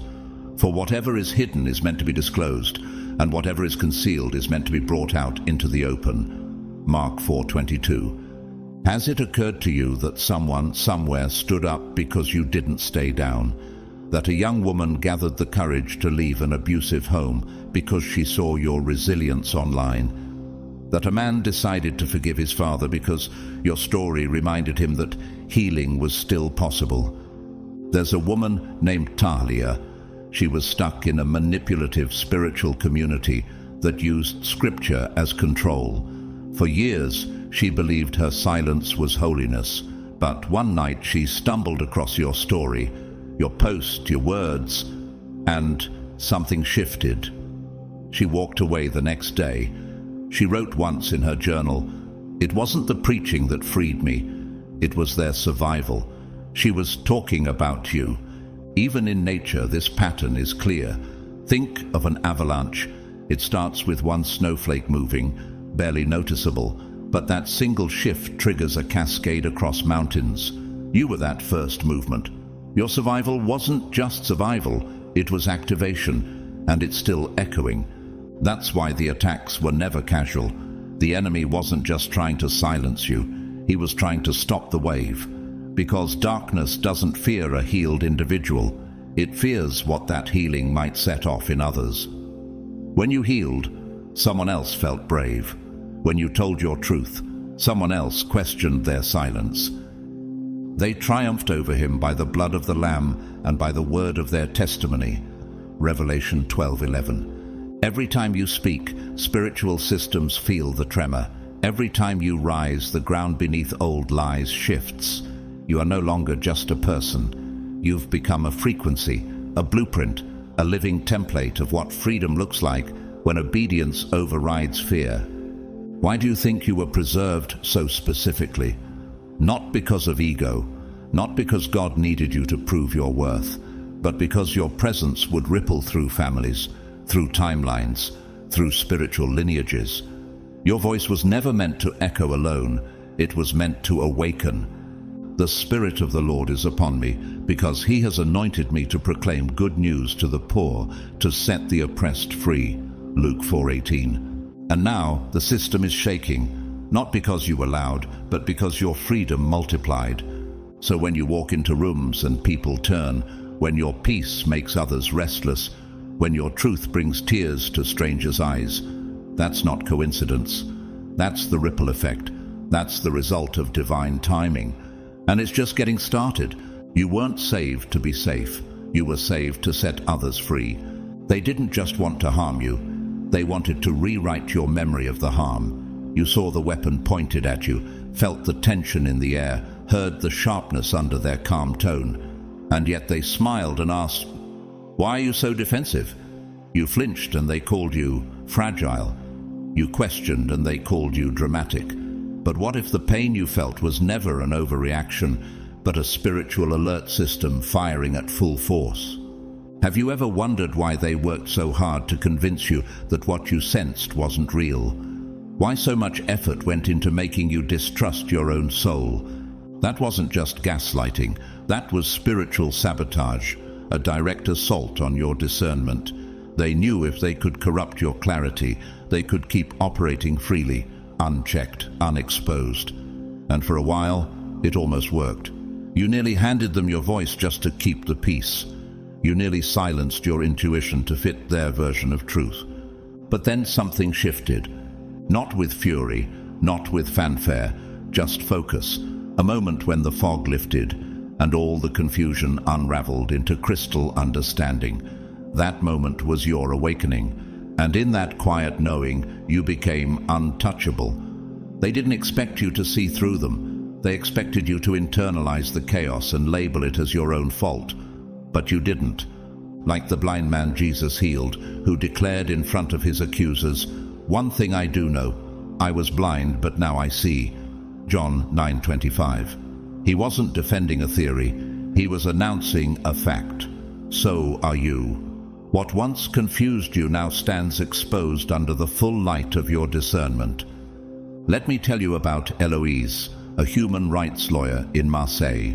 For years, she worked under a mentor who praised her in public but gaslit her in private, erasing her ideas, stealing her work, then suggesting she wasn't ready. The day she stood up to him, she didn't raise her voice.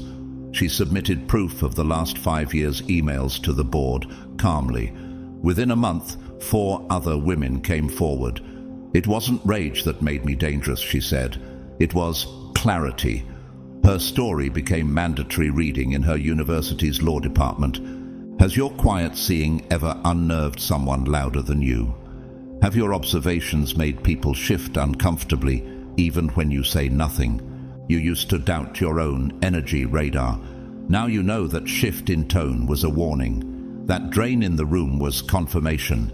That feeling in your gut, that was never anxiety. That was spiritual sonar. You may know her now as a global pop icon, Billie Eilish, the youngest artist in history to sweep all 4 major Grammy categories in one night. But before the world sang her lyrics, she was just a quiet girl, writing raw, unfiltered songs in her bedroom. Raised in a world that praised perfection and punished emotional honesty, she was told that sadness was weakness and sensitivity was indulgent.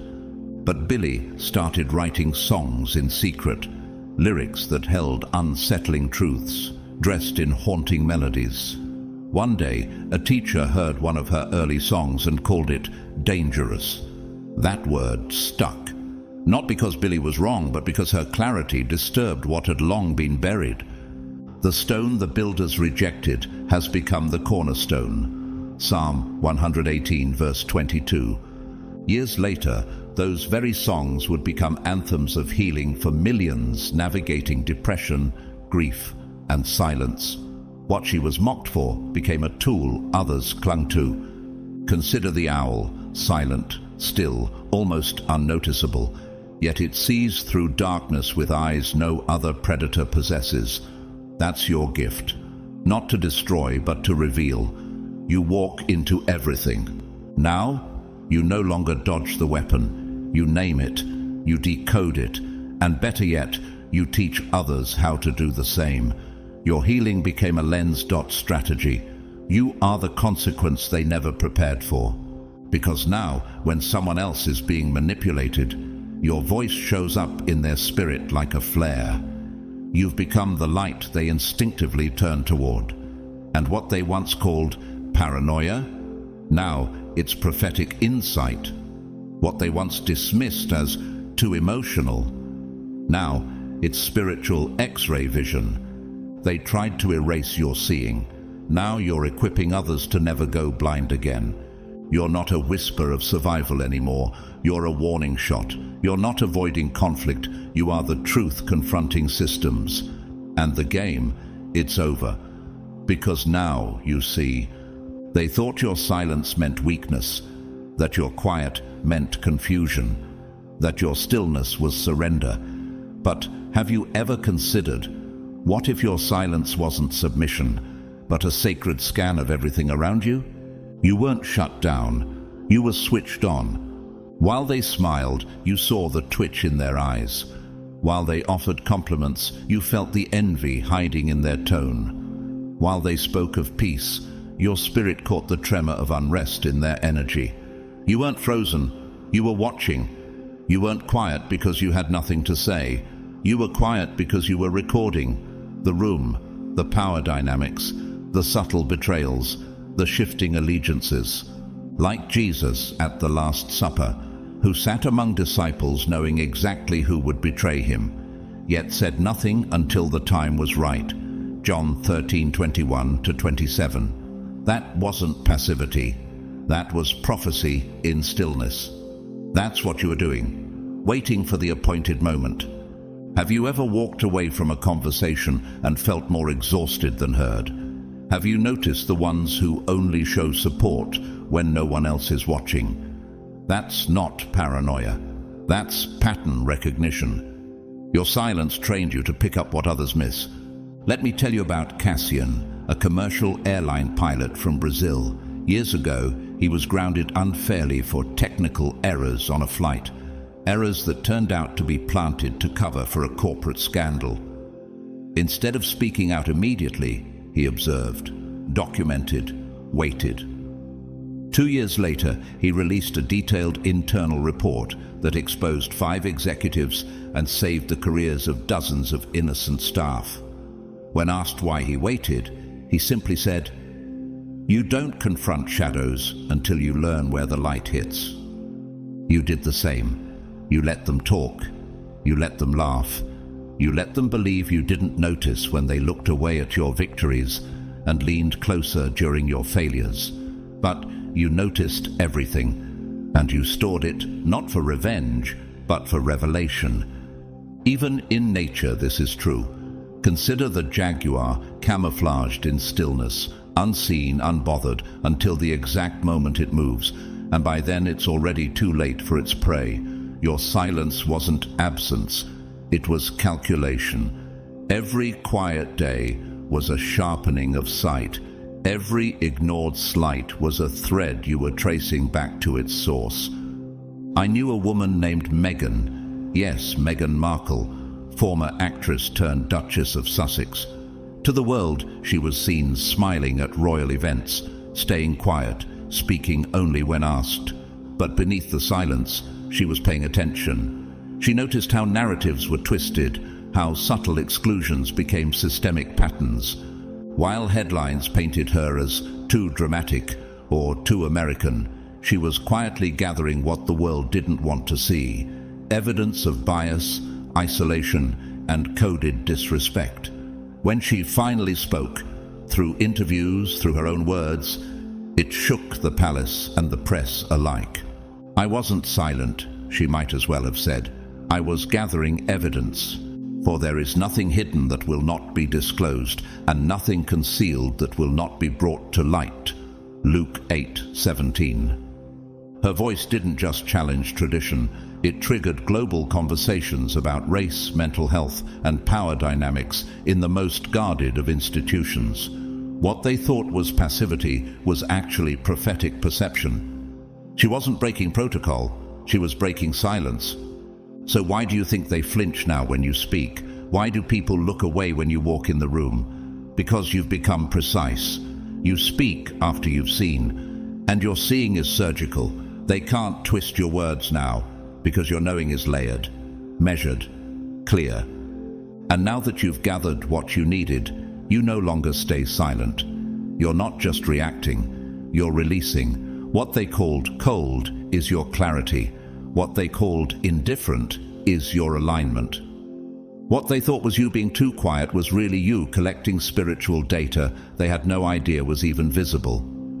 You walk into a room now, and the atmosphere adjusts itself, because your silence wasn't weakness, it was surveillance.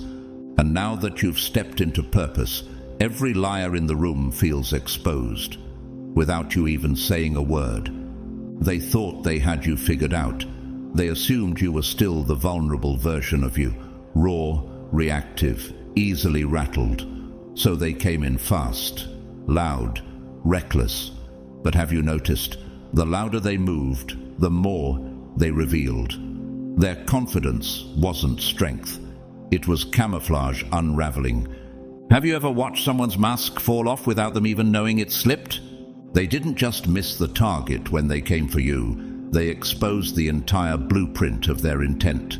Every backhanded compliment, every so-called concern, every sudden silence when you needed support, none of it was random.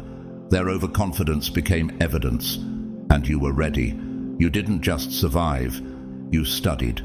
Like Elisha, surrounded by enemies but unshaken because he saw something they didn't. "Don't be afraid," he said. "Those who are with us are more than those who are with them." 2 Kings 6:16. That wasn't just faith, that was spiritual intelligence. You've been walking in that same frequency, seeing through the fog of attack with a mind elevated above it. I once heard the story of Livia, a historian in Romania, who uncovered decades of academic theft within her university. Instead of confronting it immediately, she began tracking the citations. Quietly, precisely.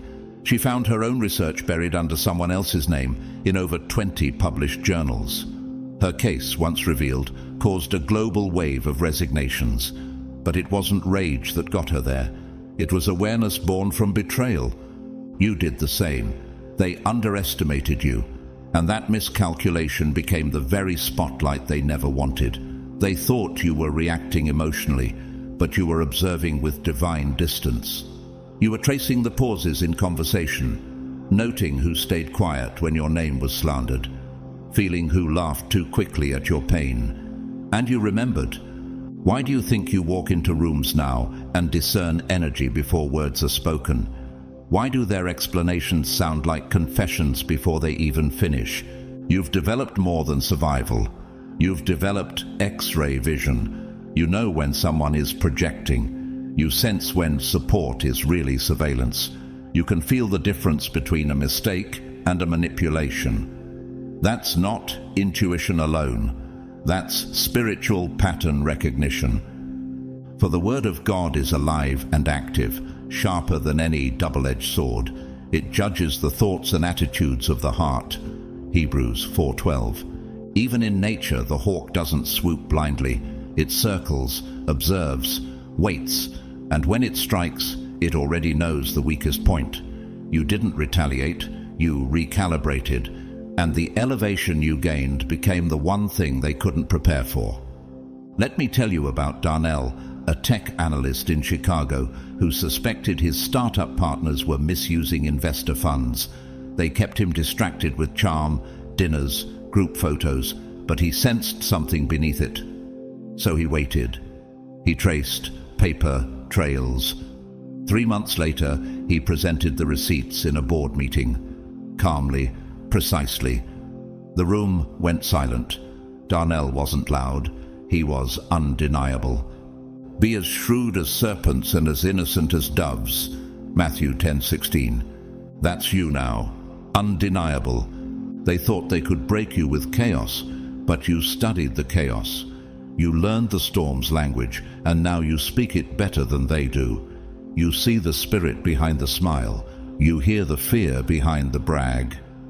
You read what isn't written. You didn't just dodge the bullet.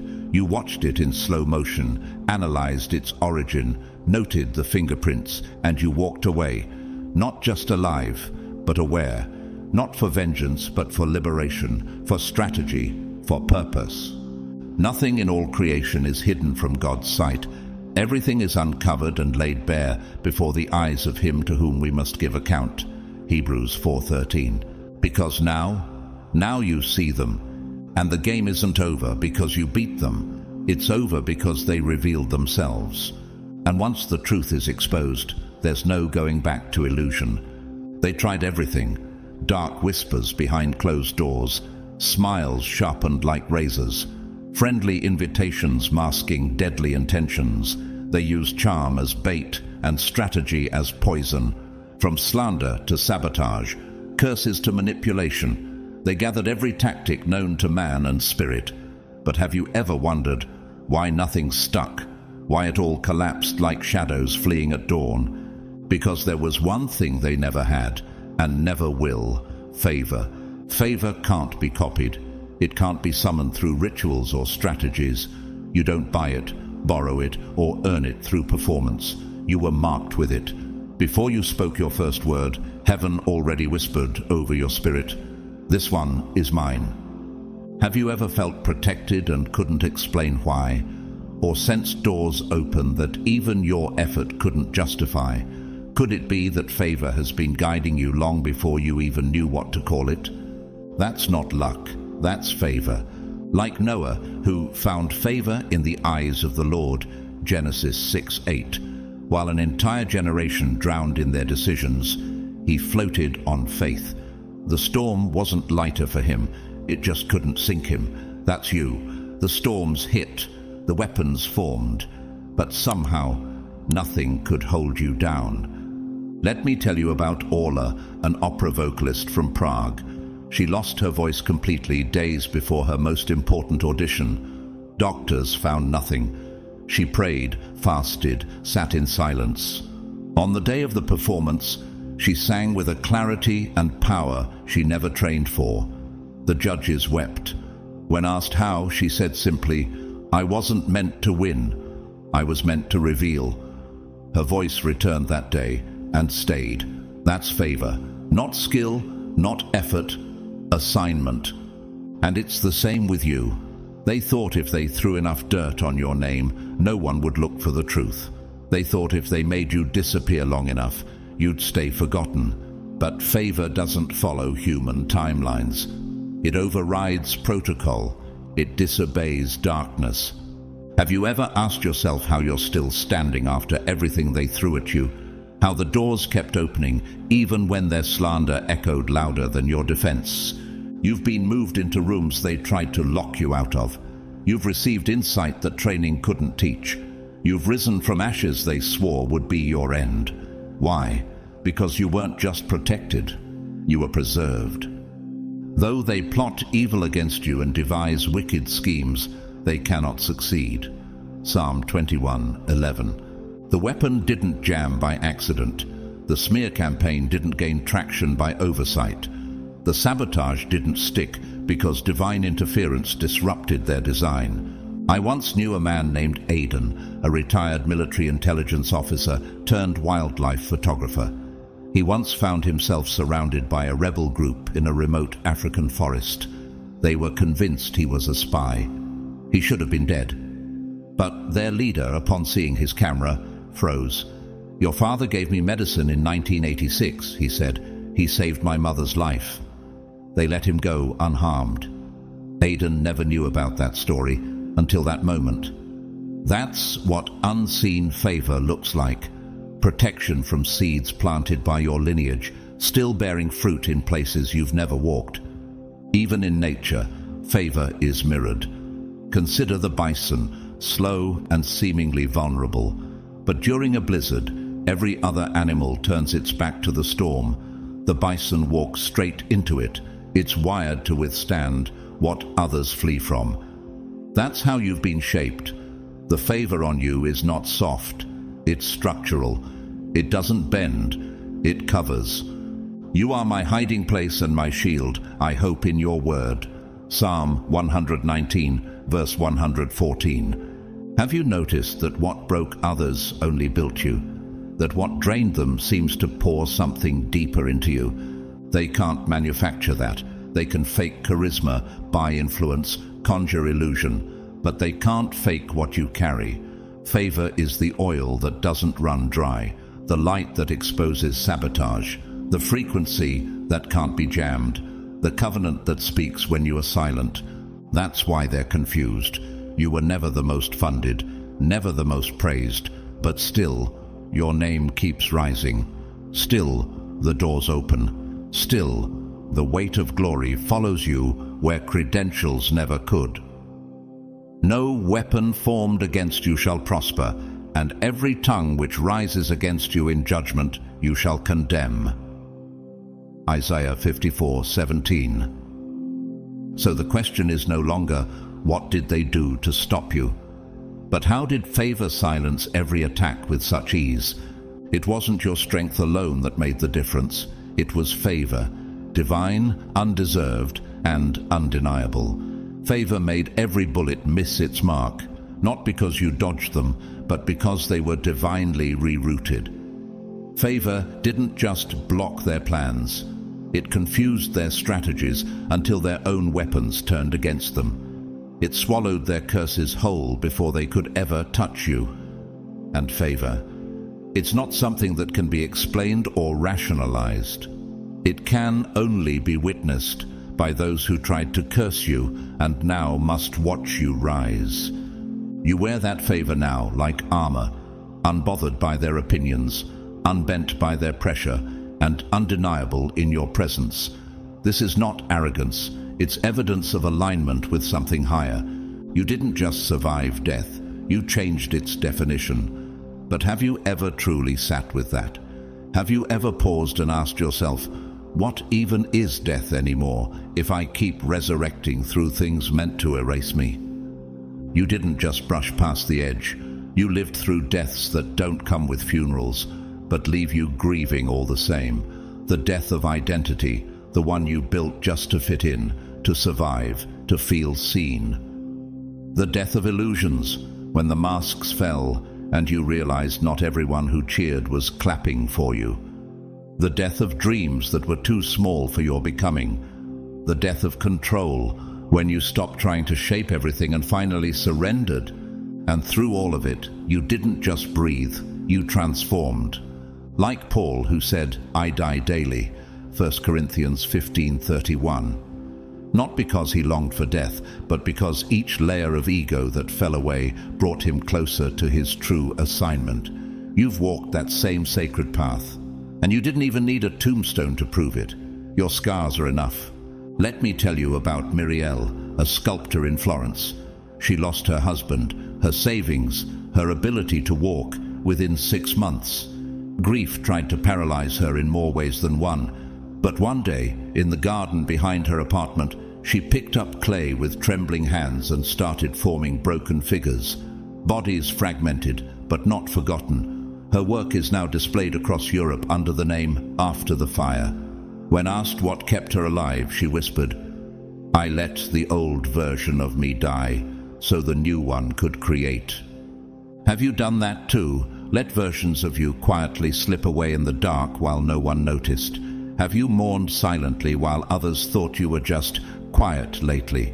You let the performance die, the people-pleasing, the self-sabotage disguised as humility. You buried the parts of yourself that no longer resonated with your rising frequency. And in doing so, you stepped into a life most people don't even know exists. A life rooted not in survival, but in spirit, in alignment, in truth. Therefore, if anyone is in Christ, he is a new creation. The old has passed away. Behold, the new has come. 2 Corinthians 5:17. Even nature mirrors your metamorphosis. Consider the snake. It doesn't resist the shedding. It leans into it. The old skin splits open, not because something went wrong, but because something new grew inside. That's you. You shed entire lives without warning. And still, you rise clearer, cleaner, more alive than ever. I once knew a man named Elian, a former investment banker who one day walked out of his office and never returned. "I died in that office," he told me, "but not in body, in spirit." He now lives in a remote village, teaching children to meditate and build solar energy systems. No one understood why. That's because he wasn't explaining resurrection. He was living it. Very truly, I tell you, unless a kernel of wheat falls to the ground and dies, it remains only a single seed. But if it dies, it produces many seeds. John 12:24. So when people look at you now bewildered, have you noticed it's not just your success they can't process? It's your peace, your stillness, your strength with no visible source. That's because they saw you fall. But they never expected you to rise with power. They thought you were in a coffin, but you were in a cocoon. They mourned what they thought was your end, not realizing they were standing at the gate of your rebirth. And now they're forced to witness flowers bloom from the same dirt they once threw to bury you. That's the kind of poetic justice favor brings. You intended to harm me, but God intended it for good, to accomplish what is now being done, the saving of many lives. Genesis 50:20. To most people, death is a finish line. But to you, it's information, it's transition, it's fuel. You don't just walk out of fire anymore, you command it. You don't run from what almost ended you. You transform because of it. Because you didn't just survive death, you redefined it. And now, you're not haunted by what almost killed you. You're powered by it. They thought if they could kill your confidence, they wouldn't need to kill your calling. That was the real tactic. Not a loud war, not open sabotage, just enough doubt whispered into your soul until you turned the blade inward and called it self-awareness. Have you ever felt yourself slowly disappearing, not physically, but spiritually? Have you ever caught your own reflection and wondered, when did I start apologizing for existing? That's what they wanted. Death by hesitation. Disarm you by distrust of yourself. Their weapons were not fists, they were tone shifts, dismissive nods, passive comments that echoed for days, delayed messages, strategically timed silences. Their aim wasn't to make you collapse in public. It was to get you to shrink so small in private that no one would even know what was missing. And for a season, it worked. You questioned your gifts. You second-guessed your timing. You played small in rooms your spirit knew you were meant to lead. You smiled when your soul begged to roar. You stayed quiet to keep their comfort, while you were crumbling under the weight of your own suppression. But like Lazarus, who was wrapped in grave clothes until a single word from Jesus disrupted death itself, come forth. John 11:43. That same divine call stirred inside of you, not from the outside, but from within. Because the truth is, chosen ones don't stay buried, not even when it's their own mind that entombs them. Let me tell you about Dea, a jewelry artisan in Morocco.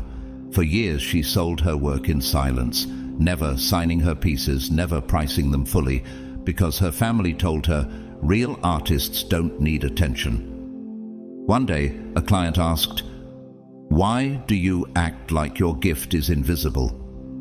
That question shattered something. Dea began engraving her initials, charging her worth, and taking up space she once avoided.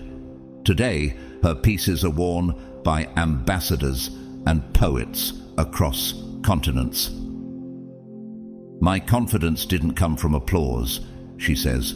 It came from knowing my work was born of fire. And you? You've walked through fire too. Not the kind that scorches flesh, but the kind that burns off false labels, old agreements, and hand-me-down lies. You went to war not with others, but with every voice inside you that wasn't truly yours.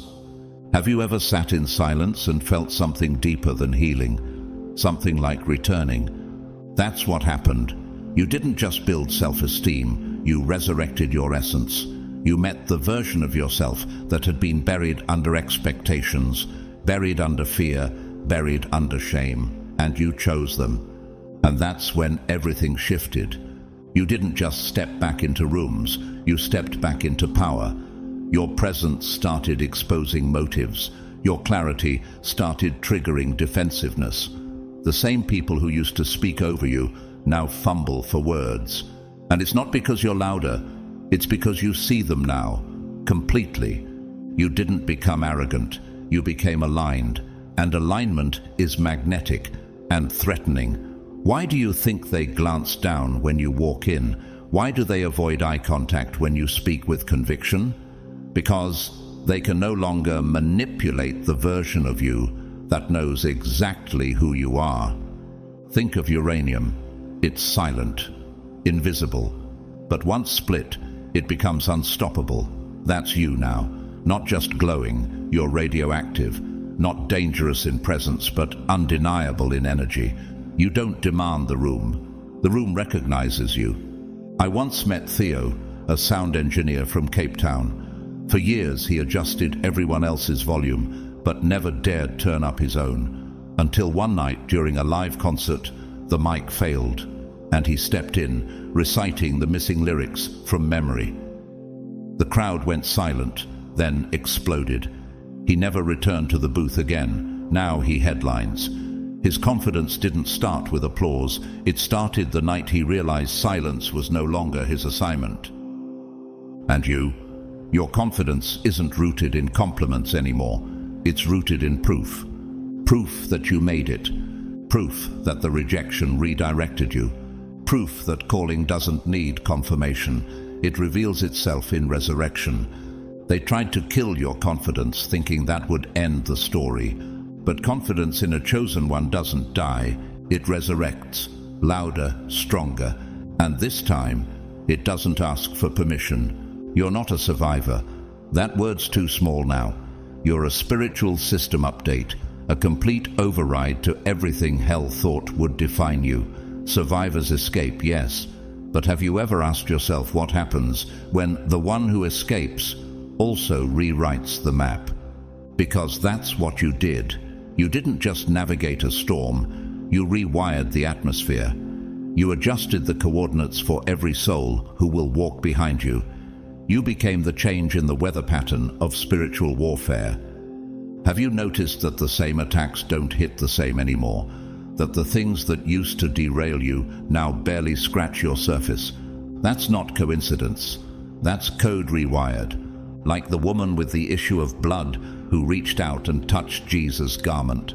She wasn't supposed to shift anything, but her reach pulled power through time, through tradition, through spiritual protocol. Luke 8:43 to 48. Your reach did the same. Not just for you, but for an entire bloodline. Let me tell you about Mikael, a high school music teacher in Oslo. For years, he struggled with panic attacks triggered by childhood trauma. Every parent-teacher night left him shaking. One year, instead of hiding it, he opened class with a new song he wrote called "Still Here." The song caught on. Students across the city began recording their own versions. Anxiety was still present, but it lost its grip. Mikael didn't just cope. He rewrote the atmosphere of fear into a pattern of courage. That's what you've been doing too. You're no longer running the same spiritual operating system.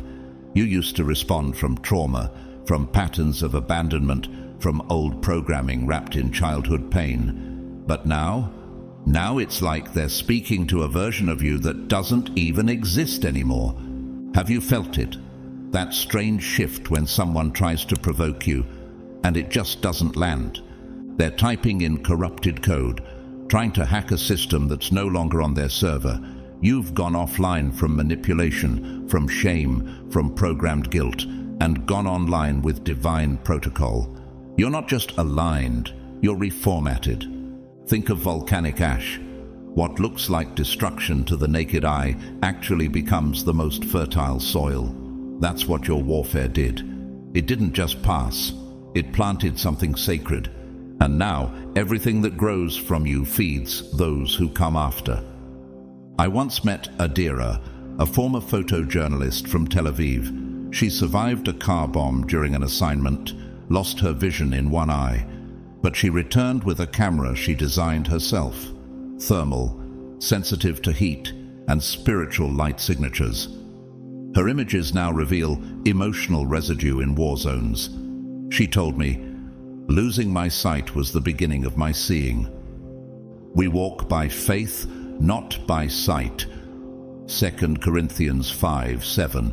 That's what evolution looks like when pain upgrades you instead of defining you. Your elevation wasn't public. It wasn't flashy. It didn't come with applause or headlines. It happened in the quiet hours, when you chose alignment over approval, when you chose to feel instead of numb, when you said no, even though it cost you community. That's when the new system installed itself. The Lord is near to the brokenhearted and saves the crushed in spirit. Psalm 34:18. So now they can still try the same emotional sabotage, the ghosting, the guilt, the "you've changed" accusations. But have you noticed it feels like static, like it doesn't compute? That's because it doesn't. You've upgraded. You no longer run on fear code. You don't respond to bait. You're not triggered by voices that used to control you. You're not wired to survive anymore. You're wired to lead. Do not conform to the pattern of this world, but be transformed by the renewing of your mind. Romans 12:2. You didn't just survive, you reprogrammed the battlefield. And now, you walk in a clarity that doesn't just protect you, it transforms the terrain. Every step you take is a signal. Every boundary you set is a firewall. Every prayer you whisper is a system override against everything designed to keep others trapped. You are not a survivor. You are the spiritual software update that broke the loop.